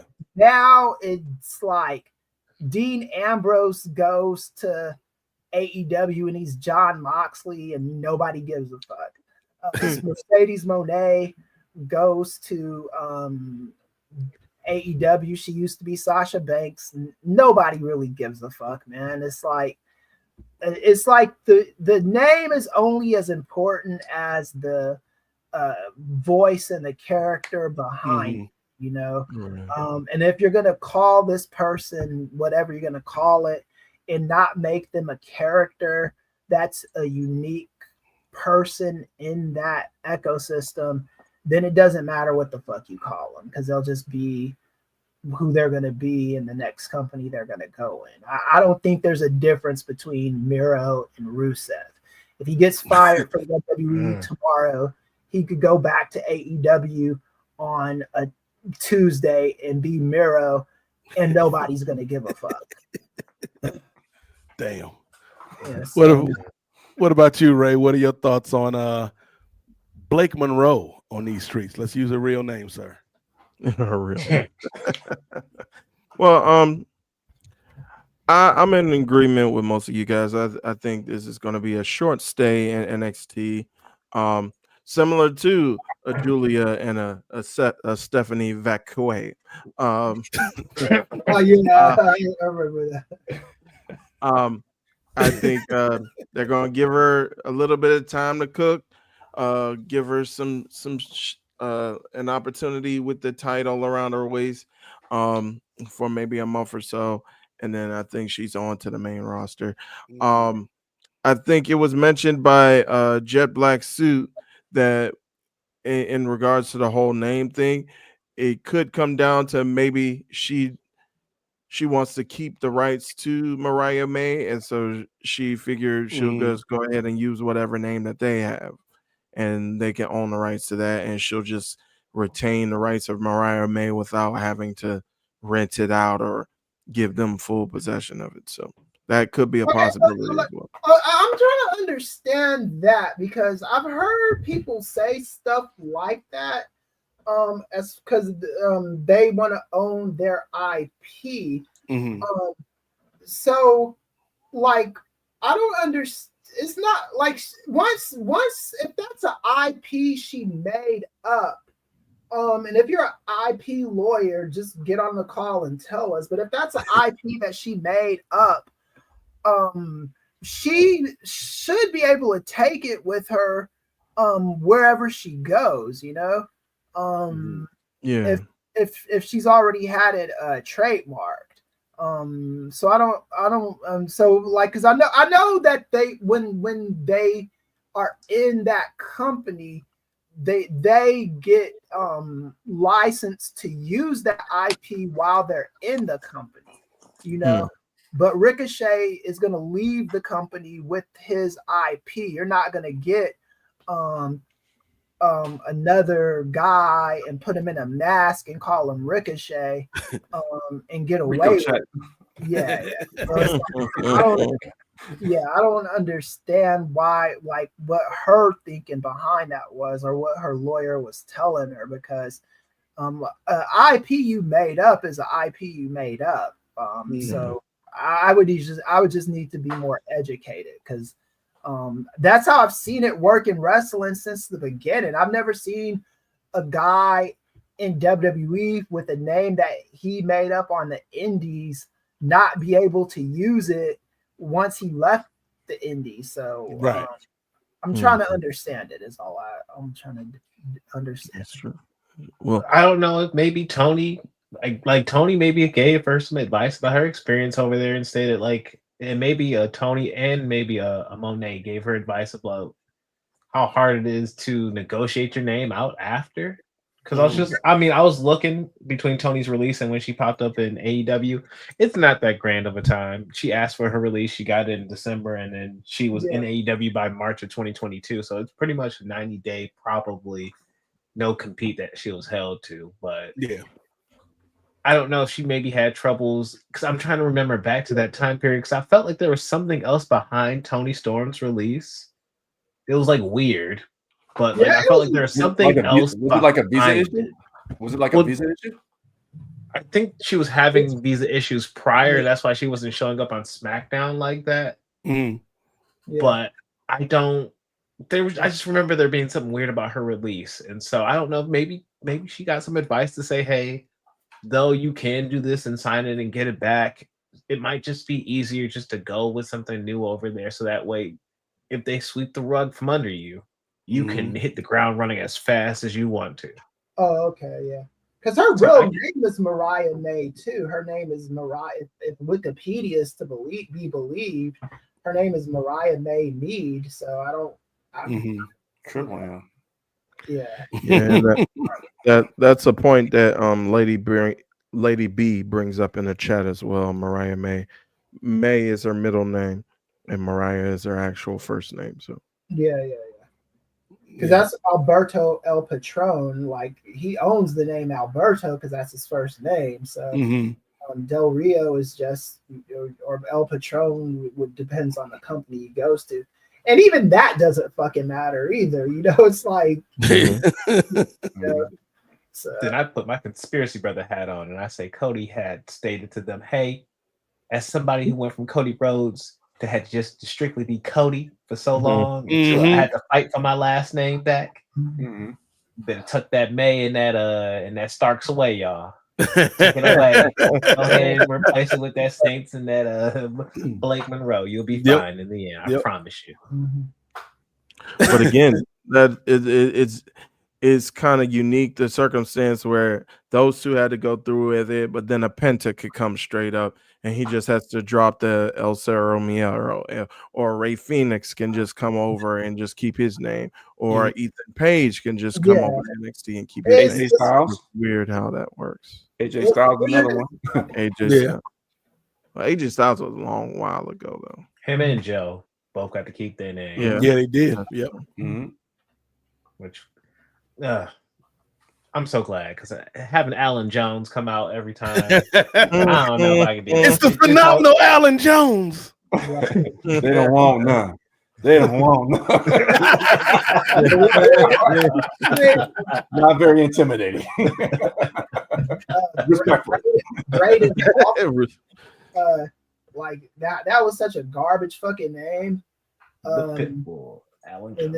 And Braden Walker, and I'm trying to think of the other goofy ones. Eli Cottonwood. He became some kind of like racist conspiracy theorist. I mean, to be fair, when they give you a name like Eli Cottonwood, that's your only lane, Chris. Right. Yeah. Like very true. Yeah. Predestined now. Yeah. Got to go full conspiracy. Surprised it wasn't Eli Cotton Gin. Just go all the way in there. That's tough. Know your history, folks. Know your history. Oh, the cotton gin. Yeah. What's his finisher? The cotton picker? Oh my god.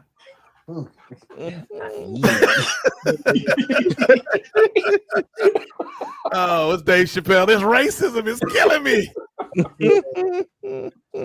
Oh, but yeah, I think she's gonna do all right, man. I think she's gonna do all right. Yeah. My only kind of trepidation is I feel like, especially when she's up there with like Tiffany, like I feel like it's kind of like thing 1 and thing 2 in the Dr. Seuss book. Like y'all both star belly sneeches, but one of y'all got a star and one of y'all don't. That's the only difference between y'all two. But I think she'll be okay. I won't go that far because I think Mariah could tap Tiffany on the mic. You're not wrong. You're not wrong. Here's the thing: enough taps on that mic, you'll get enough oohs and ahs in the crowd that you gonna make somebody a fan. You won't have an only fan. You gonna have some fans. So like, in my opinion, if she gets the mic going against a Tiffany, I ain't worried. But like, I'm curious to see a Rhea. And here's the thing: Rhea, character-wise, is not that strong on the mic. She's just strong when she has some stuff to go after, correct, story-wise. But like her actual character, I don't think. When you remove a lot, like you saw it with her and Becky going into 40, she ain't got a lot on the mic. Like there's not a lot behind her. So Mariah can hold up with a lot of, I think, mic-wise. In ring, I don't know. I can't give you left or right with that one if it's gonna be good or bad. But I definitely say her character, she knows her character well enough. The Whitney driver. This is what it's come to. Okay, folks. I'm not mad at that. Like Eli Whitney humor.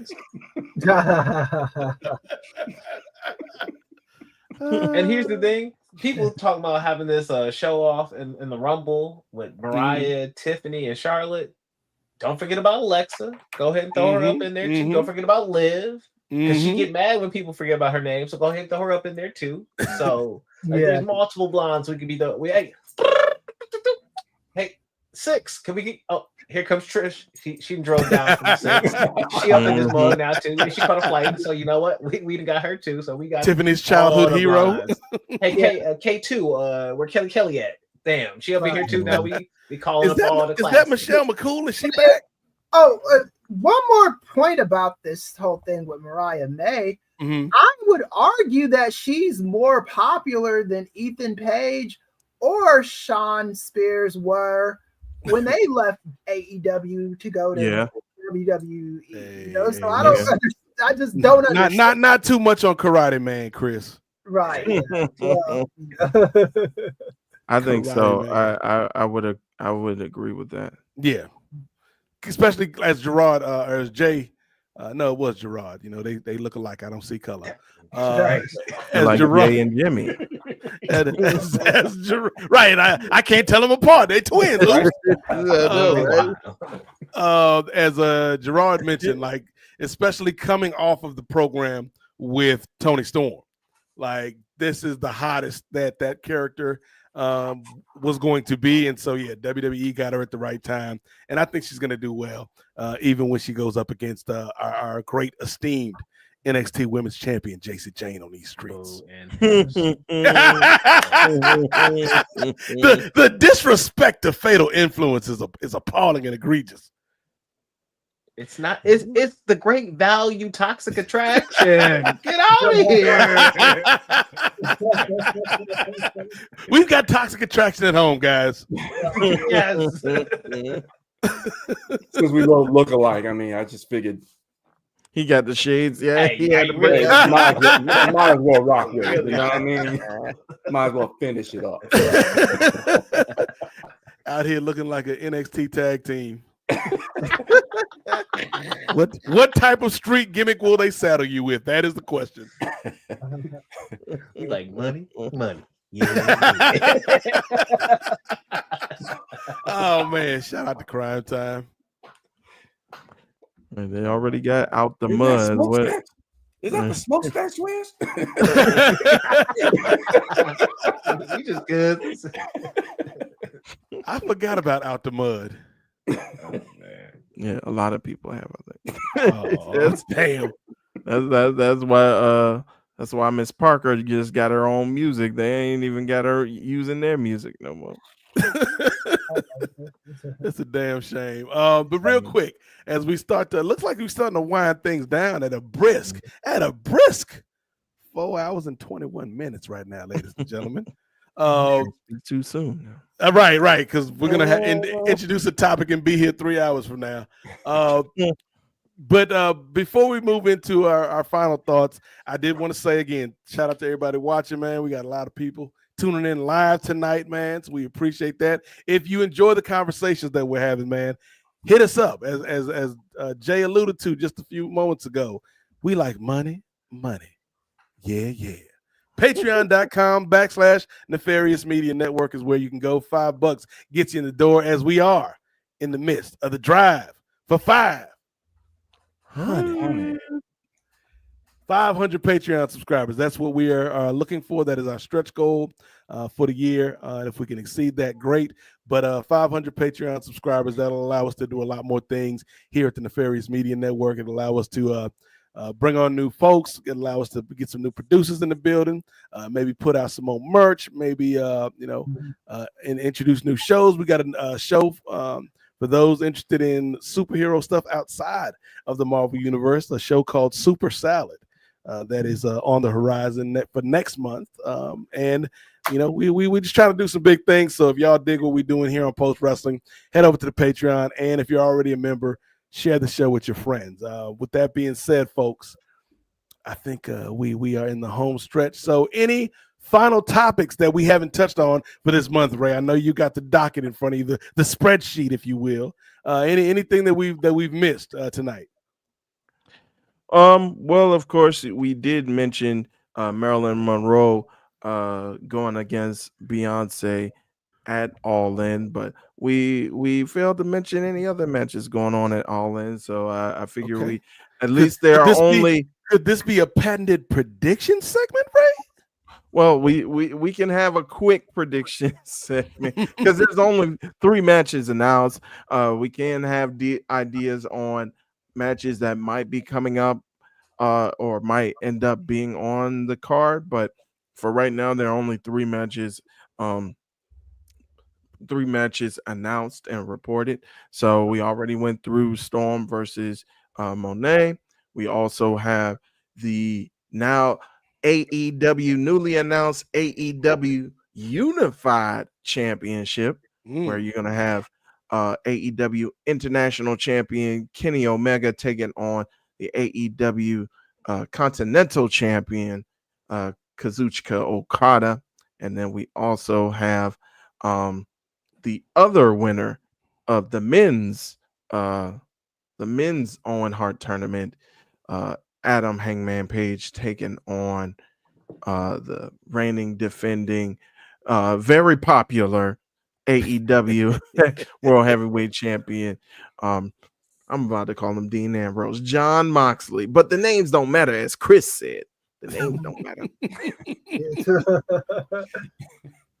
So what do you think? Let's start with the unified title match. Highly anticipated. Anytime Okada and Omega get on the track together, it's going to be good. It's like Compton and Long Beach when they get together, Chris. We in trouble because this is going to be a hell of a match. What are your thoughts on this match, the build that we've gotten from these two so far, and who do you predict will be walking out with this unified title?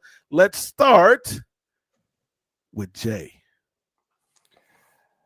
Up until Wednesday, I was like, okay, the build is going pretty good. And then they jumped the shark with my man just coughing up Kool-Aid tablets. I saw that. I was like, what in the Papa Shango is going on here? Yeah, it was a bit much, man. It's very, very, very cheesy, but okay, I'm willing to forgive that. I think they're still going to put on what Dave Meltzer would consider like a six-star match. I think it's going to be a good story told, but the winner I think is going to come out of this is going to be Okada. I think Okada's going to pull it off. Okay. I'm going to go against the grain and call it that.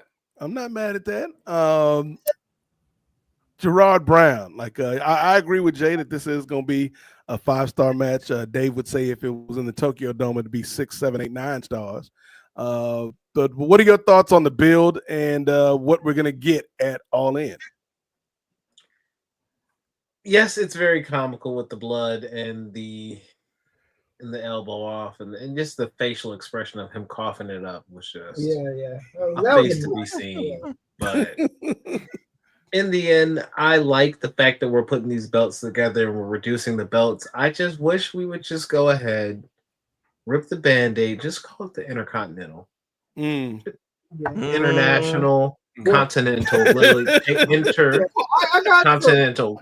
Unified Intercontinental Championship at I-95. If it's called the Unified Intercontinental, cool. Because I don't like the Unified name. I've got some words on this in a second, though. When y'all are, I'll say I don't like the Unified name, but I like the fact that I like the look of the belt for the most part. Yeah, and I can't wait to see it in person. So I'm excited for that. I'm excited to be here for either the 5th or 6th match between the two of them only, and the other ones that have followed are all very legendary matches. Yes, at different points in their career, but to me, I saw Kenny versus Ospreay live, and that match was amazing. I've seen this man Kenny Omega versus Mox in a cage. I've seen him do some great things. I'm sure this man with Okada. I've seen Okada and Pac. I've seen Okada do some great things live too. I want to see these two make magic, and I'm sure that they have that chemistry like a Punk and a Cena. That when they come together, it's going to be magic no matter what.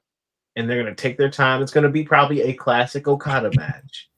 with that slow build into a bigger crescendo later on in the match. But I think it's going to be something to behold live and in person. And so I'm excited for that. And I'm going with Omega on this for myself. I think he's the AEW homegrown star. I think Okada's had that belt and he's just been undefeated for way too long.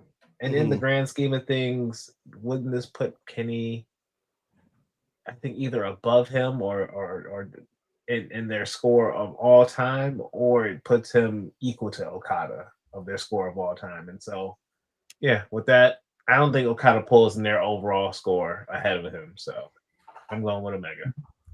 Okay. Chris? Okay, so I'm going with Omega also. And the reason why I'm going with Omega is because I've read it's from two different sources. One of them was the Wrestling Observer newsletter. And I think the other one could have been Keller. I'm subscribed to both. It could have been Sean Ross Sapp. I'm subscribed to him too. But definitely Dave Meltzer. You might be able to Google this and verify it, Ray. But they're saying the AEW Unified title is going to be another one of their world titles.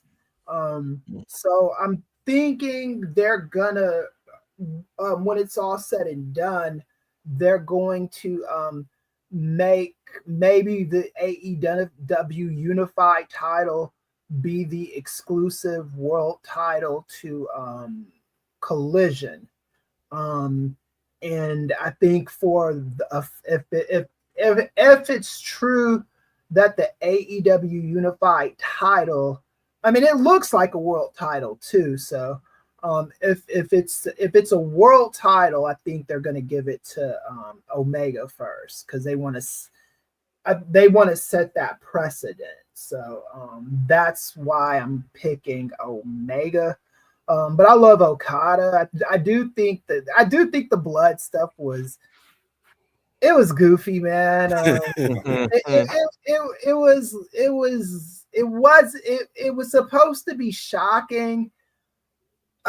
It made me laugh like I laugh at the serious stuff in Tyler Perry movies, you know. I'm not supposed to be laughing at this shit, but it's funny, and I'm laughing at it. That's accurate. Yeah, so I didn't love it, but I think they're gonna make magic in the ring because they always do, and then if it's a world title, then I think Kenny Omega is going to be exclusive to the Saturday show, or if they become a Thursday show, which I've heard a rumor of, or if they become a 4-hour show every fucking week and Collision is the second 2 hours. God forbid, I don't want that to happen. But I think Kenny is going to be the ship general of the Collision brand. Okay. So 3 votes for Omega so far. I like it. Ray Williams, when you look at this match, right, you have to do a little bit of digging to uncover the truth behind it. Kenny Omega, Kaz Okada. Some would say Okada was the alpha in the Japanese wrestling world for many decades. Kenny's last name is Omega. The alpha and the Omega. Follow me, Ray Williams. There was a fraternity in a movie back in the day called the Alpha Betas, right? A group of jocks, big dudes, like they love football, didn't like nerds. their chief rival was Tri Lambda, Lambda, Lambda, Lambda. Clap your hands, everybody, and everybody clap your hands. The movie in question, Gerard Brown, is Revenge of the Nerds. Mhm. Kenny Omega, great wrestler that he may be, one of the things we know about this man is he loves video games, comic books, and anime. Some would call that nerd-like behavior. But in this match at All In Texas, it will be the revenge of the nerds. As Kenny Omega lifts up the unified Intercontinental I-95 Championship and evens up this series, or maybe takes a slight lead, depending on what numbers you're looking at in this feud with Okada, which I do believe is there's a lot of great feuds. You mentioned Punk and Cena, Gerard. I would say that Cena and Orton, I don't know if you want to call it a great feud, but it is certainly a long-standing feud. Is there? But I think Okada and Omega, to me, and this may just be personal preference, is the closest thing in the modern age that we've had to Steamboat and Flair, which for the longest time was my barometer for one-on-one pro wrestling feuds. Not only in terms of character stuff, but in terms of that bell-to-bell. And all of the Flair Steamboat matches are kind of the same match, but there's always a different wrinkle, and they're always good. Same thing with Omega and Okada. Like, it's kind of like they're running similar plays in every match, but they always give you something a little bit different to keep you hooked and keep you going and keep it entertaining. I think this is going to be a hell of a match, man. It may be the show stealer. But that being said, I agree with all the reasons you guys have said as to why Omega wins.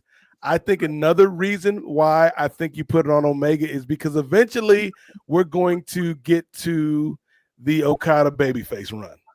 Eventually.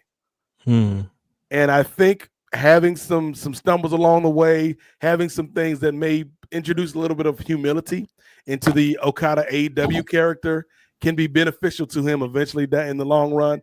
Plus, like you said, man, like they want to have, like, we're making a big deal out of this being a new title, and Kenny can hold it, and it's a good way to keep emphasis on Omega without involving him in the world title picture, which is already kind of crowded and cluttered.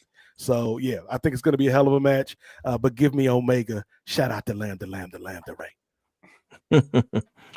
Well, before I give my pick, I did want to touch on something that Chris brought up. So I'm looking on Cultaholic Wrestling. It says some fans have questioned why AEW didn't name the unified title the AEW Intercontinental Championship, but Fightful noted that they haven't heard if the name was ever considered. All Elite Wrestling are planning to book AEW Unified Championship as another top title in AEW as opposed to a quote mid or upper mid card title. No offense, Jay Lacey. Right. Yeah. That's what I read in the Wrestling Observer too. I read that it was gonna be on par with the world title. So if that's the case, then Omega makes the most sense to win it, in my opinion. Indeed. And so first off, shout out to Hansi. Thank you for joining us, brother. I'm pretty sure you coming in from another open mic, so glad to see you're sticking with us.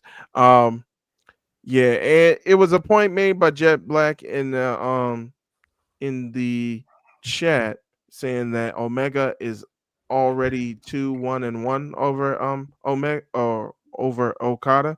That ain't got nothing to do with the company that he's a VP for. Right. So he's 2-1 against Okada. 2-1-1. Ray, would you say that's Jay knows where I'm going with this. Ray, would you say that's an insurmountable lead? Oh, here we go. Y'all need to watch these NBA Finals live watches, man. We get some crazy conversations, including Ray Williams saying a 2-point lead in a basketball game is insurmountable. You make one mistake. See, one misquote. You gotta come down. All right. I think Okada has held the belt for over a year. So I think it's just about time. And we don't know if his aligning with Don Callis is him joining the group, or whether it's just him using Don Callis to try to get an upper hand on Omega for the time being, and it being a one-time thing. But I think, of course, you're telling this story with Kenny Omega as far as with the diverticulitis, and as far as with him having a bad gut, and something that was legitimately life-threatening before. And so I think you're putting all the odds against him. And of course, in classic babyface fashion, he has to overcome all the odds. So I do side with the other three that sided with Omega. So I guess we got a gentleman sweep as far as who we're choosing in this particular matchup. Plus, I don't think anybody's really expressed this point, but this also needs to end that EVP storyline. Yes. So like this is one of those concluding factors. The Bucks will probably face Ospreay and Swerve. Yeah. They're gonna lose. Okada needs to lose. And we all pray that good old John loses that name belt. Good God. Except for Jet Black Suit. It's just always fan of this. Shout out to Jet Black. Jet Black Suit is like Tommy Davidson at the end of Juwanna Man. Everybody else then turned on Juwanna Man after, spoiler alert, it's revealed that he is Jamal Jeffries. And he is the lone person in the crowd. I still love you, Juwanna Man. That's going to be Jet Black Suit at the end of the title match. I still love you, John Moxley and the Death Riders. So did all five of us pick Omega? Was it a clean sweep? I think Jay is the only one. Jay is the only dissenter. Yes. Yeah. And here's the thing. So the reason why, it's almost too obvious that they want Omega to win. So I'm turning left. Yeah, I'm from the stake. I ain't falling for it. I would have went with you. I would have went with your pick, Jay, if I didn't read that shit in the Observer. So that's Dave spoiled it for you. Well, they just said that it was. Thanks, the world Dave. title, so, or on par with the world title. So I was like, okay, then that probably means they're trying to do something nice for Zaslav and them. And AEW, not AEW, HBO Max and TNT. The television is gonna switch to two separate companies. Yes. So HBO Max is gonna be a part of one part of Warner Brothers Discovery. And then TNT is going to be a different part. So they're going to need both brands to be very, very strong by the time it's time to negotiate new television deals so they can stay on TV. And I do think TK is taking that into consideration. So that's my little inside baseball there. So that's what I'm going with. And there's no other way to ensure. Oh, we got money.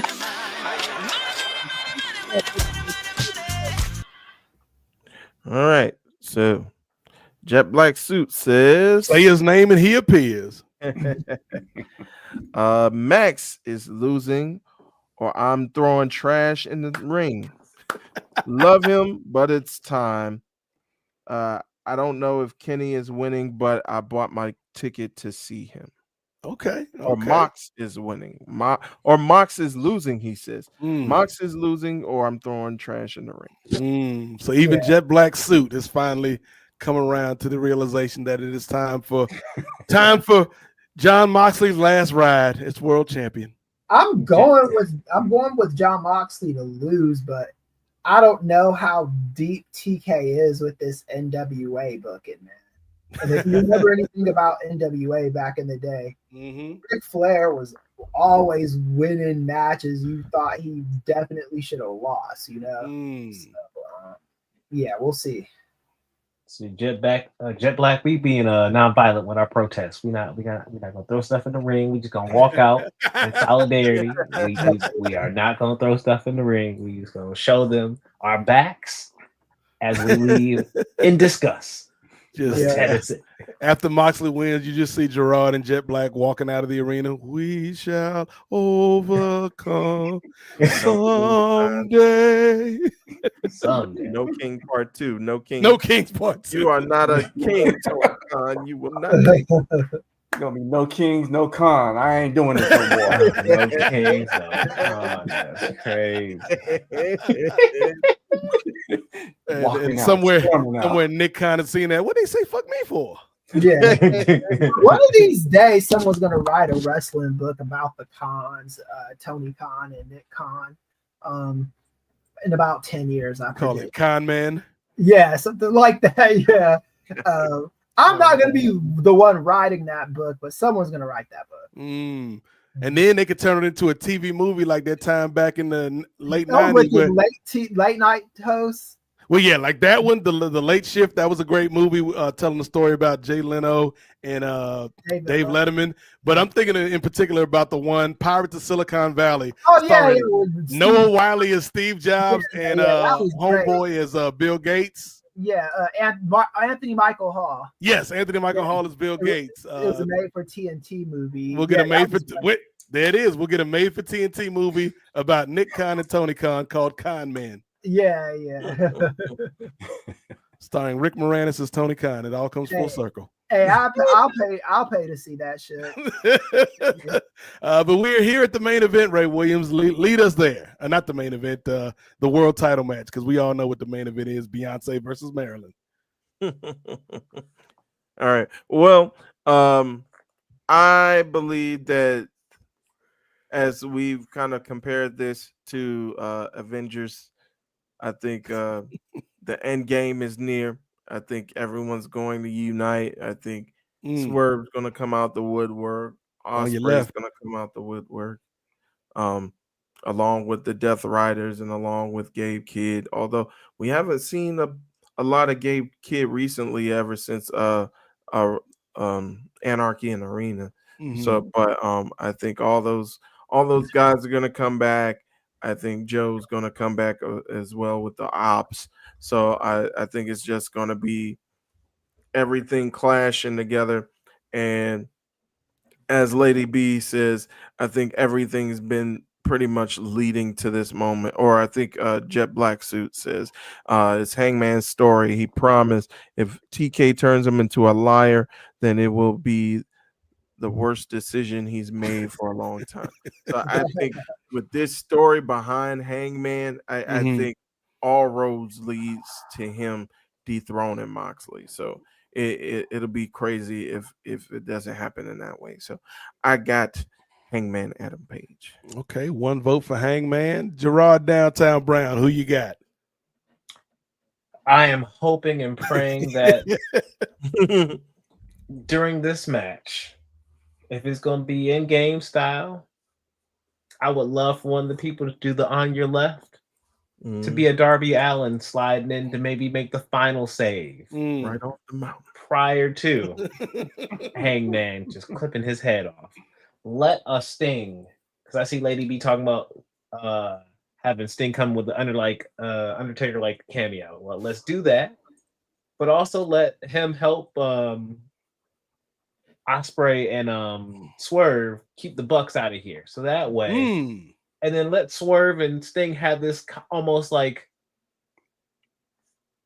moment of respect because they faced each other in a casket match at the first All In. At Wembley. So like have them kind of almost like have this moment of respect where that's kind of closed out for him, and like Swerve is fully just being like almost like by the grandpa of AEW being like, oh yeah, you a baby face to me, and you good people, right?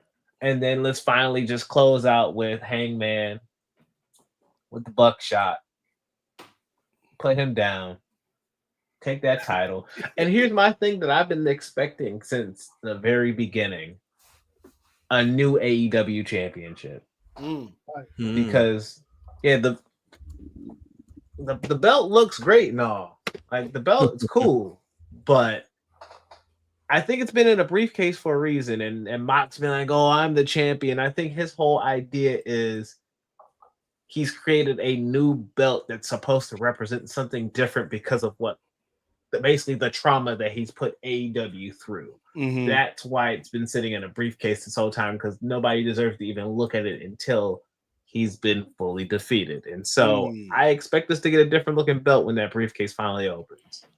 But because like we've had like little skin lifts on like the leather and whatnot, but nothing really serious about the actual belt. The women's belt has changed. We just now got the international belt and the continental belt going away and changing to another belt. And so tag titles might be due for a change soon as well. But with that being said, I think the world title gets a facelift as well, alongside with, I pray to God, Hangman, or I'm gonna become a stepper, a big step up them steps.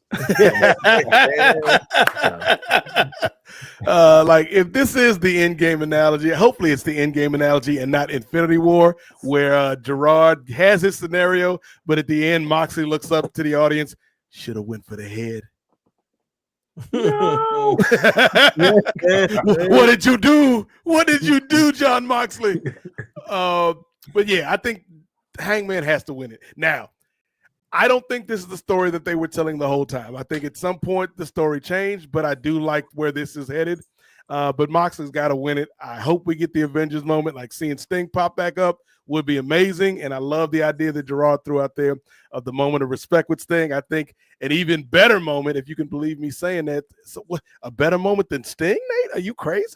That's your man's in them. But even an even better moment would be all the baby faces in the ring. We've won the day. The day is saved. The city of Townsville is rejoicing. And we get in the midst of this celebration, we see Swerve and Hangman just share a look. And Hangman just gives them a nod, like, I know. Because these brothers' story is far from finished. And so I think there is some grace in Swerve allowing the moment for Hangman, because he knows that the Death Riders and Moxley are the larger threat than whatever personal animus he may still have with Adam Page. And so, yeah, I think like that story is so much more interesting and compelling than anything Death Riders related. And so the sooner we can get rid of this, and the sooner that we can move on to a new chapter for AEW, the better. Hopefully Gerard and a jet black suit are not walking out in solidarity from the arena. But I think the match itself is going to be fine. And yeah, like give me all the Avengers in-game level moments at the end with all these cameos and pop-ups. So yeah, that's three. That's three for Hangman Adam Page on these streets. What say you, Chris Ely? Yeah, so I am of the same kind of opinion. Here's the thing. I was not liking when they didn't give the belt to Swerve. I thought it was a travesty, because optically it looked like they were just going to bypass him to give it to Ospreay, because Ospreay was TK's new favorite toy. And I just think from an optic perspective, it would look very, very bad to the black fans you built up a lot of goodwill with.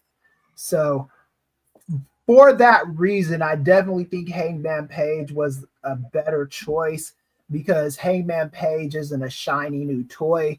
He's somebody that's been in the company for a while. So you give him this coronation, because he hasn't even held the belt for a while. And the last time he held the belt, he lost to a guy who's no longer with the company, So I think giving Hangman the belt undoes a lot of wrongs. It rights a lot of wrongs, So give him the belt. Please don't fucking prolong this shit. If TK decided to prolong it, I wouldn't be surprised. But I think in this moment, he's got something to fight for. those TV deals mean something to them. Mm. And if WBD is separating into two different companies, it does mean whatever promises were made to him in this era are not going to be the same promises in the next era. And he had to, and the same thing happened to him. I don't know if you remember this, Nate, but before the pandemic, you know, because TNA, AEW, not AEW, Warner Brothers wasn't Warner Brothers Discovery yet. Correct. And then Discovery bought them, and TK had to do a whole new set of ass kissing to flopping those boys, right? So these aren't the same hind parts I'm used to.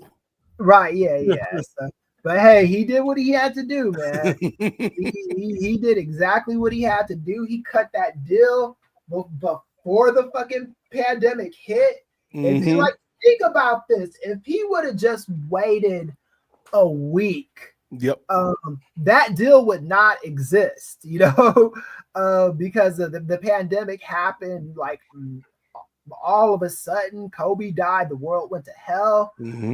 AEW exists because TK was a good deal maker. So we'll see what he does this time. And I'll say this. This is one of my favorite eras of AEW, if not my favorite era of AEW. Okay. I think I think we're living in a very good era. They have their trinity as far as the top male stars. Fuck that pillar shit. It was always their three major stars are Hangman, Swerve, and Ospreay. That's their future for the next 10, 15 years. So they need to get used to it.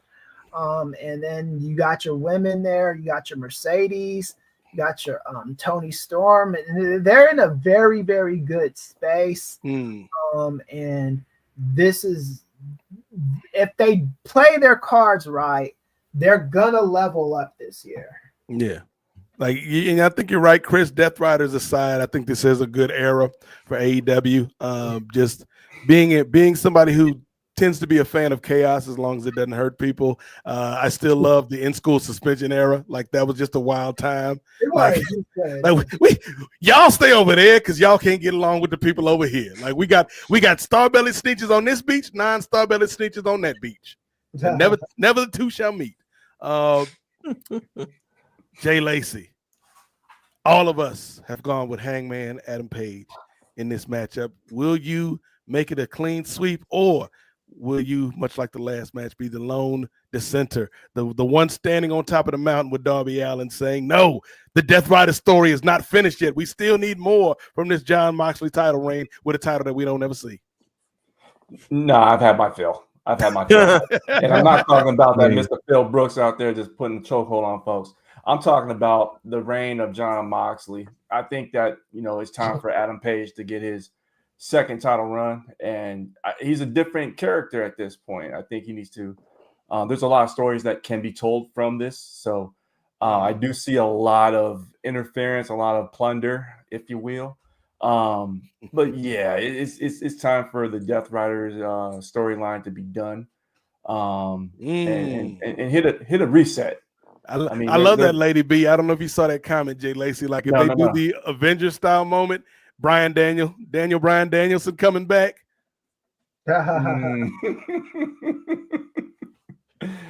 Ooh, that would be good. But I see someone else coming back that no one's mentioned yet.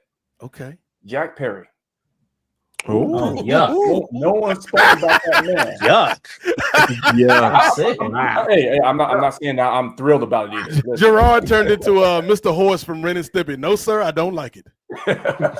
I'm just saying he's been sitting on the sideline for a little bit. No one's mentioned him. And I think that he's going to ruin one of the matches. Either it's going to be the Moxley Page match or the Okada Omega match. That's what I think, where we're probably going to see Jack Perry pop up and upset some folks. But that's where I see it. Jay Lacey, he just likes to sit back and watch the world burn. Yeah, after lighting up the dynamite stick and throwing it. Just Gerard is visibly disgusted at the mention of Jungle Jack Perry on these streets. He gonna bring his bus. He gonna ride up to the stadium. Look, I wish Andrew was here so we could have a moment, because I looked at him after Dynasty when Jack Perry came back.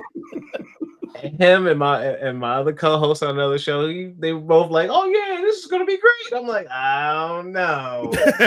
I mean, he's got one note, and it's the CM Punk thing. I don't know. Like, will he evolve it? Like, okay, like, oh, he's the scapegoat. Like, what is he coming back as now? Like, I'm good, Jack. Like,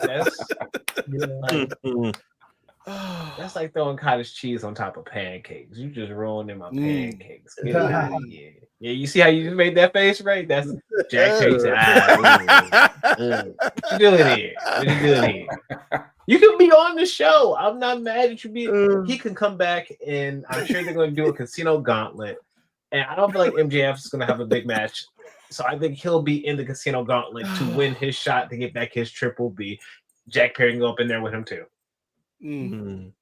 But nah, not. There is, the pillars are still there, and the fourth pillar is just Darby. It's Ospreay, it's Swerve, it's Hangman. Go ahead and throw Darby up in there. He held and retained his pillar status, the only one.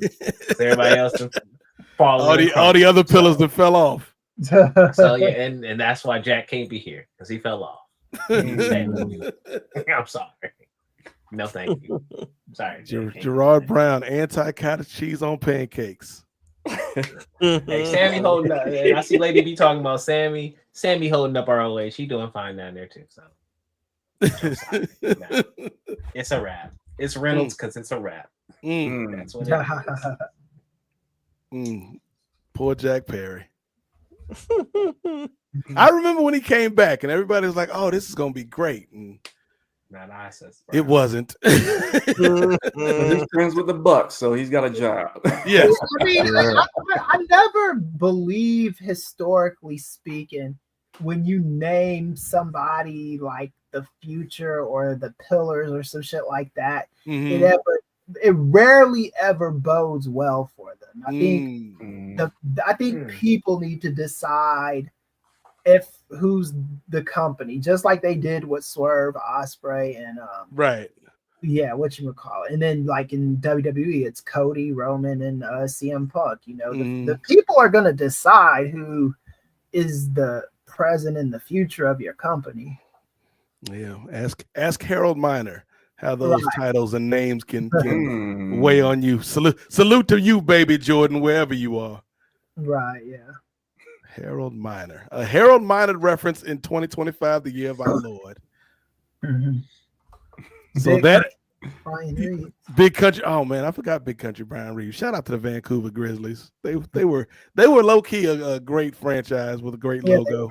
Well, I take that back. Not a great franchise. They were a cool franchise if you were a kid in the 90s wearing starter jackets. They were not a great franchise though. That's the reason they're in Memphis. When Memphis is an upgrade. Nah, I'm not gonna do that, man. We don't need Memphis smoke on the show. We don't need Memphis smoke on this show. But yeah, those are our thoughts for the matches currently announced for All In. I think it's gonna be a great show. I think Gerard will actually leave with a smile on his face and not walking alone in the rain with a singular rain cloud over his head like Charlie Brown. I spent the day at Six Flags and the next day to make up for it. It's just down the street. Oh yes, thank you for saying that. Speaking of that, it's like 3 months ago now, maybe a little bit less, but I want to make a retraction and a on-air apology, Ray Williams, because I think it was around the time of the NBA draft lottery, so not even 3 months ago, like 2 months ago. I made a joke on Nefarious Media about Dan Gilbert's son. Who, if y'all remember, at the draft parties always used to dress up in a suit and a bow tie, and I say he looked like the Six Flags man that used to do the dance to the Venga Bus song back in the day, which was accurate. Like what I said was not inaccurate, but I did not know that the young man passed away tragically due to having a disease. And so, respect to that young brother who apparently, like, a lot of people loved the kid, and he was a good dude. And they started a foundation in his name. So if you can look up the name while I'm saying this, Ray. I wanted to say Brian Gilbert, but that doesn't sound right. But yeah, salute to that brother. No salute to his daddy, because I think his daddy's still a piece of garbage for that slave master letter he wrote to LeBron when LeBron went to Miami. But the kid didn't do anything wrong, man. The kid was just living his life and left us too soon. So salute to the young man. And that's my bad, ladies and gentlemen. I didn't know the full story. I was just making jokes. That's what we do. But I'm man enough to admit when I was wrong on some jokes. Nick Gilbert. Nick Gilbert. Yeah, salute to you, Nick Gilbert, man. R.I.P., brother. But yeah, that's, hey, it's not that hard to take accountability for yourself, ladies and gentlemen. Some people could learn a thing or two from that, Mr. President. Triple H. Just throwing it out there. But yes, that is our all-in preview. At least up to this point. Maybe we'll get more matches announced this week, and maybe Gerard and Jay will talk about it this Thursday on the next edition of Ring Theory, presented by the Nefarious Media Network. So as we start to wind things down this month at Post Wrestling, Jay and Gerard, any quick previews, any tidbits you want to give us in terms of what the folks are in for on Thursday?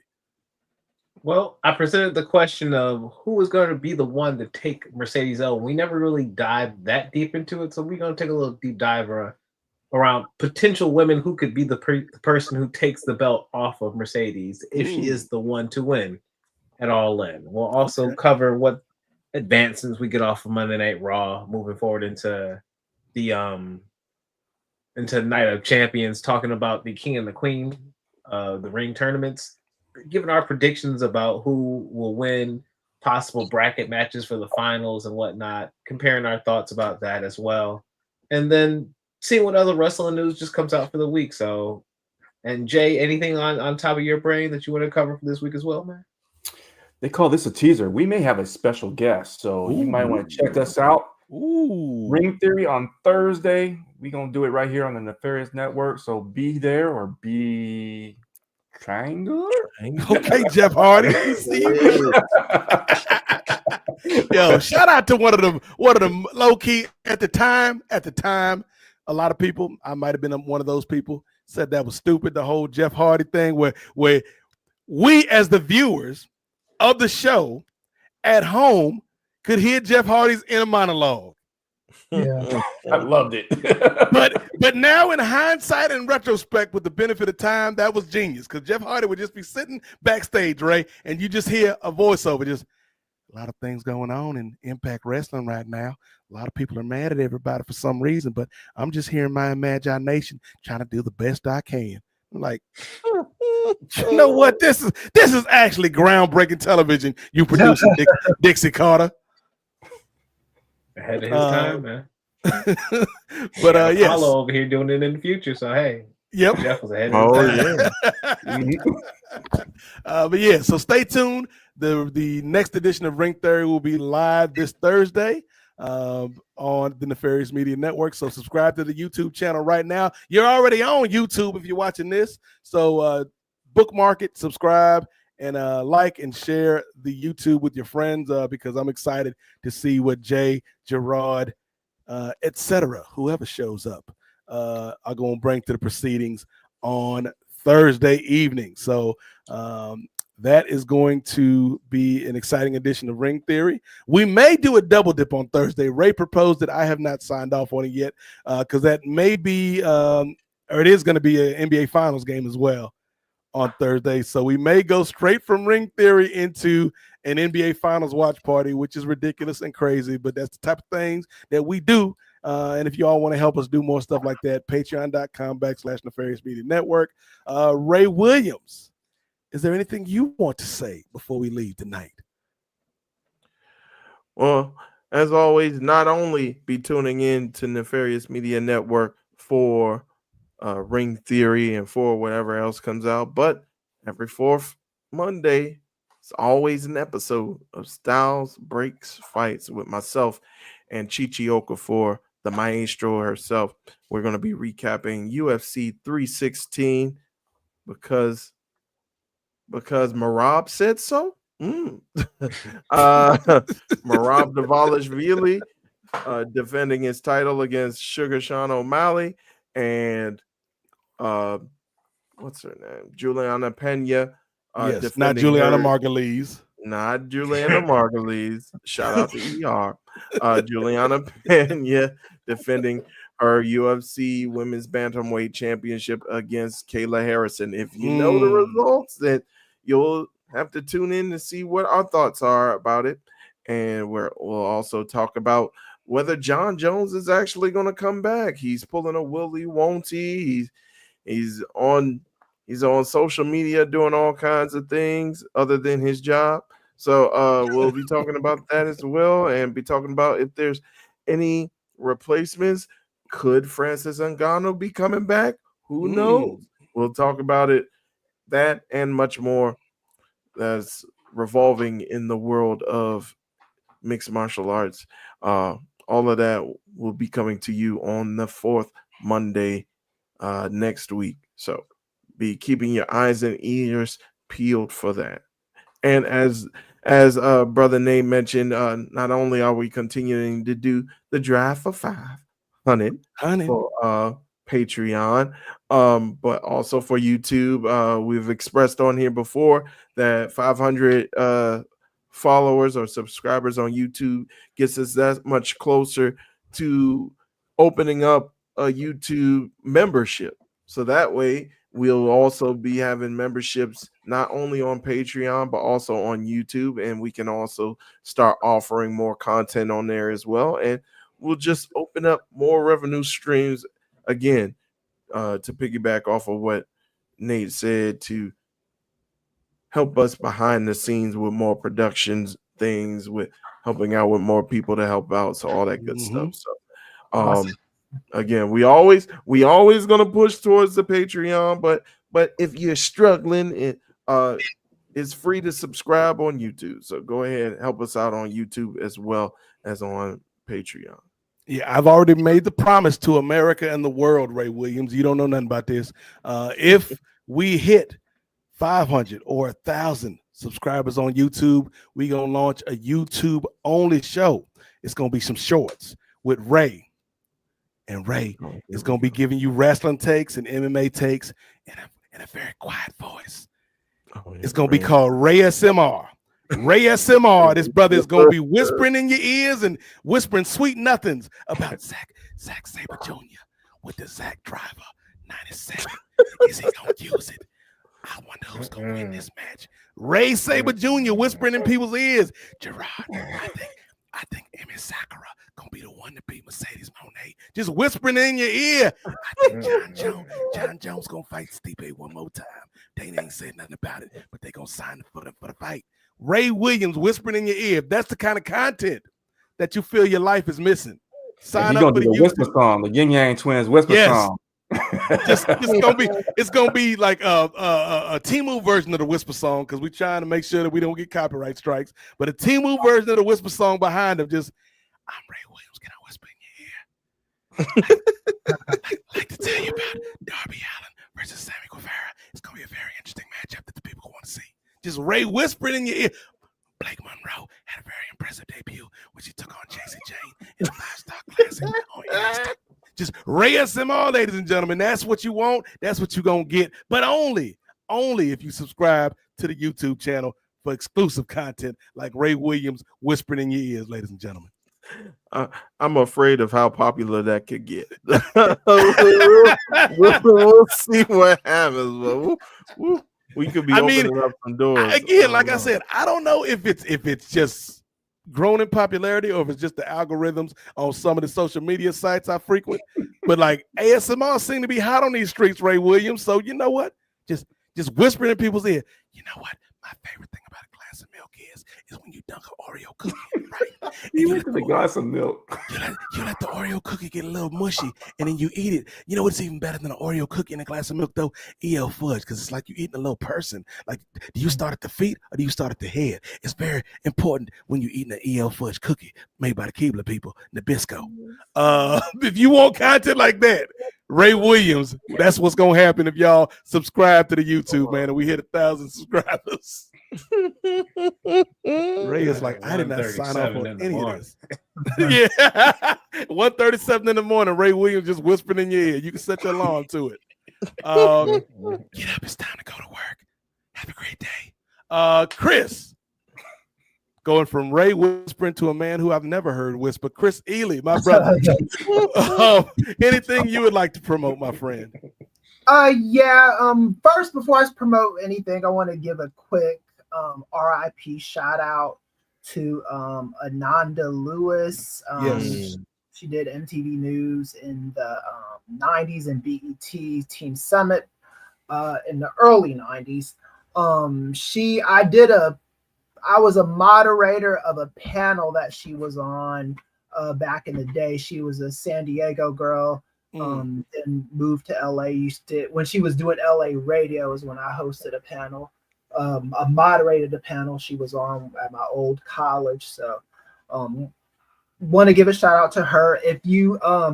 She died of breast cancer and her death was preventable. She decided to go the natural healing route, and she was actually telling people don't do that. She said she made a mistake by doing that. So if you got the C word, listen to your doctors. It's just really that simple. And maybe one day we'll do a show about that, because a lot of people kind of like go for that natural healing okey doke, and especially in our community. Yeah, and we really have to be careful with that kind of stuff. So rest easy, my sister Ananda. And then after that, I just wanted to say I do have some new digs. I am a writer for Lincoln Square now. I found that out today. Well, see, I had written some articles. And I was, because Mike Madrid, who used to be with the Lincoln Project, who's someone I know, I reached out to him last week, and I was like, yo, I'm really doing like just writing like a million things, and I want to get them on as much eyes as I can. I was like, do you know somebody at Lincoln Square or Midas Touch or somebody that can post my shit? And he was like, yeah, give me your email and I will, and someone will get at you. And, I didn't know if he was telling the truth or not, but Susan Demas from Lincoln Square got at me and said she was going to publish my stuff. She emailed me on Tuesday and she emailed me on Wednesday. And then she didn't email me on Thursday after I responded. And she didn't email me on Friday after I did a follow-up response. She said, oh, we're going to publish your stuff and we'll let you know when it's going to be published. And I was like, okay, this chick is flaking on me, man. What the hell? And then I wake up in the hospital this morning and I get like a ton of like likes and emails and tweets and messages and shit. So I'm on because they published a bunch of my articles there. So read me at Lincoln Square, and then subscribe to my Substack, which is attached to Lincoln Square. Everything on there is free right now. Somebody asked me, how long is how long is it free for? And my answer to everything is until it's not free. That's the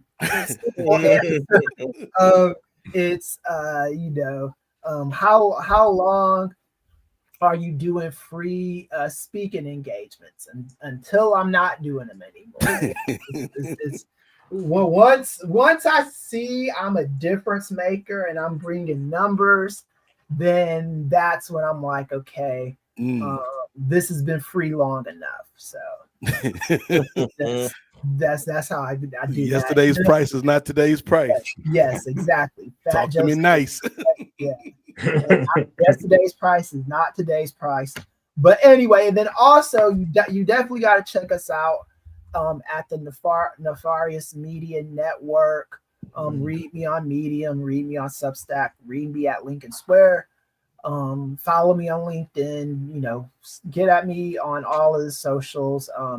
If you follow me on the gram, tell me who you are and I will let you follow me. I'm still queasy about letting that be a public page. So baby steps,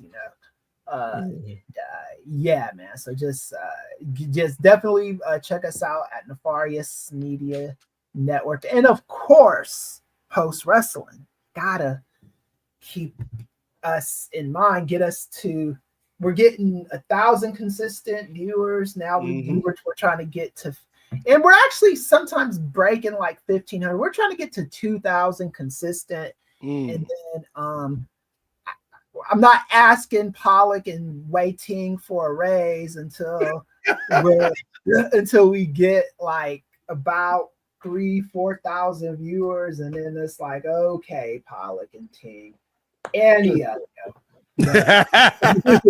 right now, Chris said, when you hear that rabadoo, it don't mean John Cena. It means Annie up. Once I see those numbers are undeniable, then I'm like, all right, we I think it's time to renegotiate, Crody. Yeah. Like Ray would say, some insurmountable numbers. Right. right now, I think Post Wrestling is at 20,000. I do think we could claim about 3,000 of that, because just from our longevity here, I say we could claim 3,000 of that.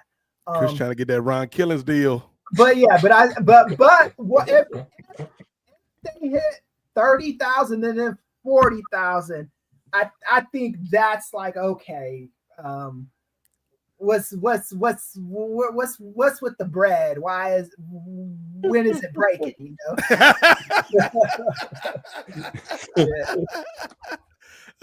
Moving up from Vanilla Wafers all the way to Pepperidge Farms. We'll settle for some chessmen for the time being. Yeah. When we come up, it's gonna be banana pudding with nothing but the chestnut cookies. That's how you know we didn't change on y'all when we just up here eating banana pudding and drinking Merlot. Yeah. These brothers is different. But yeah, I echo a lot of what all the fellas have said. To Chris's point about Ananda Lewis, like, yeah, R.I.P. to that sister, man. She was great back in the day on MTV and on BET. And it's just sad, man, when you lose somebody that young, it was preventable, as Chris mentioned. So yeah, like physical health, mental health, get all that checked out, man, because we only get one ride. Life is John Cena. Like, we are all on our last ride. Like, don't matter how old you are or how young you are, we are all on our last ride. So the time is now to make sure you get yourself checked up and check on the people that you care about. In terms of where you can find us, watch us, hear us, besides Post Wrestling, with the good people here at Post, we are part of the Post Avengers, if you will. You can check us out at the Nefarious Media Network. Matter of fact, you can check us out tonight. I was going to say tomorrow, but it is officially Monday, so tonight. We'll be back for another one of our NBA Finals live watches. We've watched every game of the finals so far. We've done a live stream. We've had guests on. Justin and Matt from Hoopsology have been on. Ray's brought one of his good friends on, Rich, to talk some wrestling. We've extended invites to members of not only the Post community, but some other podcast communities that y'all might be aware of. So join us, man. It's a good time. Even if you're not a fan of basketball, the podcasts are a fun time. As a matter of fact, I'm thinking about releasing the episode that Jay and I did the other night with Ray as an audio episode, because I was going back and just making sure the stream was working and everything went up to YouTube the way it should. And I'm like, yeah, outside of a few instances here or there, it was just some friends talking about life and basketball and wrestling and a lot of other things. So it's a good hang if y'all want something to do while you watch the NBA Finals on Monday night. I know we're going head to head with Raw, but spend some time with your boys. And hey, Raw is on Netflix, which means you can go back and watch that. But I'll say this: the NBA Finals this year has been better than any episode of Raw, in my opinion. Damn. And I think this is going to go to 7 series. I really do. 7 games. Okay. It's been amazing to watch. I did. If you would have asked me about the Pacers at the beginning of this season, I would not have picked them to be with the stick-to-itiveness that they got. So yeah. Contrary to what Ray Williams will tell you, Chris, like they were up against insurmountable odds, and they found a way to surmount them. So don't let nobody tell you that you can't do anything. Don't let Ray Williams tell you can't do anything, ladies and gentlemen, because you can do it if you keep trying. Never give up, as John Cena would say. But yeah, for everything else, check me out on socials at N8 MOZAIK at Nate Mosaic on Twitter, Nate Mosaic 757 over on Blue Sky, and Black Nate BLAQUE _N8 on IG. And speaking of IG, follow Nefarious Media. Yes, Nefarious Media Network on IG. This is a one-on-one right here, ladies and gentlemen. You can't get this shirt yet. It ain't even on the market. But someday. And part of the way we get to someday, Chris, is the drive for 500.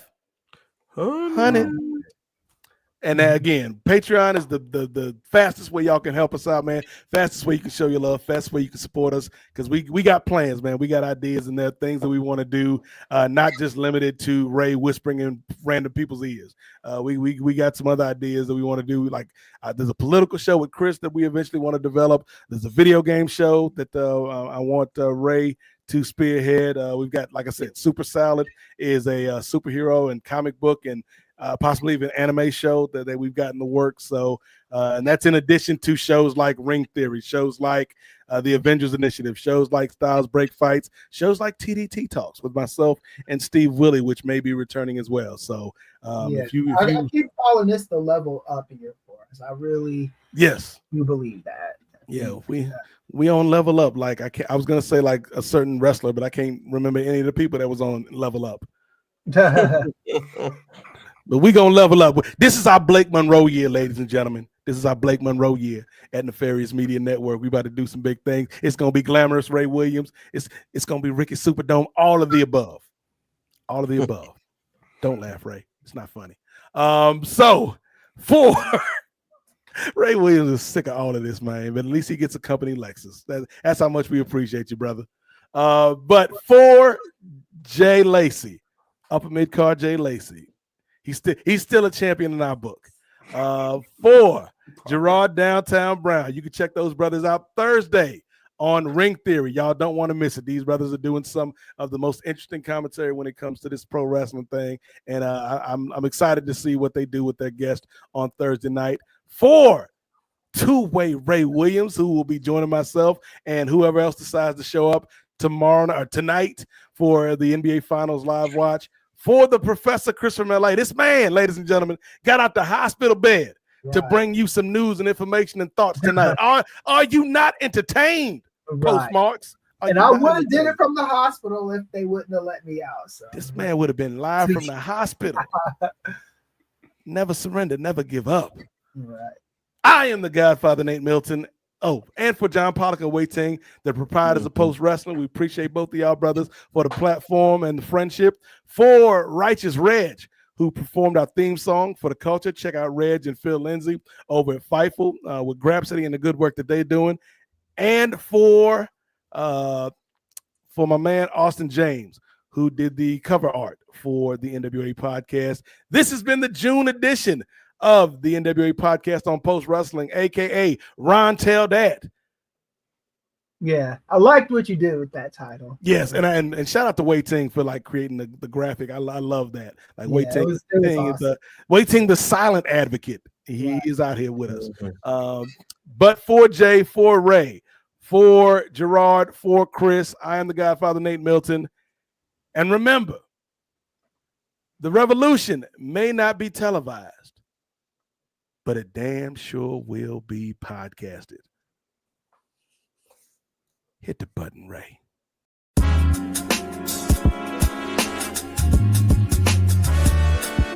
Yo, it's Righteous Reg. It's a case for the safe, keep a space for the Nubians. Unfiltered, off kilter, the professor, the godfather, post wrestling, the NWA, not keep guessing, The views and expressions, you know the rest, it's pod excellence, get the message. Advocates for Nubian wrestling, you're listening to the best again. Black wrestling in the ring we invested in. Nubian kings and queens we invested in. It's for the culture and we reppin' it. It's for the culture and we reppin' it.